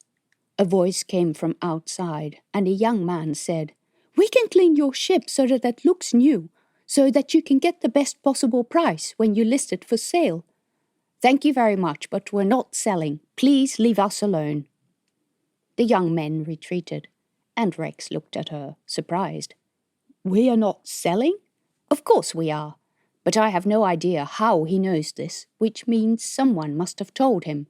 Hopefully now he thinks he's got the wrong ship and they'll stay away." Rex's frown deepened. "Do you think someone is watching us?" "I'm certain of it. Who or why remained a question. She just hoped that they wouldn't get any bolder than this. First Finn, who knew who she was, then the men who followed her. Then she happened to run into Jake and his insistence she work for him, then the urchin in the ship, and now this. The rest of the day was spent scrubbing, wiping, and turning the tired, dusty-looking vessel into something a little bit more respectable. Slowly, the smell of disuse vanished too.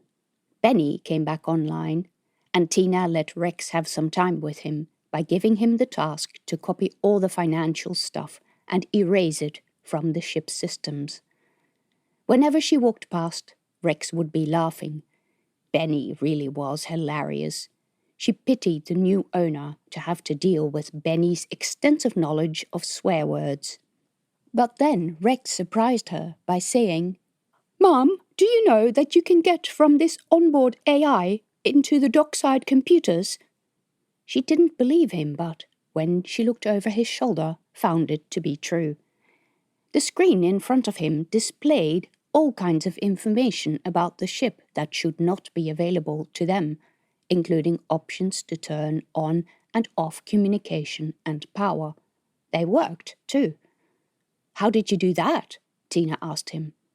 "When you go into the AI's control module, there is an option for base umbilicals control, and when you go there, it connects with a dockside computer.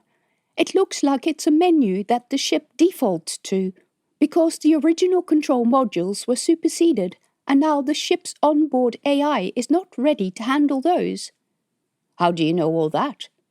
"From all my unreliable friends all over the Federacy." "You talk about getting into computer systems?" "They talk about that a lot, because they have nothing else to talk about.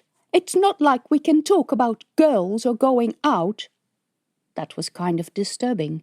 She didn't like snooping on Rex and the online communities he was in, but if she'd known that some of them were hackers, she might have told him to be careful, which would have had exactly the opposite of the desired effect. At the end of the day, she went through the reverse process of taking Rex out of the harness and carrying him and the pieces through the door separately. Fortunately, this time there were no urchins or other people to bother them, but a lone security officer walked past, raising his eyebrows at her. He said, an owner turning up to retrieve their possessions doesn't happen often. It's a fully functional ship. This is a docking port. The ship will fly out of the dock." "Good luck with that. The Property Retrieval Authority loves getting rid of things." He laughed and continued on his patrol. That had been the bane of commercial stations, even when she was in the Force.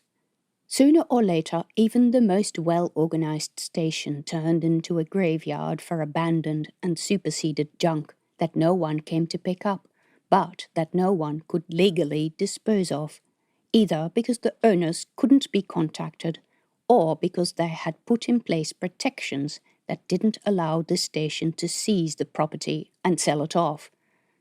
That was what the Property Retrieval Authority did, study like a hawk when those protections expired. She had just barely rescued the ship from their fingers. Chapter 22. "You go ahead," Tina said to Rex when they arrived at the start of the commercial passage. They had navigated back to the lift, into the central docking hall, and through the maze of passages that led to the commercial area. Shops lined both sides of the passage. The accommodation was at the end, and there was not much that Rex could do except linger at the shops. She should trust him a bit more, not to make every possible mistake. He frowned at her. "What are you going to do?" "I'm going to the station storage office to check if I left anything in a locker on the station. It's not very interesting, and I won't be long. I'll meet you back at the hotel. Feel free to look around, just don't spend any money." "Oh, all right," he smiled. In reality, she wasn't allowed to take a second person to the agency locker. She might not work there anymore, and the locker might have been abandoned, but she'd adhere to protocol. She watched Rex on his way back to the accommodation and then set off. A quick ride in the elevator to the next level brought her to another busy passage, this one with all the business offices and things like medical practices. Most of the citizens who lived at Kelso were either employed in closed-system agriculture or rare earth mining from asteroids. As with any station, Many also provided services for the people living at the station or the visiting ships. Civilian stations also attracted a fair amount of illegal activity. Ahead in the corridor, a number of people hung around in small groups, not the type of people that Tina would voluntarily engage with. Most were quite young, shabbily dressed, and sported a varying number of things that could be used as weapons. The use of guns and knives was prohibited by any except authorized people, but gangs had taken to carrying things like clubs and belts studded with metal. Any of those could be used as a weapon. She walked in between the groups, ignoring them. None of them paid her any attention. And then she realized that they were all standing in front of the place she was going. The station storage office was on the left-hand side, an empty storefront with just a counter and a number of screens. She went inside. She didn't need to speak to the single attendant behind the counter. He looked busy, handing someone a box from which all manner of items protruded. The group of young people in the corner watched this interaction, and as soon as the box's owner made his way to the exit, they approached him. Tina was too far away to hear what was being said, but she saw how the owner shook his head, and then the man's female partner yelled something at the young men, at which everyone in the room looked around. "Any trouble?" the man behind the desk asked. "No, these people were just about to leave us alone," the woman said. The man behind the counter glared at the group of youths, who quickly made their way out of the office. Someone else in the room asked, "What time is the auction?" A maid chimed in. "You're already late, we're waiting." "We shall start momentarily," the man behind the counter said, and then he spotted Tina and asked, "Can I help you?" Almost as if he was glad for a distraction. "No, I'm just looking something up." Tina went to one of the screens, but the tension in the room could be cut with a knife. The office's public access screens were placed on the four sides of pillars that supported the roof. There was plenty of room around them, and instructions were written in large script on the main menu. Enter your name and the date that your items entered storage. Tina was about to type in any of the names she would have used as aliases, fake IDs with proper identification, if this was needed, but then she stopped. All these people could see over her shoulder. So she went to another screen, one on the far side of the pillar, where no one could stand behind her. But people still watched, and more people came into the shop. The employee opened a door to another room which contained rows of chairs. It seemed the auction was about to begin. Most of the young people filed in, but some lingered back, as if hesitant to be seen in the auction room. From what Tina remembered, there was usually a lively trade in selling keys and unknown content of lockers, including bidding wars for those keys, especially if they were virgin keys, meaning that no one had opened the locker since it had become legal for the station authority to confiscate it. Tina typed in the name of the contact she'd keyed to be able to pick up the content of the box. Louise Medvier. She selected the date she had deposited the material in the box. Then she was prompted to show her ID to the scanner at the top of the screen. Tina pulled out her ID and held it up, mentally crossing her fingers that this 15-year-old process still worked. The computer opened an information screen. The locker was in the document storage area, and the screen gave her a number as well as a code that she needed to open the locker. Tina copied it down and then exited the screen after having given the command that the data should be destroyed after she had retrieved the content. She quickly left the office. She found her locker in a section that had a wall with tiny cubicles labeled for document storage. It was easy to find, but she walked around the area twice just to make sure no one was following her. Of course, no one stored actual documents in these boxes, just devices that held the documents. It was one of the few ways to ensure that no one hacked the information. It was such a device that Tina found inside the small space, a small reader of a generic make, a dark grey flat box that would project its contents either on a table or wall or a special screen if you had one. In accordance with Perseus Agency rule, it was not linkable to wireless networks, and any copying had to be done with a dock or cable, the old-fashioned way. There used to be a shelf in the office that contained boxes of these things for general use of agents. This was the device that she had placed in here, untouched, because the seal over the screen was still intact. To her surprise, the locker contained the second device, one she definitely hadn't put in there. It, too, was dark grey and flat, sealed with a piece of tape. She guessed it to be a few years more recent. Well, crap. She took both out of the locker, stuck them in the pocket of her jacket, and shut the door. Then she made her way down the corridor. Her footsteps echoed weirdly in the narrow space, creating the impression that someone was following her.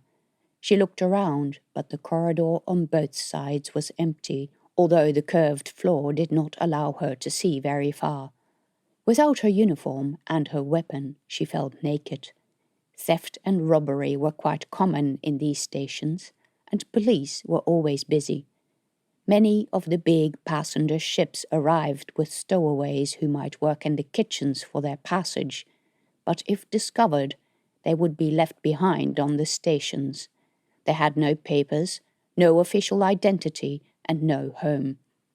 Back when she worked with the agency, the captain would always warn the crew about them when the ship came into dock. A few of these illegal ship people sat on the floor a bit further down the passage. They barely looked up when Tina passed. But as soon as she had gone a little distance, she noticed that a group of 3 men walked behind her.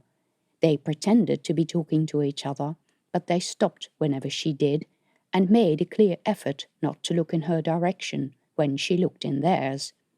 They were not in uniform, and didn't have the typical, slightly too casual appearance of Federacy agents trying to look casual. No, they were just a bunch of friends going for a walk.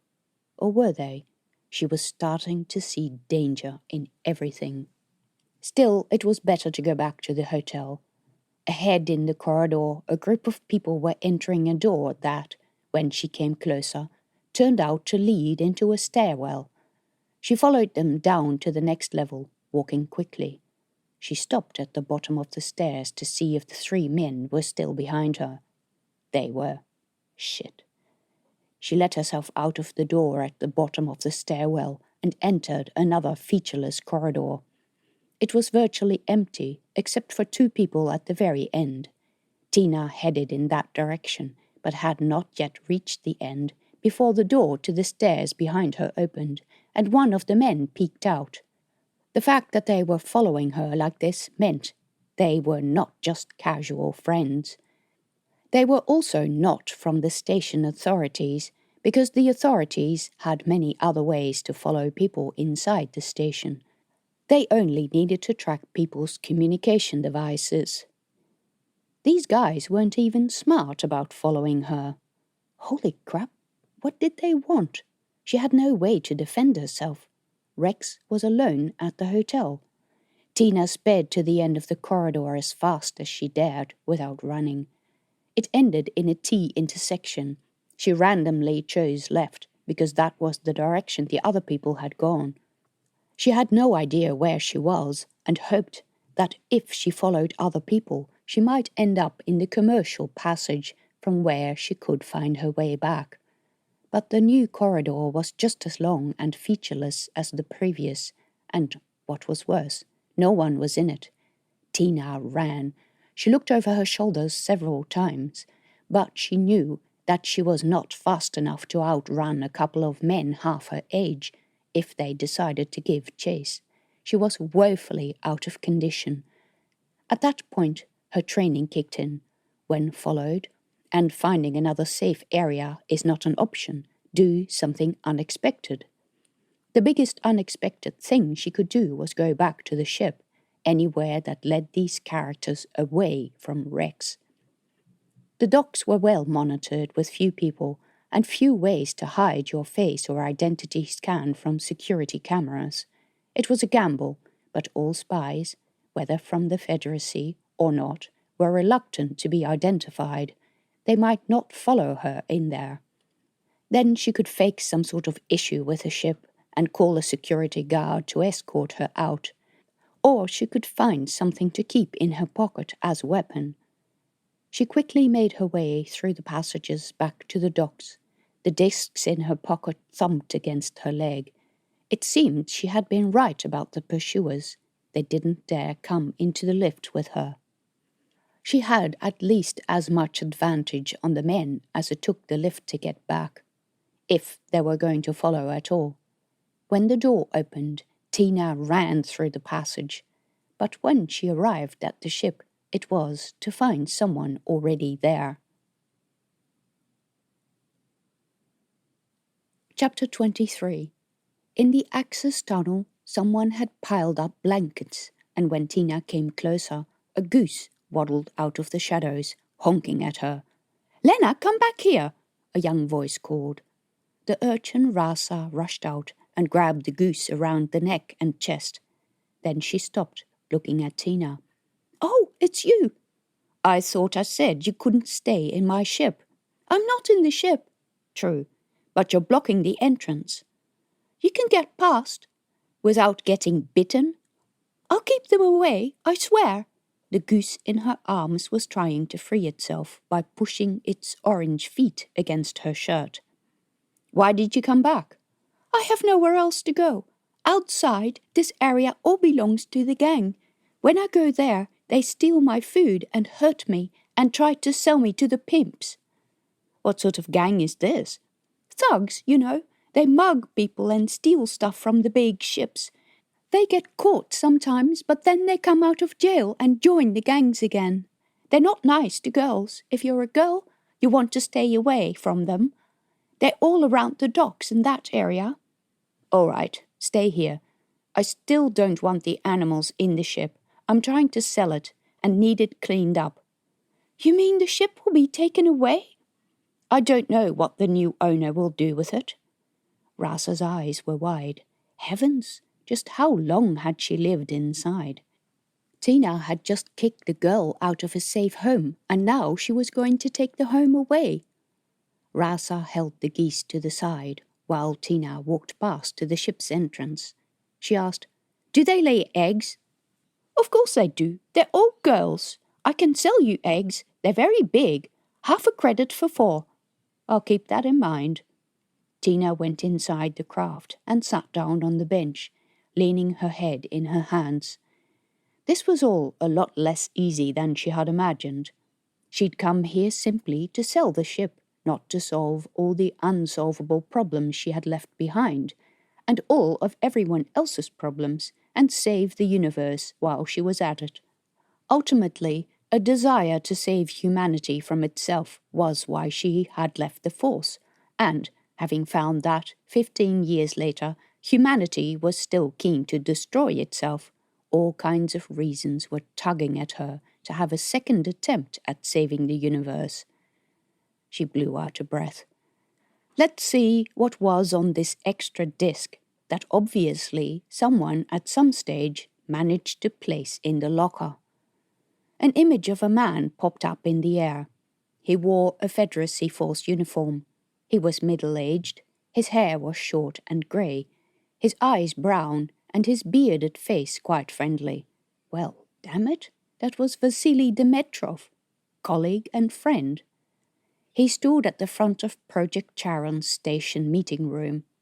Some of Tina's old colleagues sat in the audience. Even Jake Montera was there.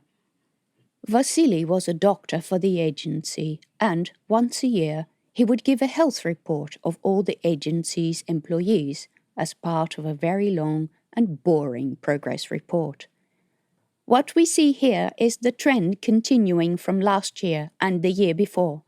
We have an increasing number of our research workforce struck by a variety of health conditions that they didn't exhibit prior to joining the agency, and that they can't attribute to anything in particular other than that their employment by the agency has been a common trigger. Someone in the audience made a protest. Yes, I know about the objections that people voice against me, but the data doesn't lie. This is not a healthy place to work. When you join the agency's research staff, you are 3 times more likely than the general population to contract certain conditions. You are 4 times more likely to contract other conditions and up to 7 times more likely to contract an illness of any kind. This happens over so many different conditions that it can no longer be considered a statistical anomaly. Something in our environment at the station is making us ill. The audience wanted to know more. Had he checked the recycling and food production? Had he considered sabotage by those groups who disliked the station where it was, and who might have, by some means, obtained a pretty decent feel for their operations? Vasily said they'd checked all this. Tina remembered this talk, even if she couldn't see herself in the audience and didn't remember anyone recording it.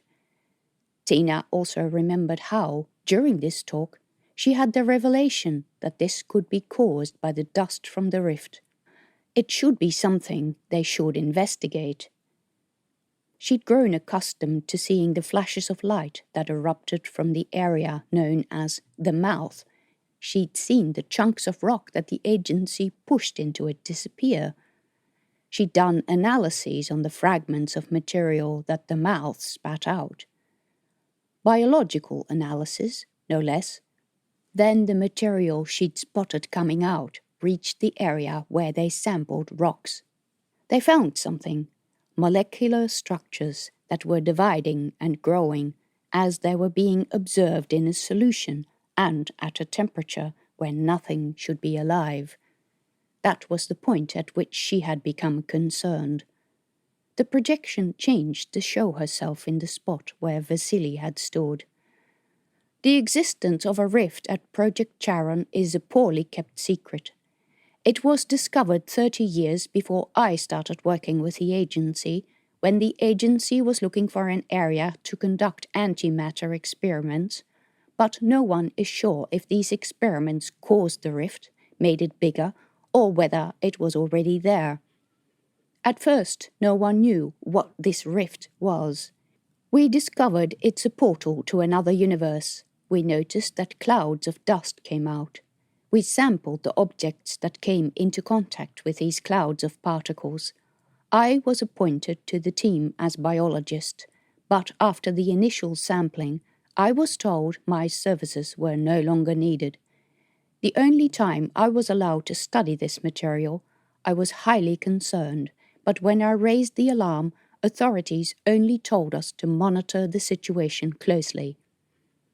The younger Tina in the projection ran her hand through her hair. She looked pale and ill, pregnant with Rex, even if she didn't know it at the time. We saw the molecular structures on our probes, but we never got to see data from any of the other samples they collected that had come out of the rift. I find the obstruction of the flow of data across research groups disturbing at the very least. Let's not forget we're talking about alien organisms, but certain elements in the research division seem what I shall call uninterested. So I present to you the findings that led me to my position, which is, we should not touch, culture, or otherwise interfere with this material. It's highly dangerous. The projection changed to show a long thread of tissue at a high magnification. Taken with a scanning microscope, Tina was well familiar with these images. She used to make them all the time, studying rocks and fragments of ice and other material captured near the rift. These cellular blobs are typical of the type of structures we first observed, she said in the recording. It was strange to hear her voice from 15 years ago. The word organism isn't one I like to use for this thread of material. In its basic form, it's nothing but a blob of material that contains the 4 basic elements and building blocks of life. The blobs can be soft, pre-protein based, or hard, mineral based. There is no structure in these threads or blobs other than the basic molecular structures. They are literally what scientists used to call the soup of life. But when you grow this material in the lab, it's likely to change in nature overnight, becoming fungus-like or slime-like and resembling known structures. If we insert biological material of known origin, say a lettuce leaf, the alien molecules imitate the cell structures, but at the same time turn the ensemble of leaf plus alien molecules into something different, a live creature of its own, a living lettuce leaf. This alien material is more than the building blocks of life. It's able to turn into any kind of life it wants. It's an origin of life. If you're religious, you may call it God's putty. We don't know what drives it and what triggers change. Until we know this, the risk of infection through this material is huge. If we come into contact with it, we're likely to become infected. If we're infected, it has the potential to change us and who or what we are. Mentally, Tina filled in what she had wanted to say back then. She believed there was a chance that many people were already infected. She had taken a lot of flack for going everywhere in her protective gear. I don't believe that the agency is taking enough steps to prevent the spread and contamination. I have raised this with my superiors, but they haven't addressed my concerns. I believe the agency hires experts to give them advice. I'm an expert. I am of the opinion that this material is highly dangerous. I will no longer be involved in the spread of it or in the cover-up that hides the danger from the rest of humanity. She wondered why Vasily had sent all this and where he was now. But then she noticed another folder. Chapter 24. In the extra folder, Tina found a personal message from Vasily to her. Dear Tina, by the time you read this, I will probably be dead. I don't have much time to record this because the pirate fleet is following us and the Federacy Forces are refusing to help. It's a long story, and I hope you'll hear it one day. I have time to tell you one story today, and that story isn't it. I've included the recording of your talk in case you can use it to prove that you were concerned about the rift at an early stage. It proves that you are one of the few people who saw this coming and were prepared to speak up about it. Because there is another side to the story, as I discovered. It starts a number of years before you joined. Some people were aware of the material you so aptly called God's putty and its unlimited regenerative potential. They applied to the Federacy to develop this material commercially. Their applications were full of positive opportunities. Imagine, they said, if you can grow human organs to replace diseased ones. But time and time again, they became frustrated because their applications were refused. I've personally never seen the communication, but I was led to believe the reasons for refusal were related to safety. Around the time you joined, a number of these people left, necessitating your appointment. Those who left took some of their research against Federacy policies. They contacted private enterprises. They contacted ex-colleagues, offering huge amounts of cash. There was a transfer of material from the project to people outside the Federacy, now understood to have free-ranger or at least commercial interests. We traced the possible traitor to a group of 6 of our people who attended a scientific meeting on Pandana. Dexter was one of those people. Others were Leon Ming, Bilal Hassad and Jake Montera, who started their own scientific supply company. All of them attended this scientific meeting at Pandana.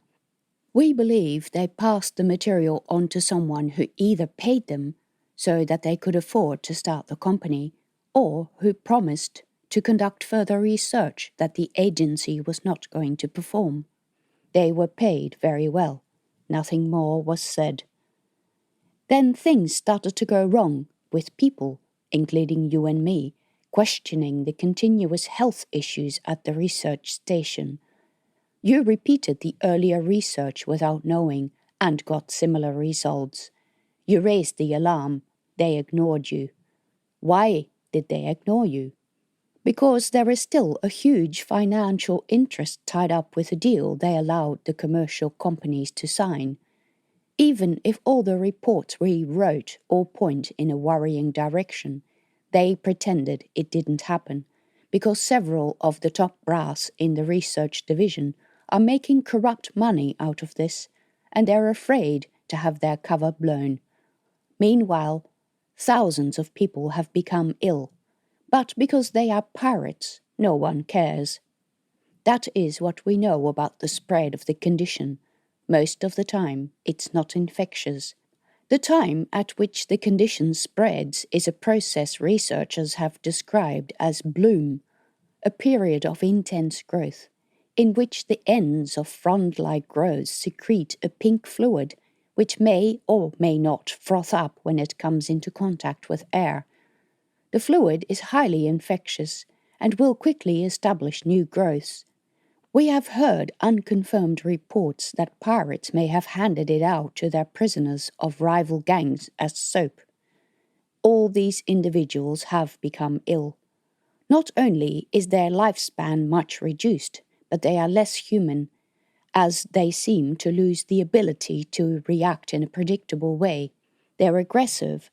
They regress to living like animals, with their aim only to conquer, win, and propagate themselves at all costs.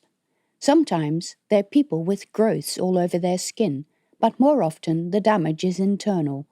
People living with growths that have fused with their organs, including their brain. Many have died, including about a third of the people who formerly worked at Project Charon. The rest are suspect or infected, including myself. The infection is slow-acting, so the pirates will kill me before the infection does. Both the pirates and the Federacy Force are after me. For the Force, it's very handy to declare the pirates enemies without letting anyone know why they came to be this way, and without telling humanity what to do about it. They think they can contain the problem by annihilating the pirates. They don't want to face disciplinary action from their own high command and face a scandal of epic proportions if it comes out that this crisis is of their own making. They want to avoid the questions that need to be asked. Why were people allowed to pass untested material to third parties? How did it come into the hands of the pirates? How much did the upper command know? How much did people in the assembly know?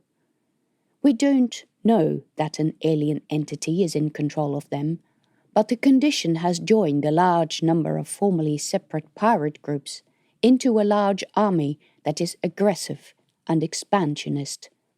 They are not only engaged in direct warfare, but they will try to win your sympathy using people who are visually unaffected. Whatever you do, don't lend them any assistance. Whatever good intentions they try to sell to you, don't believe them. Whatever deals or money they offer, don't accept them.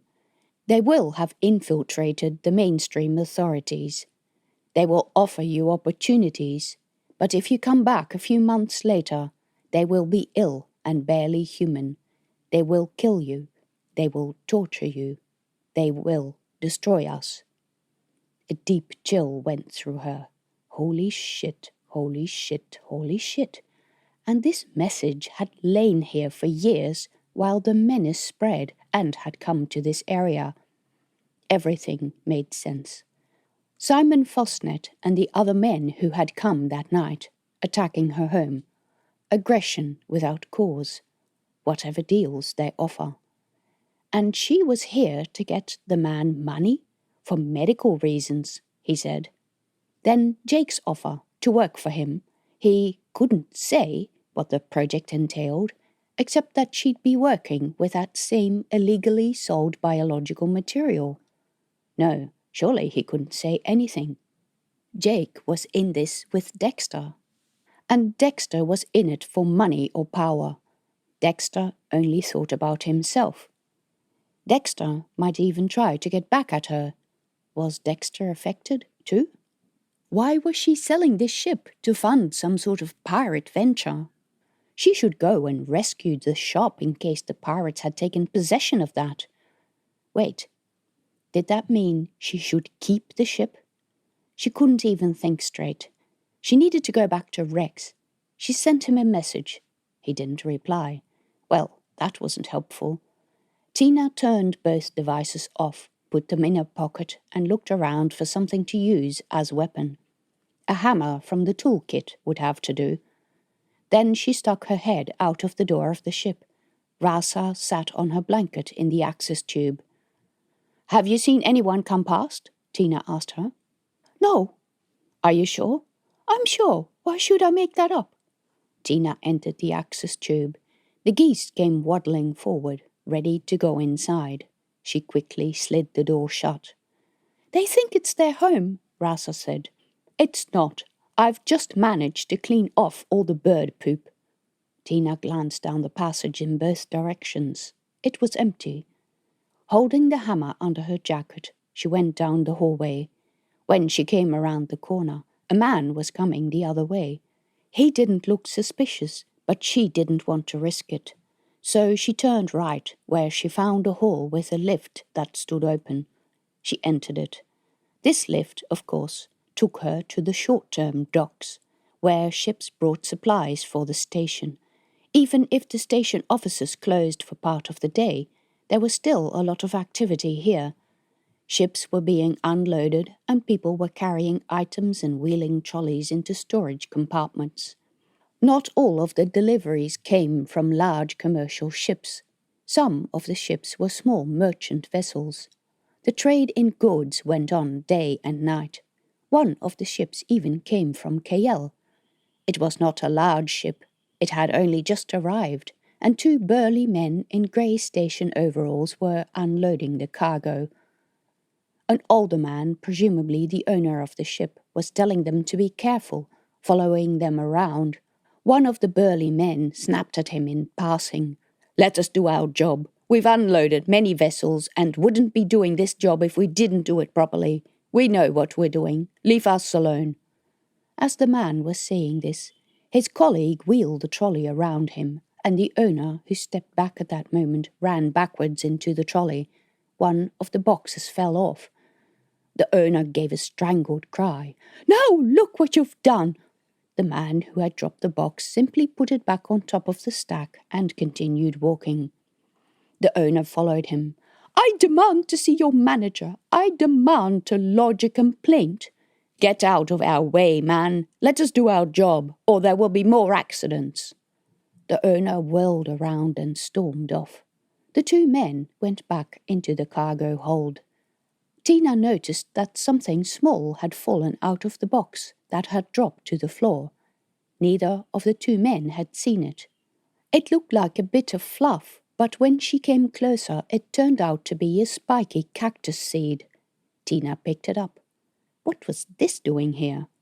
They exported cactuses in those boxes? Whatever for?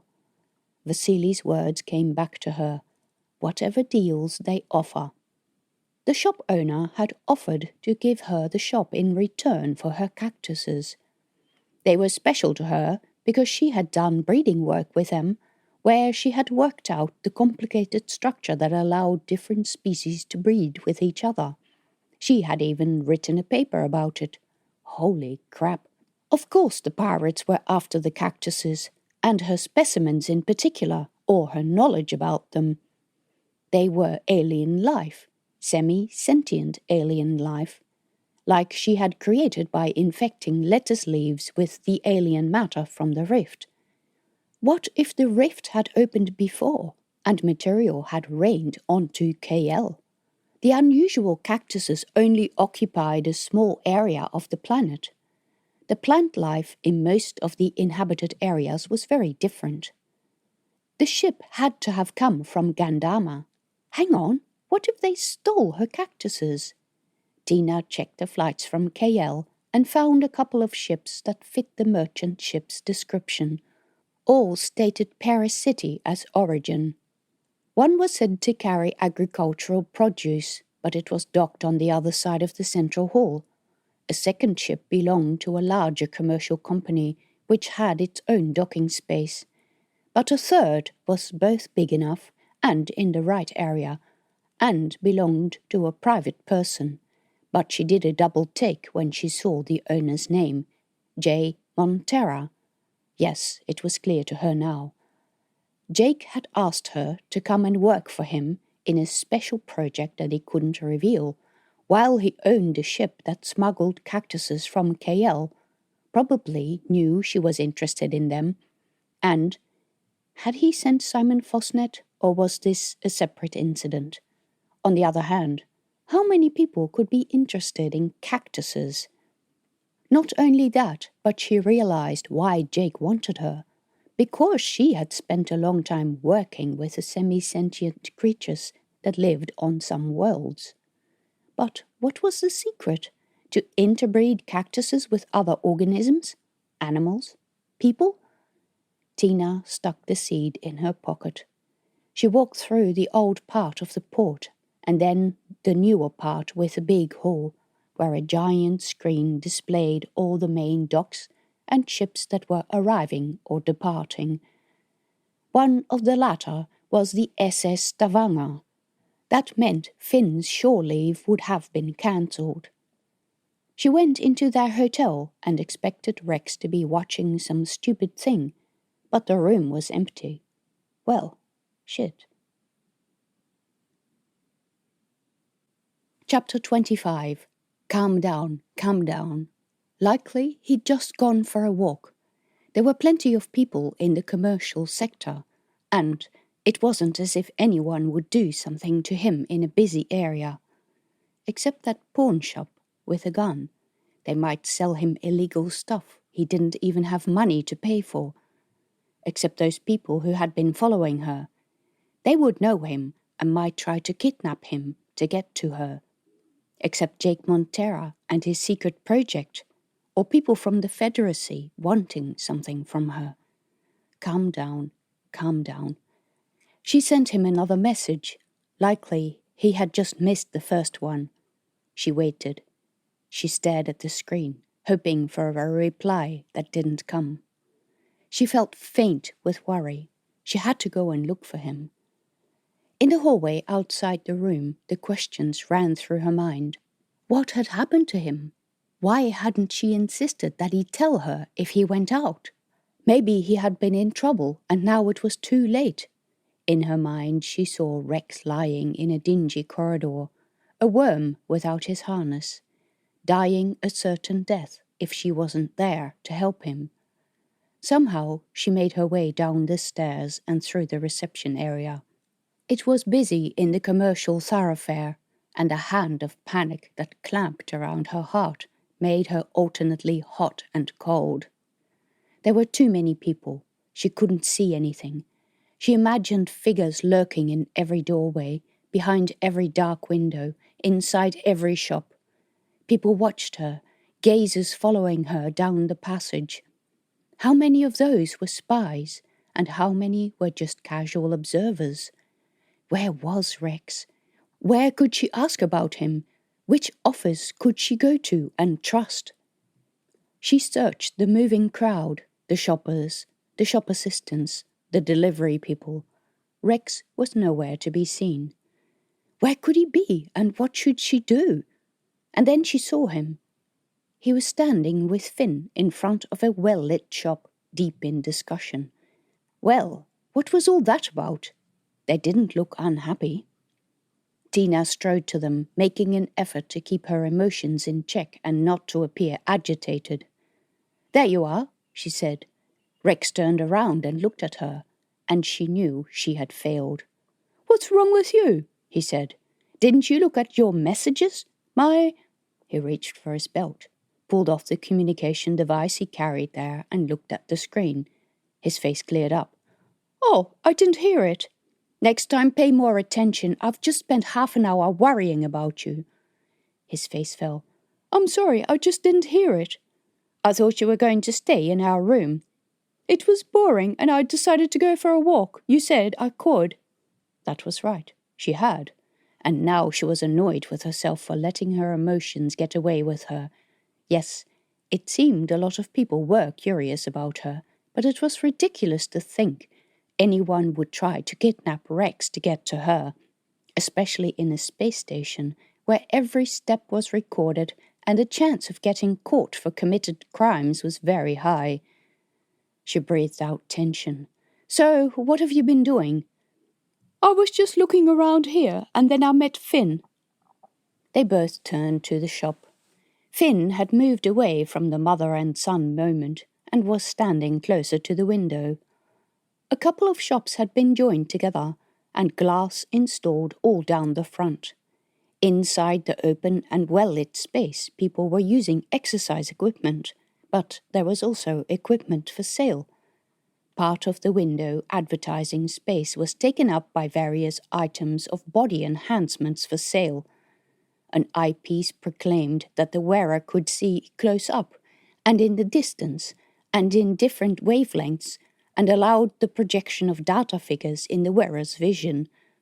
Leg extensions let you run faster. Others attached weights for places where the gravity was low, and still others had magnetic soles for walking on walls in zero gravity. Against the back of this display area stood a magnificent exoskeleton. It was taller than the one Rex wore now, painted in black and red. The arms were sleek, made out of metal with shining joints. The legs had powerful compressed air pistons that would bounce with every step. Tina recognized them because she had read about these harnesses. The helmet was optional, a cheerful sign said. It displayed a price tag of a cool 5,000 credits, and the cheerful sign continued, it could be adapted to measure overnight at no extra charge. Indeed. Rex looked at it in complete silence. Only his eyes moved, from the broad shoulders to the feet, that looked just like boots, and back again. It was a beautiful thing. Yes, she wished she could afford something like that for him. If he wore a harness like that, people on Cayelle would come to him to do their tasks. They would look up to him. They would want him to help them. He would have no trouble finding work, paying work too. His peers would look at him in amazement rather than tease him. But at night, he would still need his old mother to change his pants and empty the containers. And his current harness was easy to maintain. She could do it. And if a part broke, it was easy to find a replacement. If this expensive, exquisite exoskeleton broke, she bet that the whole thing would need to be shipped to somewhere far away, from where it would take ages to return. It was just not practical. She felt almost guilty pulling him away from the shop with the bad news and choices about the future she had to share with him, and she hadn't yet worked out how she would tell it. "We need to find some dinner." "It's so beautiful," he said. "Yes, if you do all your schoolwork, maybe I will think about it." She didn't know where that came from. The harness she planned to buy for him was much simpler than this one, and she would have to find a hell of a lot of money to be able to afford this thing, let alone pay for its maintenance.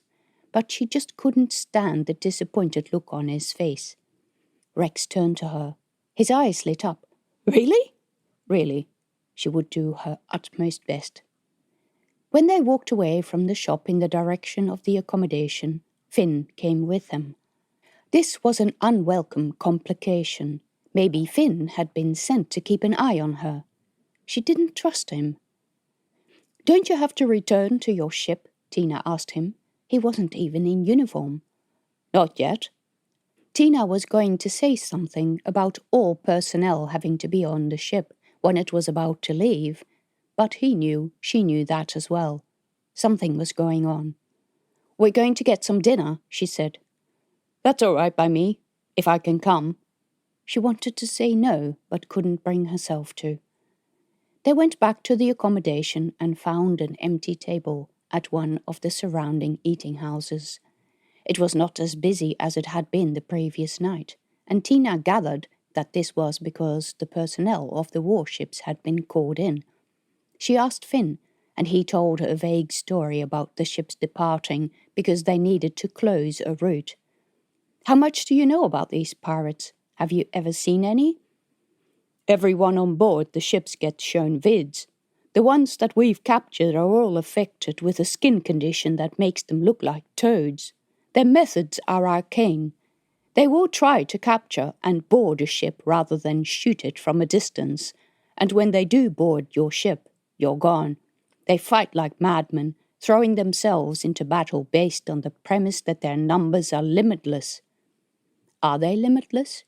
"I don't know, but there are certainly a lot of them. Their ships are fast. They're small and can sometimes evade detection."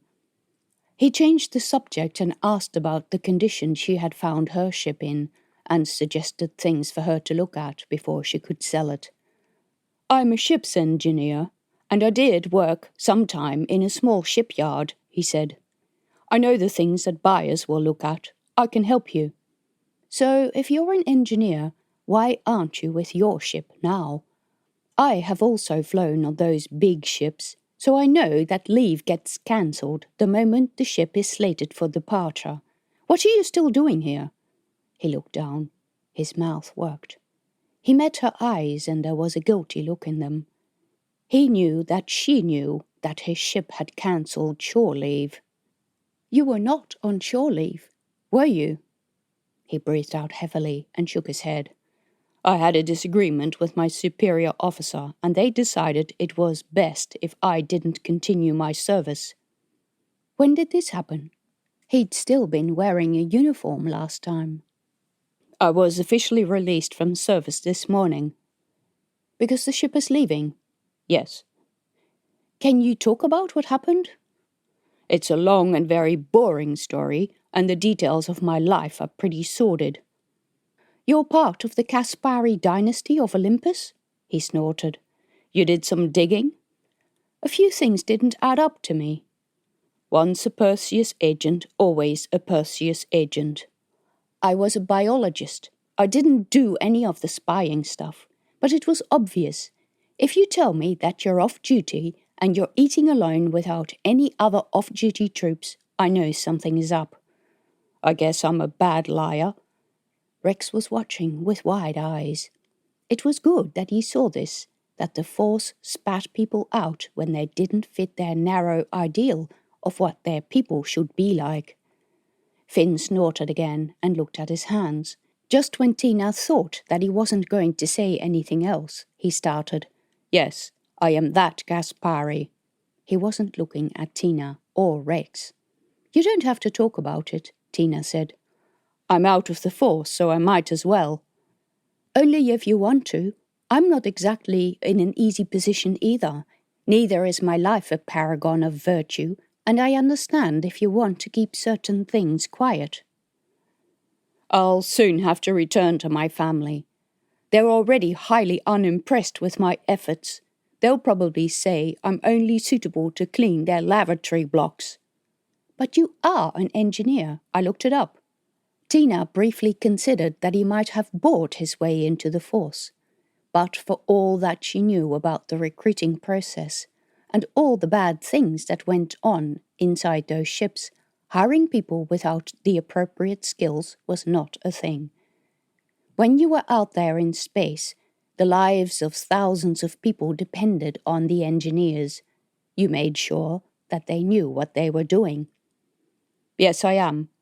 Not the kind of engineering that my family appreciates. My family doesn't really appreciate engineering at all."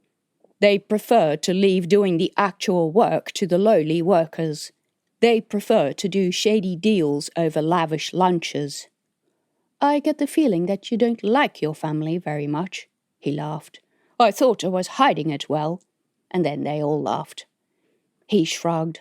Families, you don't choose them. Mine sounds like a highly concentrated news report from the Gossip Channel. He gave a wry chuckle. Where do you fit in the family? I'm George Kaspari's black sheep grandson. I'm the one they don't talk about. So, can you tell me why you got dismissed? Honourably retired, Finn said. Okay, honourably retired. Tina, too, had been honourably retired because it meant less work for her superiors. How familiar are you with engines? Not that familiar. If you're going to talk about engineering, you'll have to do it in lay terms. I'm a biologist. Okay, it was my task to do the part of the maintenance that releases fuel into the engine chamber. They wanted me to double the output. I told them that it was likely that would damage the engine at the very least. At the worst, it would cause significant damage to the ship once the engine reached full capacity. Why did they ask you to do this? Because the pirates have extremely fast ships, much faster than ours. Ours are too big and take too long to reach maximum speed. We have smaller, faster ships, but none are here. The superiors wanted a shortcut to make our ships faster. I told them that things didn't work that way, and things went downhill from there. They accused me of trying to argue with my superior. I explained the argument to them, but in the end they just didn't want to listen. I suspect they'll get one of their lackeys to do it anyway, and probably in another few months' time we'll hear about the SS Stavanger's demise. That is, if we hear about it at all.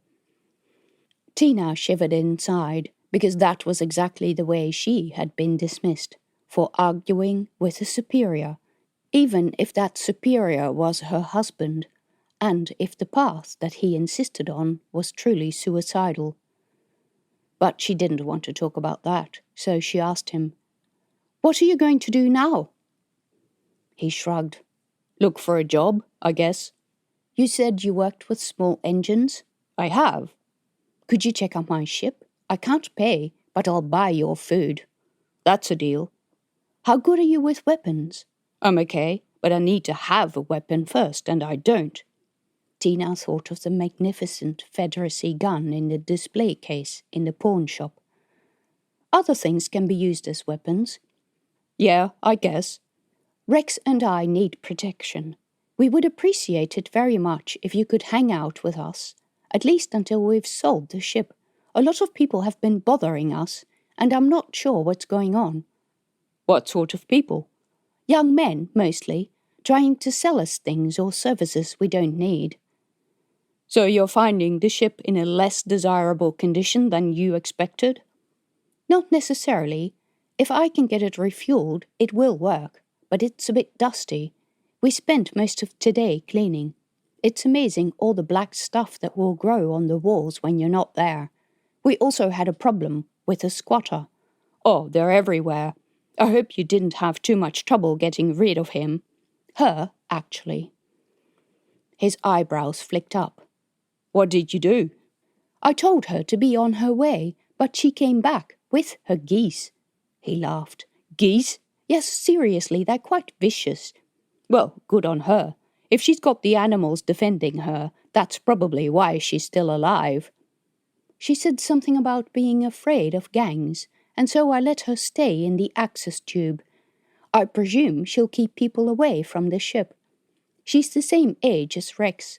I guess I'm just a big softy, and I felt sorry for her. I should have reported her to the authorities." "Heavens, no.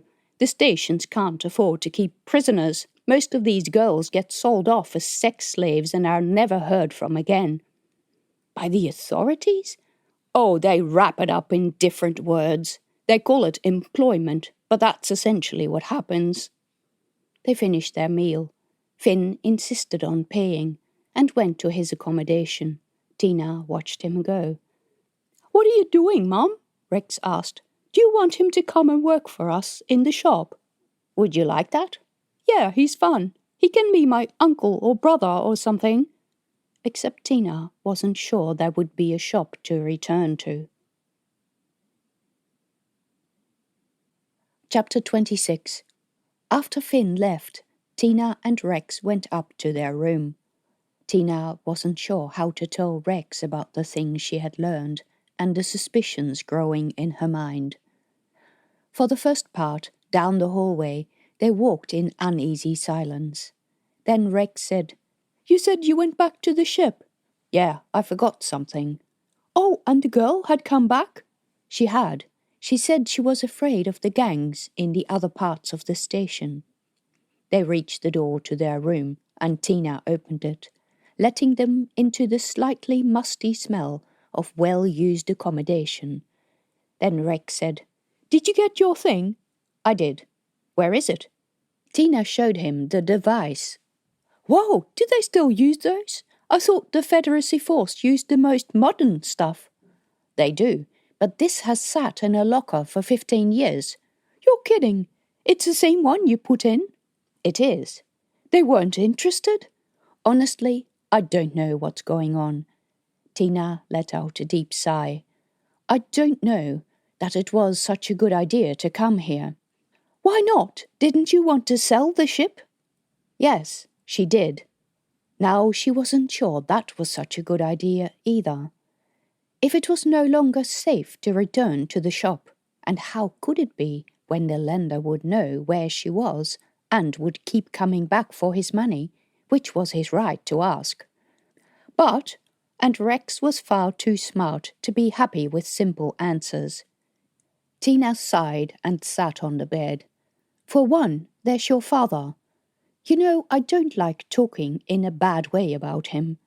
"You say that all the time, and then you follow it up with half an hour of ranting of how selfish he is. Look, I'm used to it. Just tell me he's an asshole."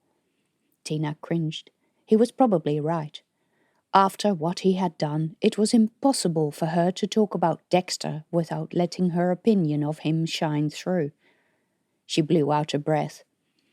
"I met someone who told me that after the project we worked on was closed, he started a company that may have connections to the pirates." "What's up with these pirates anyway? Are they the same ones we had in Cayelle?" Tina said that they were, and went on to explain in a few sentences what she had learned or surmised. That the pirates had obtained alien material that imitated and infected living tissue, and that they had been allowed to spread this material for years. "Was that because they didn't read your message?" Rex asked. "Well, I don't want to give myself that much credit, but things might have been less bad if they had read it." This raised the question, did an impartial body in the Federacy Force prepared to listen to her story still exist? She told Rex that some people in Gandama, whom she had personally seen, were infected with the alien material, and that this would gradually turn them into something less than human. And for some reason, they wanted her cactuses. "But why?" Rex asked. "I don't know. I think it came about because I wrote a paper about them, but I have no idea how they plan to use them." "By making a cactus army that zaps you with spikes if you come too close?" Tina gave a wry chuckle. She wished it was funny, but in reality, everything was possible, even a cactus army. "So isn't the answer simple then? You shouldn't give them the cactuses. Tell Janusz not to let anyone take them." "I let them loose in the desert." "Then no one will know where they are." "I don't know. I did it because they would be safer, not because I thought they would be protected against any kind of theft." Rex frowned at her, and then she realized he didn't even know that the owner had offered to exchange them for the shop. His eyes widened when she told him. "But why?" Tina blew out a breath. From his perspective, it would have been so easy. "There must be something in the cactuses that is worth a lot. At first I thought he might want to sell them to collectors." That could still be true. Some collectors are really crazy. That was true, and they had even seen that since coming here. Why didn't you give them to him? It would have solved our problems. I didn't think so, and I still don't think so. He wouldn't sign any kind of document that proved ownership of the shop if I gave him the cactuses. I didn't trust him. It was more because of that than that I didn't want him to have the cactuses. We need the income from the cactuses to survive, but if I'd believed giving them to him would get him off my back, I would have. But you mentioned my father. I still don't get what my father has to do with this. I'm not sure if he has anything to do with the cactuses in particular, but he was involved with a meeting between people from Project Charon and a commercial interest. At that meeting, an exchange of material took place. It's believed that this material then made it to the pirate fleet, because the pharmaceutical company experimenting with it recruited people allied to the pirates to be their test cases. Your father was involved with the betrayal of the agency and the Force. Betray the Force? Why would he do that? Your father only ever wanted two things, money or power, preferably both. And he was impatient and didn't like rules, even if those rules were sometimes very sensible. Maybe he didn't know that the person he sold the samples to was allied with the pirates. It's quite possible, but he definitely knew that he wasn't supposed to sell the material. Do you know where he is? No, maybe he's stuck at Pandana, maybe with the pirates. Would he have turned into one of those? He made a wriggling movement with his pincers to indicate the warts. Maybe. I don't know. The thought made Tina uncomfortable. Rex asked the next question that Tina didn't want to hear. What about Avelle? Is she with the pirates too? I don't think your father and your sister are in the same place anymore, and they haven't been for a long time. She's 30, isn't she? Yes, she is, and should be old enough to hold her own rank in the Force. Then Rex said, I wonder what my sister looks like. You can find pictures of her in the Force's systems. Tina had looked at them, barely recognizing the pixie-like creature with the short spiked-up hair. What if they were both in trouble? They could be, but in that case I don't see what we could do. I can't live with what-ifs. If they contact us, I'd have to think about what to do. It's not like your father has ever been nice to me or you. We don't owe him anything. What if there was no one else? Well, Tina took a deep breath. What if people who were infected had made a threat to Dexter, or had offered him something he wanted? More money and freedom to do research would sway him to at least attend the meeting. Yes, he was greedy, but he would spend that money on research, not on himself. For all the bad things she could say about Dexter, he wasn't the sort of person who wasted a lot of money on frivolous things. It wasn't that much of a stretch to think that he'd been swayed by promises for funds and facilities that turned out to be too good to be true, and he'd realized too late. Possible that he'd been dumb rather than malicious.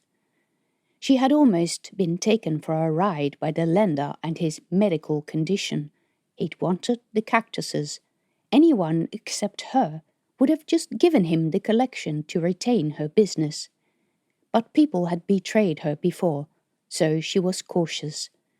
And another thought, how long had this been going on? Her marriage to Dexter had never been particularly close, but it worked until he began to push his work in directions that she thought were questionable.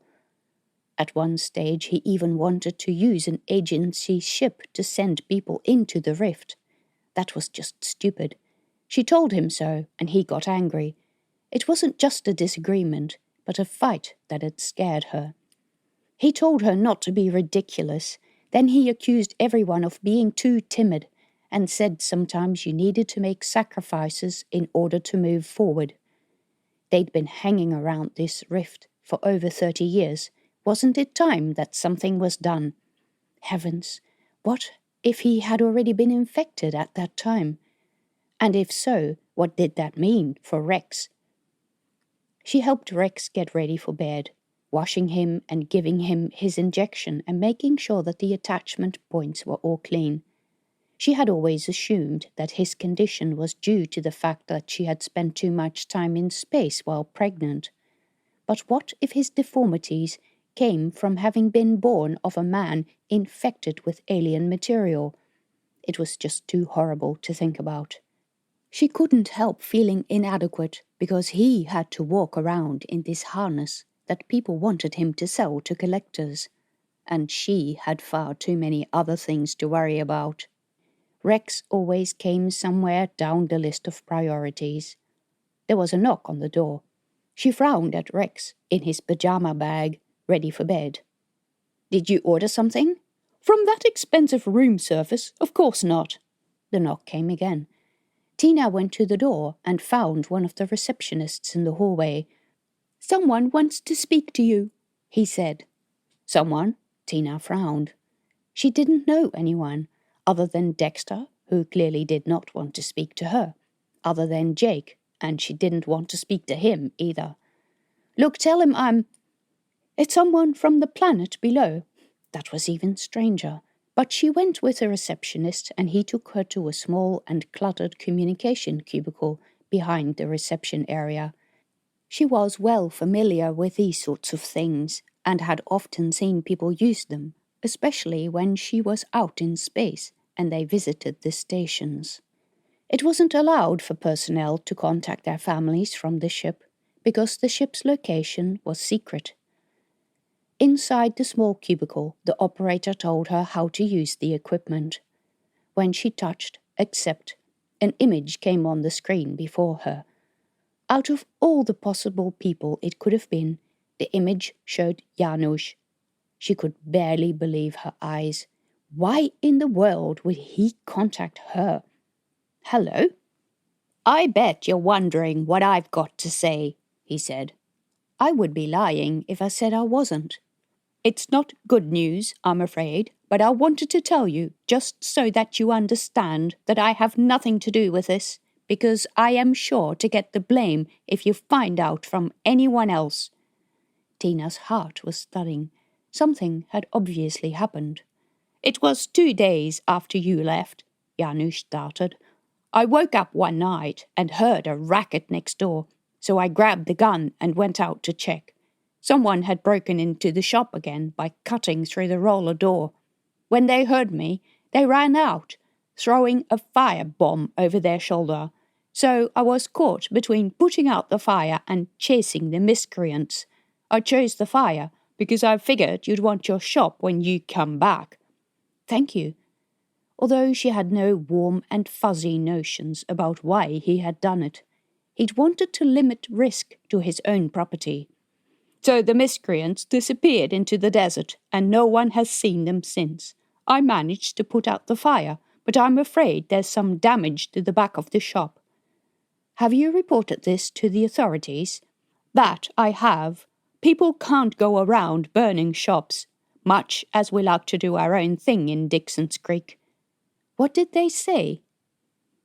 "They came out here and walked around for a whole day, collecting things and taking pictures.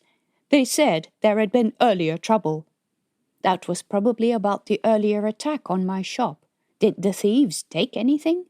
"That's the strange thing. It looks like they left the stock untouched, but rummaged through all the records on the shelves next to the desk and the drawers on the counter. All that stuff was on the floor.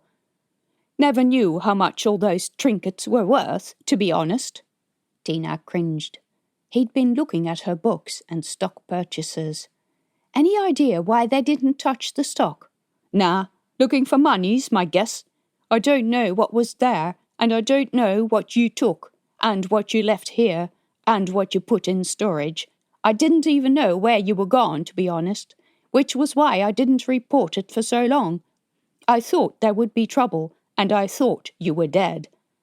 "Well, thanks so much for that. Has anyone from the city been there to visit?" "There've been plenty of folk, but I'm not going out there to talk to them or ask their names because I don't want to be involved. All I want to say was that I had nothing to do with the break-in and fire. I want you to understand that." "Well, thanks for keeping an eye out," Tina said. "Any word on when you'll be back?" Tina was going to tell him that she would be back as soon as possible, but she had second thoughts about that. She had never trusted him, and she wasn't about to start, although she did believe that he didn't have anything to do with this fire. If he'd wanted to terrorize her out of Dixon's Creek, he'd had 15 years to do it. He wouldn't have needed to wait until she was gone. "I'm not sure when I'll be back yet," Tina said. "Could be a few days." After she signed off and was on her way back to her room, a realization hit her. There was no way in which he could have figured out where she was unless someone had told him. That meant they were watching her, whoever they were. Simon Fosnet, the thieves, Jake Montera, people who wanted to drive her into cooperating with them. They weren't interested in her stock or money, of which there wasn't terribly much anyway, but they wanted her records, her cactuses that she had bred and written a research paper on. They wanted her data. But what was so special about these cactuses? The research paper that hadn't yet come out contained a summary of her knowledge. The cactuses were limited to a small area of the planet, the desert outside Gandama. They seemed to have developed coping strategies against attacks by local wildlife, mainly armadillos. They exhibited properties normally reserved for introduced species. They were unaffected by local pests and diseases. She had a lot more data generated by her work. Experiments that hadn't yet led anywhere worth reporting on. Projects that weren't yet completed. Hey, she was doing this for fun, and nobody told her what she needed to cover in her research. No matter how often they turned over the shop in Gandama, thieves and spies wouldn't find this data. She had brought it with her. She couldn't believe Rex's joke that the pirates were breeding a prickly army, but obviously they wanted the cactuses for some reason. It was also clear that if she went back to the shop, pretending to do business as usual, these people would continue to put pressure on her, and her safety would be compromised. Not just her safety, but Rex's, and he didn't deserve this. Besides, she had already done that once, when she resigned from the force and disappeared from public life, and see where that had led. No, she couldn't live with herself if she did that. She would forever look at Rex and know that his life was going to be in danger if she did nothing. She would stop these criminals or die trying. She had spent too much time already assuming that Dexter and Avelle were safely getting on with their lives. It was time to start doing something. So, she had a ship and information the pirates wanted. What else could she do with it other than going to Olympus and presenting it to the Federacy Assembly, if they were still honorable enough to do the right thing? And she had to hope for that, because otherwise what was the point of anything? Well, crap. That changed her plans somewhat. Chapter 27. Tina sneaked back into the room. The light in the corner was still on, but Rex had fallen asleep in her absence, so she grabbed her notepad and left the room again. In the bar behind the reception desk, she ordered a drink before finding herself a spot in the corner. When the going got tough, the tough made a budget. While sitting at the table waiting for her drink to turn up, she made a table of all the necessary expenses. Some she could avoid. She felt happy to hoodwink the local authorities, but she would not defraud businesses. Deferring payments might be a necessary evil. She had 6,000 in savings. How much was it going to cost to get to Olympus? She might be able to get 90,000 for the ship. If she sold it, she had the money to buy tickets, or she could use the ship to get around independently. Selling it would take too much time, but keeping the ship left her with the issue that she wouldn't have any money to buy the things she needed to get it out of dock. Important stuff like fuel, provisions, and the remaining fees for the ship to be released from the station. Maybe even a pilot to navigate the ship out of the tight position where it had become stuck. That was presuming she didn't find any technical issues that needed to be fixed first. She didn't know how much those things would cost, except for the station fees, and they were 2,500. But maybe she could use Louise Medvier to get the fees waived.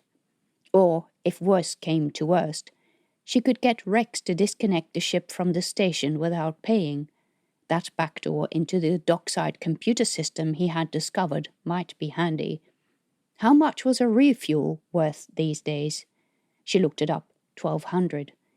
But there was an 800 extra charge for fast service to cut fueling time from 2 days to half an hour. What about food supplies for the journey to Olympus? Likely to be 2,000. What about docking fees at Olympus? Another 2,000. What about her outstanding bill for accommodation? 1,500. The air recyclers needed to be recharged too, and she couldn't leave without the latest updates in navigation, and meanwhile Benny had been running up a bill while updating himself. Crap, she already needed more than she had. She could probably wrangle 5,000 in credit. And she hadn't even thought about the need to have crew on board. She remembered all too well how stressful it had been to fly the ship alone, and that was without a son who needed her for his daily functioning.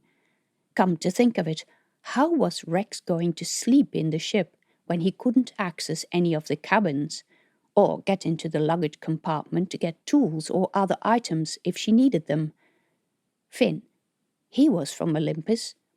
He might not be too keen on a ride home, but in her experience, certain types of well-off people rarely turn down an offer for a free ride, because if they liked spending money, they wouldn't be well off. He seemed okay, apart from the fact that his family owned a pharmaceutical company which may or may not have been involved in receiving illegal material from Dexter. But even if that was so, she didn't think Finn had anything to do with it, and an engineer would be an asset to have on board. Finn was coming, even if he didn't know it yet. But taking in an extra person would mean a bigger food supply and an increased cost. It was time to get creative. She would ask the ship suppliers to deliver a resupply and refuel package to the ship on credit. The 5,000 would probably cover the accommodation bill as well. It would rack up big amounts in interest while she wasn't paying it off, but that was a problem for later. Fuel. She needed some ingenuity for that. A fast refuel would take only half an hour. She'd have to make up some excuse why it was necessary to charge the ship. That left two vitally important items. The first one would be relatively easy, but required some preparation. The second she would have to pay for. Both needed to be done tonight.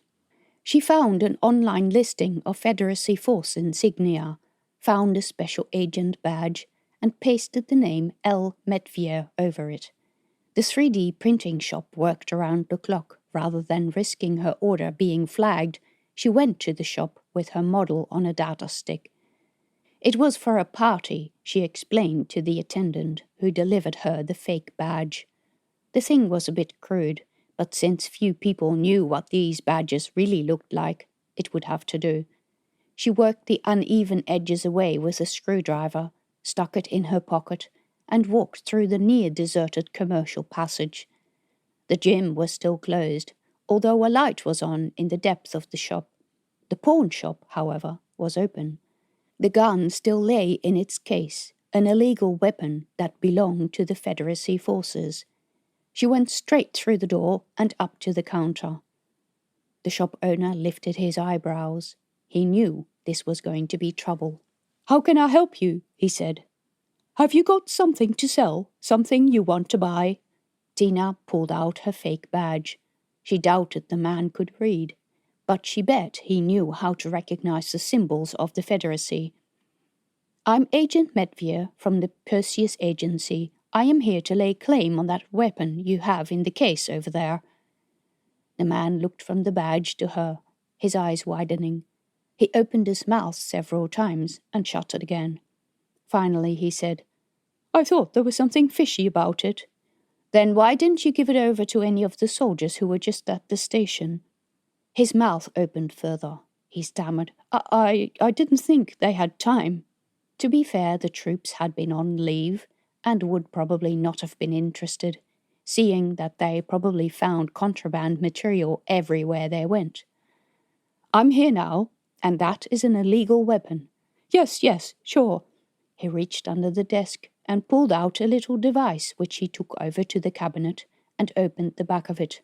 He took out the weapon and brought it to the counter, where he laid it in front of Tina. "Here you go."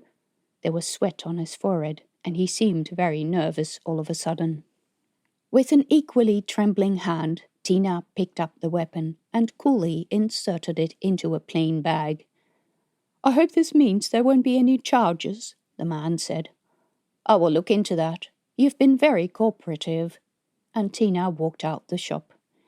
She mentally crossed one expense off the list. Weapon. Tick. But now she had to hurry because his story would hit the gossip circuits pretty soon. Once she was a safe distance from the shop, she pulled out the weapon to familiarize herself with the make and type. The Fireseed 312 was not significantly different from her old 301. She wondered how it had fetched up here, but she doubted she would ever know. For now, her disguise as Federacy agent was as complete as it was going to get. Her fake identity would probably start to circulate soon, so time was of the essence. It was time for the next step. She went to a ship supply business and was happy to see that they did air, food, and water supply of ships. She tacked on an order for Rex's medicine and a fast refuel. Her ship hadn't been cleared for departure, but, business being business, there was only a single question about that, which Tina quickly dismissed with, "That will all be fixed by mid-morning. I've got an urgent job." They took her credit and said they'd deliver the food parcels within an hour. They'd start the refuel job once the ship was at the top of the queue, which would be another 15 minutes. Done. Now the next thing. Chapter 28. Then it was on to the hard part, obtaining permission to leave the station. Without the necessary payment or resolution about outstanding fees, that was going to be hard. But Tina had proof of what she'd already paid, and hoped that her Federacy ID might do the job if she spoke convincingly about a secret project.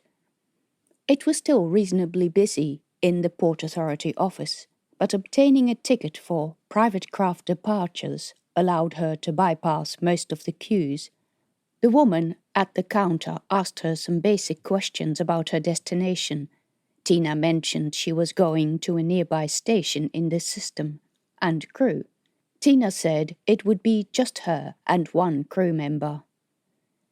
Then she asked about any cargo and wanted to see a thing called a shipping docket, and Tina said she didn't have any cargo. But the woman kept saying that she needed a shipping docket.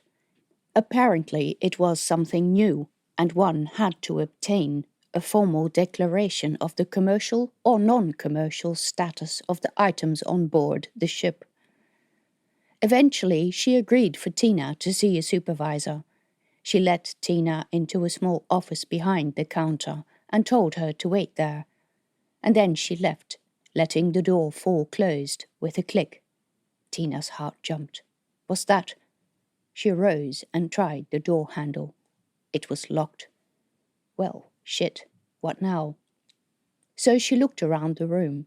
Apart from the desk, there was another chair, and on the desk was a computer screen that displayed a picture of the Federacy logo. That was her best chance. Years ago, As part of the Perseus Agency staff training, she had done a course in the most basic tricks for getting into systems or out of locked doors by using the security system against itself. She had refined that knowledge with years of experience in best practices in smaller security systems and knew the flaws. She bet that when she left 15 years ago, they had erased all her data from the system. She knew this could sometimes take a long time and a lot of reminding. Since she hadn't been there to remind them, the data was very likely still to be on the system. One would think that military operations were more diligent than to leave old personnel files, but with the closing of Project Charon, no one would have thought to close their access portals, letting them just fade into obscurity. She went up to the screen and gave it her best secret agent stare. The Federacy logo disappeared. The screen unlocked. Seriously, how dumb was that? They might have erased her name from the employee list, but they left her retina scan on the system. The screen displayed the program where the woman had been entering information about Tina and her ship. All of Tina's information was still displayed on the screen, including what she had told the woman today. In the assessment window down at the very bottom, it said, "Possibly dangerous. Might be enticed to work against the Federacy and in particular the Perseus Agency. Has detailed knowledge about the working of Project Charon. Should be handled with care. Contact Jake Montera." Sure enough, this was Jake's doing. No way she would talk to Jake. She did not want to accept his job offer or let him anywhere near her research results or her data from the project or her cactuses. The computer wouldn't let her pass the displayed form, insisting that she enter a station employer ID. If this was like all other systems, any attempts at guessing would be blocked after a few tries. This was going to require a few interesting tactics. She preferred just to break out of the room the old-fashioned way. She went to the door again and tried with a bit more force to open it, but it was definitely locked. Then she looked around the room trying to find if she was being monitored. She found a small hole near the ceiling. She took a piece of rag out of her pocket and stuffed it inside. She also hung another rag over the air vent. She listened at the door. It was completely quiet in the hallway, with just the faintest sound of voices drifting from the main room. The door looked much too solid to be bashed down, so she would have to be smart about this. But her pockets did not include anything that she could use to open doors. Maybe she could use something from the room. There was only the computer and the furniture. The desk did not have a drawer, and there were no cupboards or shelves in the room. She did have a pair of pliers, but not the type that would cut anything. With the pliers, she managed to pull the computer's lead out of the wall. But there was no thread inside that she could pull out and use, so she put it back. She would have to unlock the door electronically, but that would leave evidence in the system. The computer didn't like having been turned off. It came up with a menu that said, "Confirm your identity." What, no backup batteries? She again stared at the screen. Crap. She tried looking at the screen again, and was told the entry was incorrect. Then she tried her false identity Louise Medvier access code, but it was incorrect too. She hesitated about whether this was worth revealing her third identity, but her hesitation was brief. Rex was alone, and she needed to get back to him and the ship, and then she needed to get the hell out of here, with or without a permit. Then she'd worry about what to do next. She pulled out her third identity number, and when she tried it, the screen unlocked. It said, "A possible security breach has been recorded. Do you want to check the room or unlock it?" She remembered this part of the station or ship protocol. It did this so that people would never be locked inside their rooms in an emergency. Tina chose unlock it. A click sounded inside the door. She tried the handle and it moved aside. But now she was faced with the next problem: how to get past the people in the office, especially since someone there was likely to be armed, and as soon as she revealed her gun, all hell would break loose. She checked the hallway. It was empty. The sound of voices drifted in from the far side. She turned left in the direction of the main office. Her hand was in the bag, clutching the hand grip of the gun. At the door, she hesitated and peeked inside. There were so many people in there. She couldn't see the woman who had shut the door on her, but a number of security people stood at the entrance to the waiting area, waiting for authorities to turn up to arrest her, no doubt. Tina couldn't see their weapons, but they would be armed. She would have to be quick or bold. She stepped into the room. A young man turned around, and before he could ask what she was doing, she said, "I need to check on the Charon files." Total nonsense, of course. Without waiting for his reaction, she walked through, slipped to the other side of the counter, and left the office past the security guards who were chatting with a man. It was only when she was a bit further down the passage that she heard a shout. "Hey, Bam! Stop!" Nope, definitely not. Tina walked away as quickly as she dared without running. That was still drummed into her. Don't run, never run, or your guilt will be assumed. But she ducked into the first side passage. Then she ran, and turned right, and ran down that passage as well, until she was out of breath. It was a long time ago since she had done any running. Crap, that was close.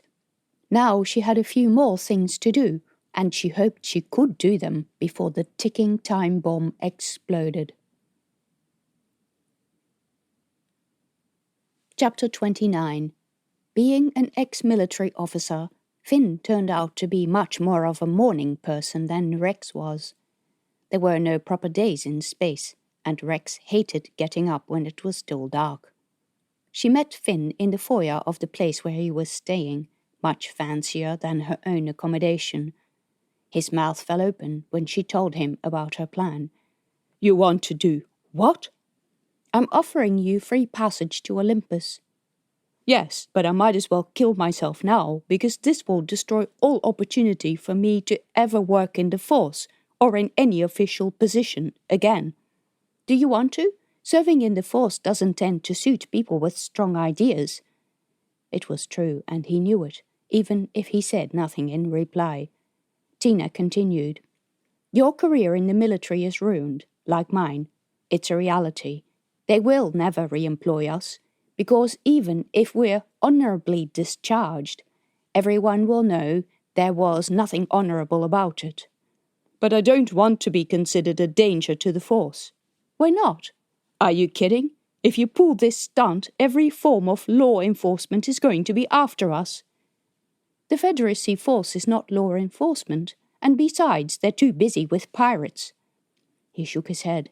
"I don't know about that." "Take it or leave it. I could use an engineer. I'm leaving as soon as I can get a few other jobs done. The only people after me are the station authorities, and I have proof that they've been infiltrated by pirates. I'm going to present that evidence to the Federacy Assembly if anyone out there is still listening." Wait, you're saying this station is run by pirates?" "People affiliated with pirates, at the very least. They're after me and my research. They've tried offering me jobs and money and tried scaring me, breaking into my property. I have the information they want. I'm going to take it to Olympus."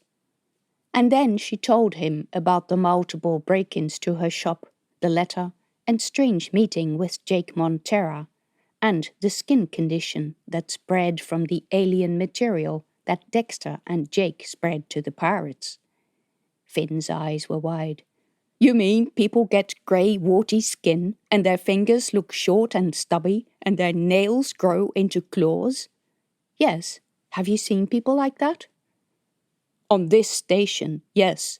I assumed it was a local disease caused by exposure to the weird plant life down on the planet." "It's not." She also told him about her research from 15 years back and how Vasily's message had put all the facts together for her.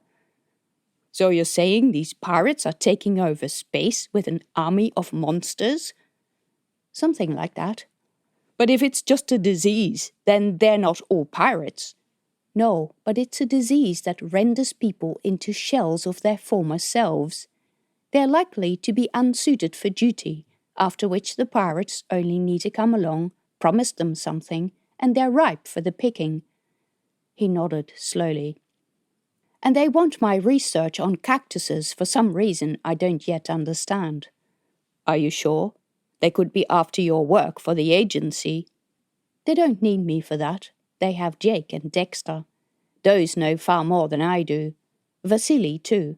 Also, I put everything I knew in a locker on the station, where someone from the Federacy could retrieve it. He nodded. I'm familiar with the system. And they never looked at it. The package sat in the box untouched for 15 years. Did you tell them about it back then? I did. What does that mean for your plan to go to the assembly? Do you think they're going to take any action now? Tina shrugged. Any other ideas for what to do? I'm listening. I have some relatives who might be able to help. Any that you're not in conflict with? Finn sighed. There is that. Any who are not involved in pharmaceutical companies who might have been interested in the alien material and the stuff they call God's putty? He gave her a sharp look. Don't tell me they weren't interested. His cheeks coloured. My father was. My uncle said it was dangerous. My father said it could ruin us if we didn't get involved. I think everyone did, ourselves and all our competitors. I don't know that my family ever received anything. I was only a teenager back then, and my relationship with my father has never been good. Did she believe that? We have to try to set the record straight and uncover anything illegal done by companies or the Force. Yes, we do. They were silent for a while, and then Tina said, I wonder what happened to Vasily. He'd said he'd probably be dead in his message. But then again, if he'd been followed and hadn't made it, how would his message have ended up in her document box? That was a strange mystery. Finn looked up Vasily Dimitrov. There are no entries about him in the last 10 years. And before that? Very limited. It says he was employed as ship medic on the SS Faro, but nothing after that. What sort of ship is that? It's a communication hub. That also made sense to Tina. As medic, Vasily wouldn't have been in the know about how these document boxes worked. But on that ship, people would deal with him all the time. He seems to have fallen off the records at that time. No word about how or why he left the Force and where he is now. Unusual, at the very least. That means he's either still there or he's dead. There would be a record of his death, Finn said, especially if it happened on the ship. True. He might be imprisoned for treason. She shuddered. 10 years of prison for telling the truth? Surely there was another explanation. Somewhere, in the passage outside the hotel's lobby, a shop owner opened a door with a loud rattle of metal. Tina checked the time. The ship would be almost in the refuel queue. I have a few other jobs to do. You know what I'm doing and why. Get ready, take your possessions, and meet me in the main hall. She left him sitting at the table. He said he'd be there, but she also sensed a lot of hesitation. Defying your rich family to sign up for the Force was one thing, but working against them another. It remained to be seen if he would be there. It was time for the final part of her plan. Chapter 30. Tina came back to the accommodation early in the morning shift. Rex was still asleep, and she barged into the room with the words, "Get all your stuff, we're getting out of here." Rex turned around in bed and mumbled, and Tina went through the usual ritual of getting him ready and putting him in the harness. He made a show of collecting some of his things, but Tina was much quicker. Where are we going? He asked. He sounded grumpy. He was not a morning person. What's the hurry? You haven't sold the ship. I don't want to go home yet. I'm not selling. Rex stared at her, a deep frown on his face. You, what? Don't you need the money for the shop? It's all a ruse. The shop is not safe anymore. I was never meant to return. They want me for their evil operations. Hang on. Who is they? Come on, I'll explain later. It's getting hot in here. What do you mean? I don't think it's hot at all. It's a way of speaking. It means that I want to get out of here as soon as we can. There are things afoot which I don't like at all. She turned around and he let out a surprised squeak. Mum, how did you get that gun? I confiscated it in the name of the Federacy. From the pawn shop? That's the one. You mean you forced that guy to give it up? That's pretty much the same thing, isn't it? He was not supposed to have it in the first place. You stole it? Confiscated it. Frankly, she was a bit annoyed with his sudden concern for the shop owner. They had much more pressing things to worry about. Listen, this is a Federacy gun. She tapped the barrel. I have no idea what happened to the owner, but the pawn shop has no right to sell it. Don't you want to go and find the owner? Not now. Right now, I want to get out. If you have a death wish, you can go and find him. Come on, I've got the ship waiting to be refueled and made ready. You what? We're leaving. I paid the hotel. When you're done questioning, come with me. There is something that I need you for. Finally, they were out the door, dragging their bags. Tina was keen to get out before the hotel owner found that her credit bounced. Rex was still grumbling about having to get up so early while they walked along the passageway. It was not yet late enough for most of the shops to be open, but the shop managers were arriving and turning on the lights inside. Rex's eyes opened wide when they came to the exercise and body enhancement shop, where the black and red harness was no longer in the window display. It's gone, he said, his voice sad. He looked around as if he would see someone walking around in that magnificent thing in the passageway. Come on, Tina said. She led the way into the shop. Rex looked sideways at her. Come on. He followed her through the shop, in between the exercise equipment, where a woman who ran like crazy raised her eyebrows at Rex as he came past. She wouldn't be so dismissive when he came back. The shop manager showed Tina and Rex into the studio at the back. In the middle of the room stood the black and red harness. The shop attendant had just undone the joints of the arms, and they lay on the table against the wall. Go ahead, it's almost ready for you. Make yourself comfortable. Do you want some tea? Yes, please. I'll arrange that. Wait here. He walked to the door. Mom, Rex said. The shop owner left the room and shut the door to the studio. Rex said again, Mom, we can't afford this. You said it yourself. I know, but I'll tell you about all of it later. You're not going to do anything illegal? No, I'll tell you later, honest. But I don't want you to get into trouble. Honestly, the last few days I've felt ashamed for letting you walk around in that old thing. I should have done something about it much sooner. But you said the parts would be hard to get. Not that hard. I was just stupid. I just tried too hard to keep you my little boy, and I didn't want to lose you. Who says I would ever leave you? I know you want to. No, don't say anything. You want to, and you should step into the world, not hide in some backwater with inferior technology, and I should stop putting obstacles in your way. Being independent means going where you want. Mum, I don't want to leave you.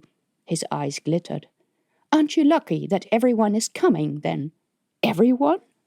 You and me and Finn. His eyes widened. Really? He's coming? The door opened again, and the shop owner returned with a young man. Let my employee take your measurements, and he will adapt it for you. The shop attendant took Rex to a bench at the back of the room, and Tina sat down to drink her tea. Then she wandered through the exercise center. It wasn't busy. Tina walked past the treadmills and bikes and a row of contraptions with weights. Gym visits were essential to staying healthy in space, and she had detested them.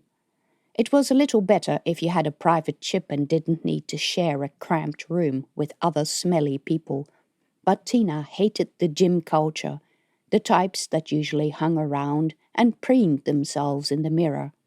She spent some time looking at the displays of fit, beautiful people on the walls, and then the cabinet with bottles of supplements for sale. Some sort of commotion seemed to be going on outside. A lot of people were walking past in the same direction, and some of them were military people. She hadn't thought any were still on the station after the Stavanger left. She hoped Finn had found his way to the dock hall and hadn't gotten caught up in whatever military operation was going. She checked his name, and he hadn't been taken off the staff list yet. She knew this could take a couple of days and hoped she was right to trust him. An announcement was made, but the sound was garbled and she couldn't hear it very well. She wished the shop owner and Rex would hurry up. She was ready and wanted to get out of here. It would be hard enough without a permit. Finally, the door to the studio opened. Rex stood in the doorway. The only way she knew it was him was because of his face, beaming at the top of the harness. It was beautiful, consisting of a number of segments that gleamed in the light. He walked slowly into the room. There were no big thudding footsteps and creaking of armor. There was no more clattering and rattling. He moved soundlessly. Little blue lights lit up when the joints engaged. He turned around in the aisle that would previously have been too narrow for him. He looked at himself in the mirror, placing his new hand, which actually looked like a metal hand and not a glorified pincer, on the section that encircled his waist. "Look, it's even got places for guns." The shop owner explained to her that the harness had a decent amount still to grow, in case Rex grew any bigger. Tina might be broke, but this expense, and it was the only thing she had honestly paid for today, and the look on his face was worth every bit. "Mum, you haven't even seen the best thing." He lifted up a flap at the front. "I don't have to wear a pad anymore. I can go to a normal toilet like a normal person." Tina knew. This was why she wanted the harness for him now. When they were out in space, she wouldn't have the resources to deal with nappies. Whatever happened and however she would maintain his harness when they travelled, or were back on Cayelle, Tina would find a way. The shop owner obviously didn't sell these every day, and was most keen to explain all the different features.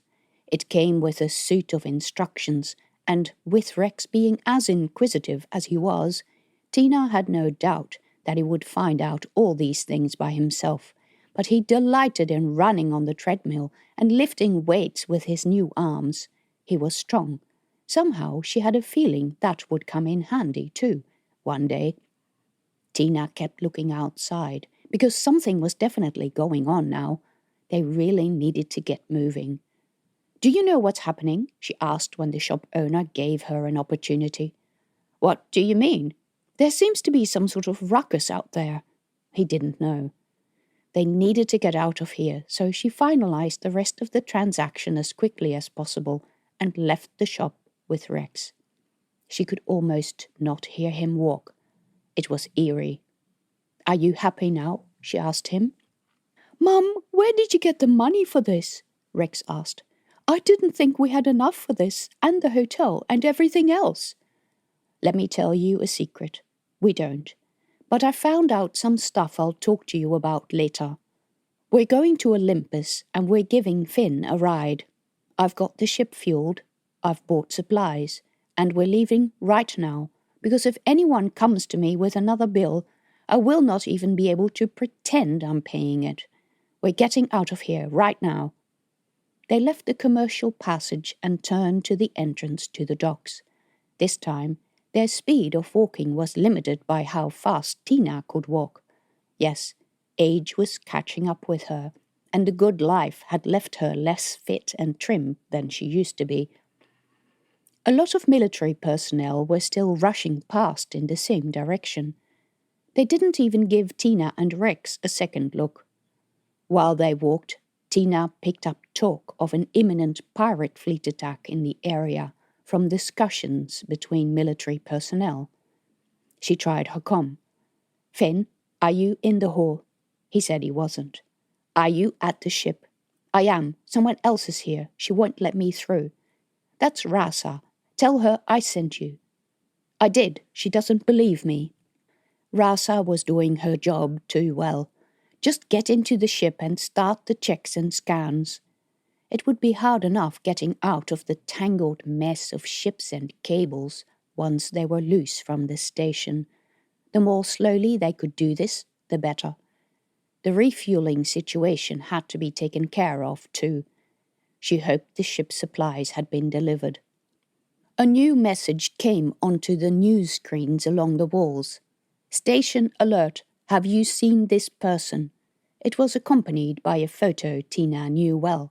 "Hey, Mum, that's you!" It was, too.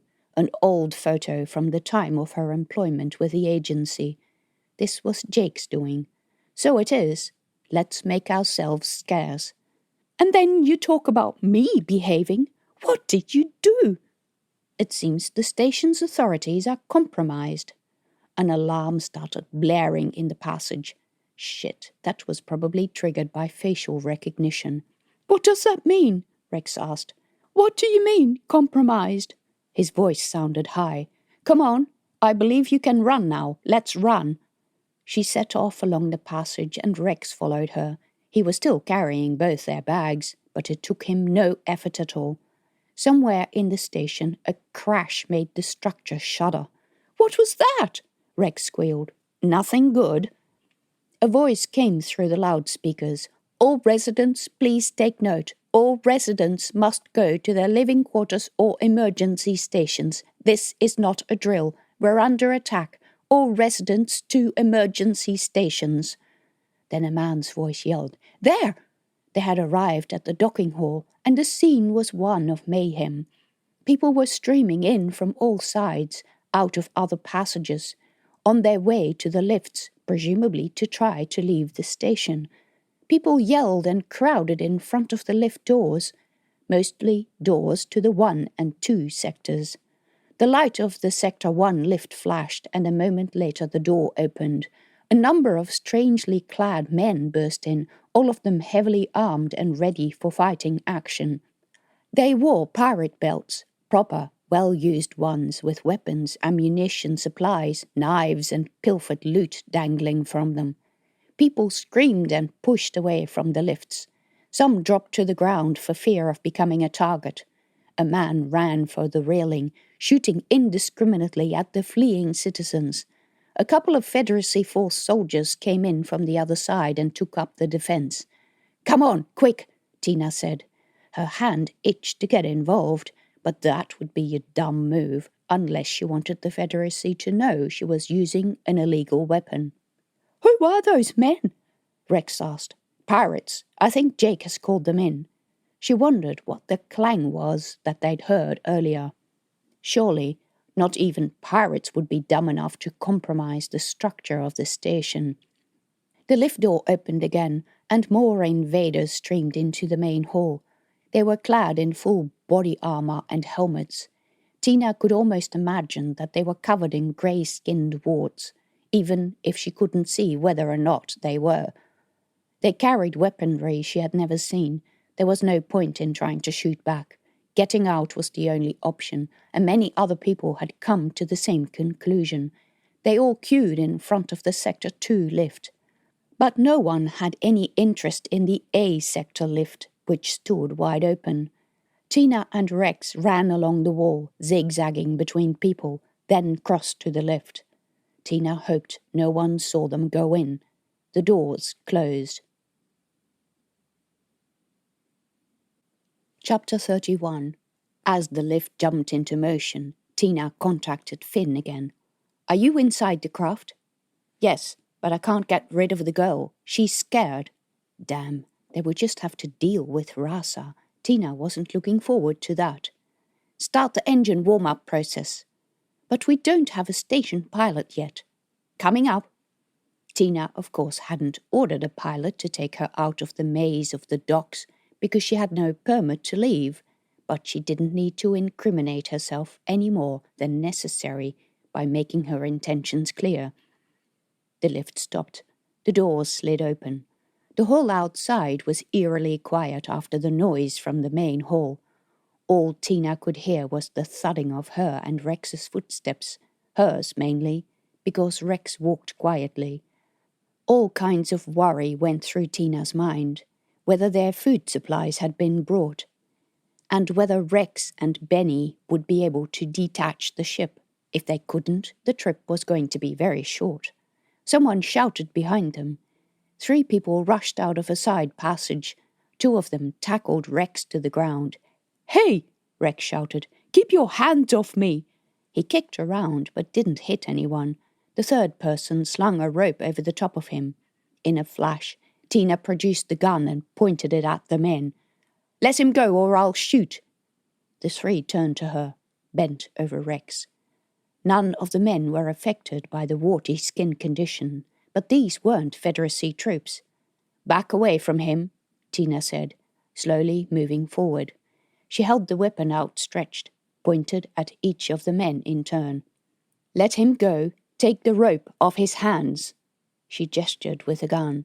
For a moment it looked like they were going to obey, but then Rex shouted, "Mom, behind you!"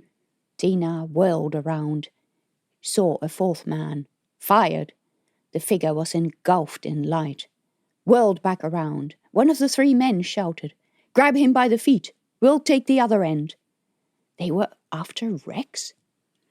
Tina held out the gun. "Stay there, or you'll join your friend in hell."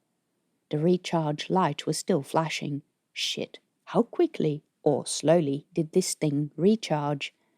The men put Rex on his feet and sheltered behind him. They walked slowly away from Tina, dragging Rex behind them. At that moment, the lift door opened. "Tina, what are you—" Finn. One man lifted his hand. The light glinted off a blade of metal. Tina yelled, "Watch out, he's got a knife!" Finn ducked the knife. It hit the lift wall behind him with a clang. He dived to pick it up and flung it back at the thug in a single movement. It hit the man in the neck. He screamed. With a snap, Rex broke the rope that held him. He swung his arm, hitting another assailant in the head with such force that he went flying.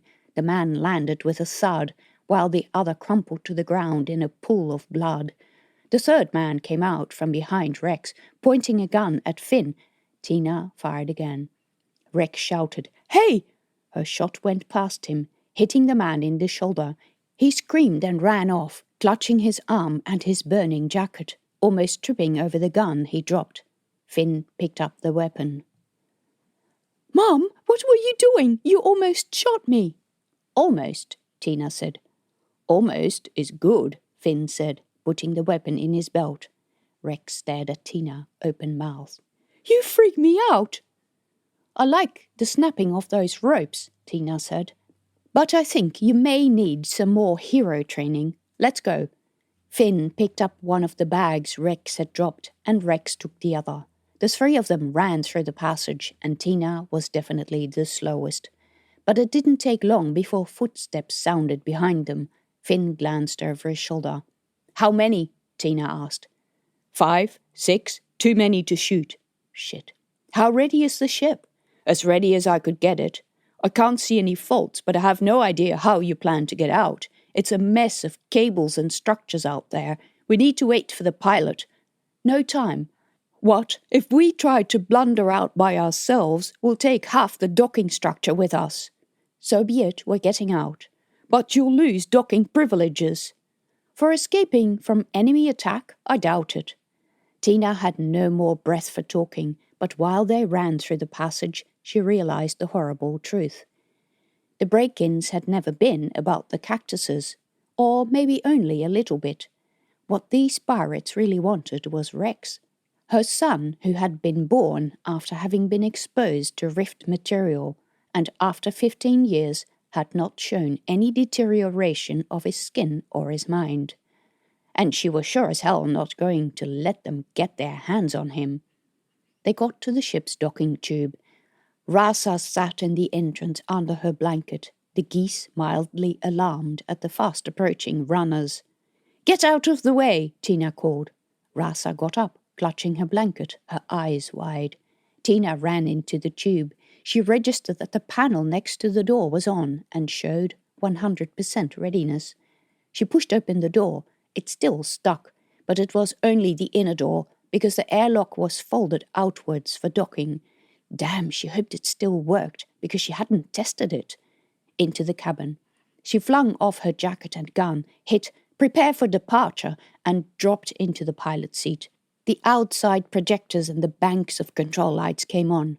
Rex and Finn also came in. People outside shouted, "Hurry up, shut that door, I'm going to disconnect." She attached her earpiece, attempting to listen to the control center over the yelling. "Can you shut up? I need to hear the control center. Mom!" "What?" Tina turned around, pushing down one half of the earpiece, ready to tell him to sit the hell down and strap in. But he stood in the aisle, holding a white goose. Tina stared at him, and he stared back. "She lost her home," Rex said. "If she stays here, she'll be sold off. I'll look after her, I swear." All kinds of thoughts went through Tina's head. She'd only ordered supplies for 3 people, not 4 people, and 5 geese. She didn't want to be responsible for any strays while she didn't even have her own shit sorted out. But all of that faded into insignificance with Rex's words. She'll be sold. If ever she'd be responsible for one girl being sold off as sex slave, she could never live with herself. "All right, strap her in. Try to get those animals locked up somewhere. Shut the airlock. Come and sit here."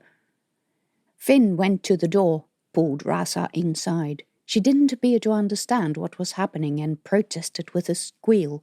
The geese ran through the cabin, honking loudly. "Get those birds out of my way," Tina called. Rex sank into the chair next to her, which he could, because he fit between the control panel and the chair. Tina pulled out the console and shoved it at him. "Work out how to disconnect the tube." She got up again because Finn was chasing the geese around the cabin. Tina grabbed a safety blanket and chased 2 of the birds into a corner. She trapped them with the blanket, looped it around the loudly protesting birds, and shoved them into the cargo hold. Finn had caught the 2 other geese, while the 5th one was still running around the cabin. The inner door slid shut. Rex said, "Are we ready? Disconnecting now?" If the irising airlock still worked. Tina ran back to her seat and reconnected her earpiece. No, they weren't ready. Someone needed to strap Rasa in and show her the safety mask. Tina needed to study the way out of this maze. The airlock mechanism zoomed. Metal clanged and clicked. A hiss of air indicated the ceiling of the cabin. The air vents came on. The free light came on. The gravity shifted. A tool belt floated into the middle of the cabin. A squawk sounded behind her, and a highly panicked goose flew through the cabin, crashed into the wall. A couple of feathers added to the floating debris. Rasa called out, and a lot of yelling ensued. Benny informed her helpfully. "I detect foreign biological material." Rocket science, that. The ship was drifting further. They had to get moving or they'd tumble into an uncontrolled path. Tina tested the engine. It responded, pushing the ship a tiny distance from the station. But now the navigation refused to come up. Benny said, "Need to install update before system is operational." Well, that was helpful. Finn dropped into the seat to her other side, breathing deeply. "I strapped them in together." Tina noticed a trickle of blood running down his cheek. "You're bleeding. How good are you at manual navigation?" "Yes, well." He wiped his face with his sleeve, smearing the blood all over his cheek. "Not my strongest subject. Have you got a map?" Tina brought up the display. Finn blew out a breath. Shit, it's a tangle out there. I told you so. I need a direction pronto because I'm out of contact with the station and will start diverging soon. The station and everything attached to it rotated, and now that the ship was loose, the slightest movement would bring them out of sync. Finn started reading out sets of coordinates, and Tina fed them into the navigation system that had been recalibrated since Benny had updated. Tina carefully navigated the ship between two metal struts, but the station already rotated, and now that the ship was no longer attached, it had its own momentum. A voice sounded in her ear. Kelso Station Control to unknown pilot. Please return to port. Kelso Station Control to unknown pilot. Tina shut it down. She glanced aside at a small noise next to her. A goose, standing next to her, looking curiously at the screen. What is that bird doing in here? Sorry, they all ended up in the cabin, Finn said. The door wouldn't stay shut. Tina looked over her shoulder. Rasa sat strapped in her seat, pale-faced, with the other 4 geese around her. Restrain those animals. We'll soon need to pick up some speed. I don't want them flailing around the cabin. Feed them some pellets, Rasa said. They will come. She handed a box to Rex, who drifted, shaking the box, to the back of the cabin. The geese half walked, half flew after him. Tina studied the dock structures, in between little bursts of power from the engine that kept them up to speed with the rotating station. They could move only slowly. Finn warned her of nearby dangers. A proximity alarm started blaring. They were too close to another docking tube. The ship that was attached to it was positively ancient, and had been ancient even when it had last been used. The surface was scarred and pitted. Another bulky ship lay on the other side, a walkway below them, and arrays of cables hanging off the exterior hull. Straight up, Finn said. Tina looked. I don't have much room to turn, but she made the turn anyway. In between another walkway and the lift tube was a narrow gap. The curve of the planet was visible in between all the docking installations. That's not going to fit, Tina said. Turn 90 degrees.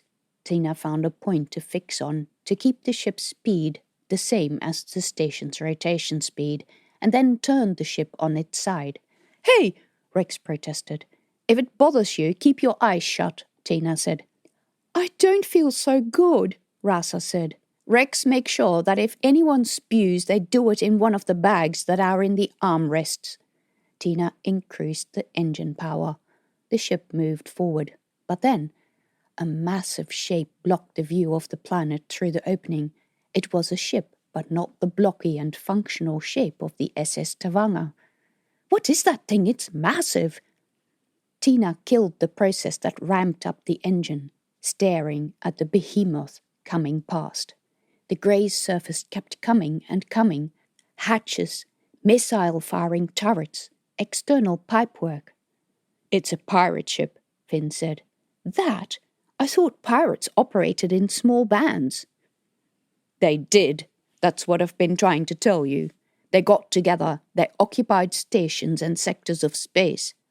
The ship still drifted forward through the gap. At this rate, they were going to emerge right into the pirate ship's view. She didn't know what their shielding would be like, but she had no desire to test it. They drifted past another opening. Here she could see the planet too, but the view was much less clear, barred by the intricate structure of antennas and wiring of the station's communication array. Tina hit the power. Finn gasped. What are you doing? The ship shot forward and then into the opening. Hold on, Tina said. And the next moment, a sharp thwack indicated the first impact. Tina steered the ship to the side. It missed the main beam, but cut a sway through a forest of small antennas. The proximity alarm blared constantly. Mom, what are you doing? You're going to damage the ship. This is a pretty tough old boat.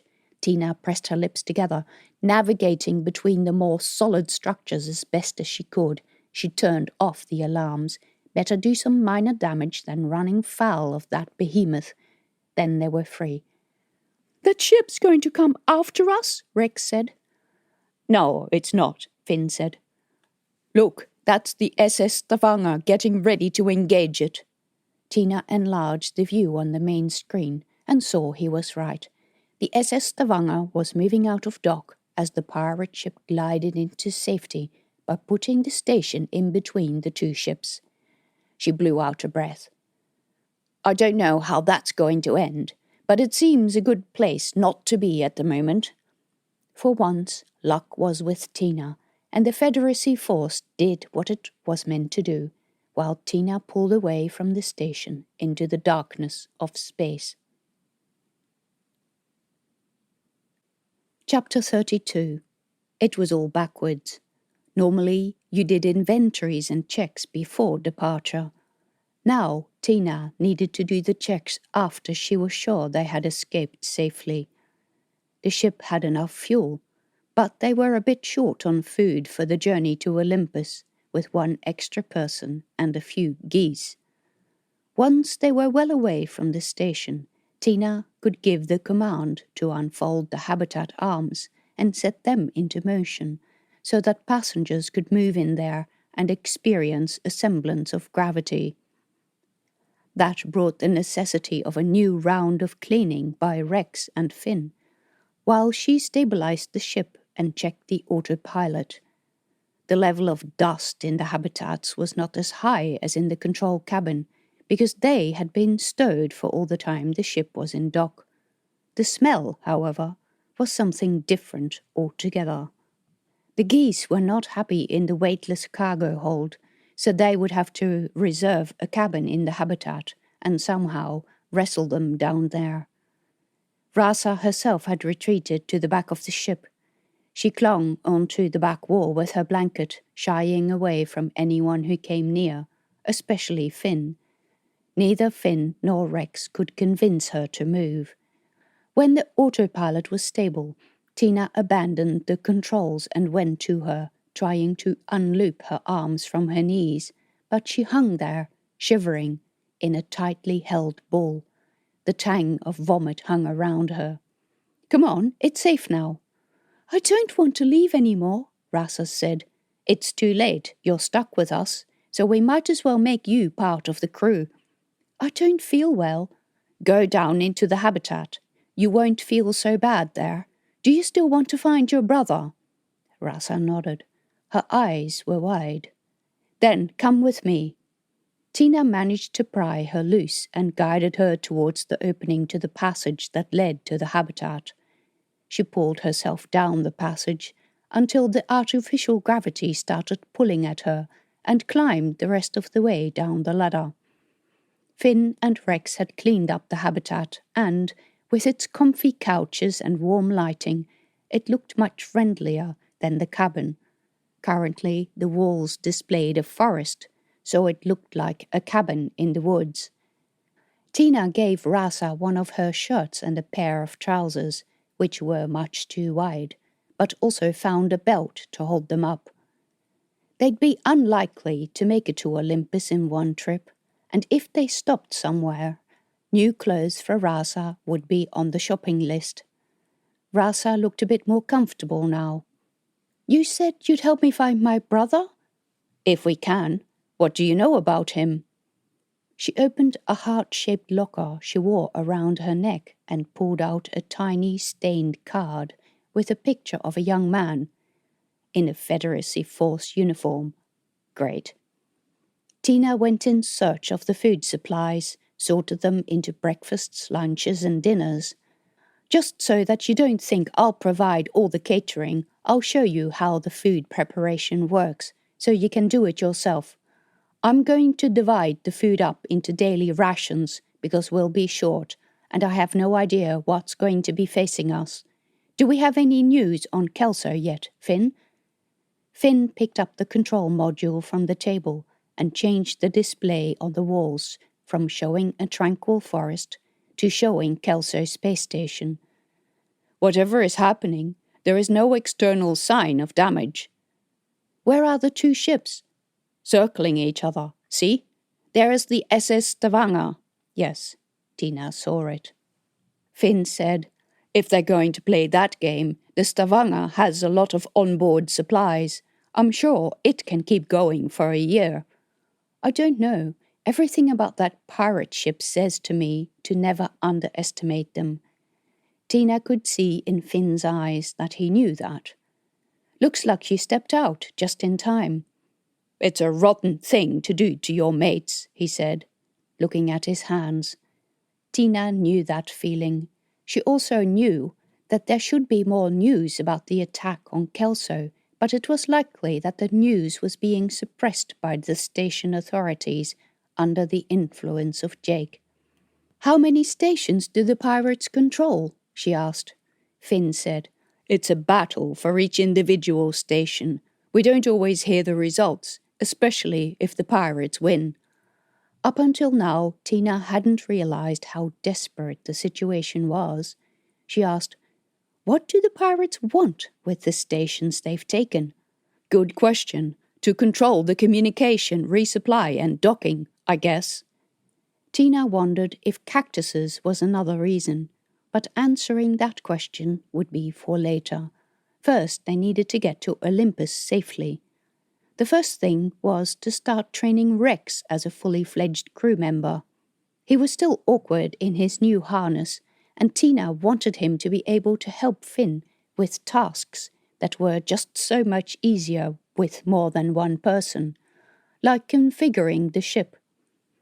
He would also need some weapons training and hand-to-hand combat training in case they were boarded or needed to enter another ship or station.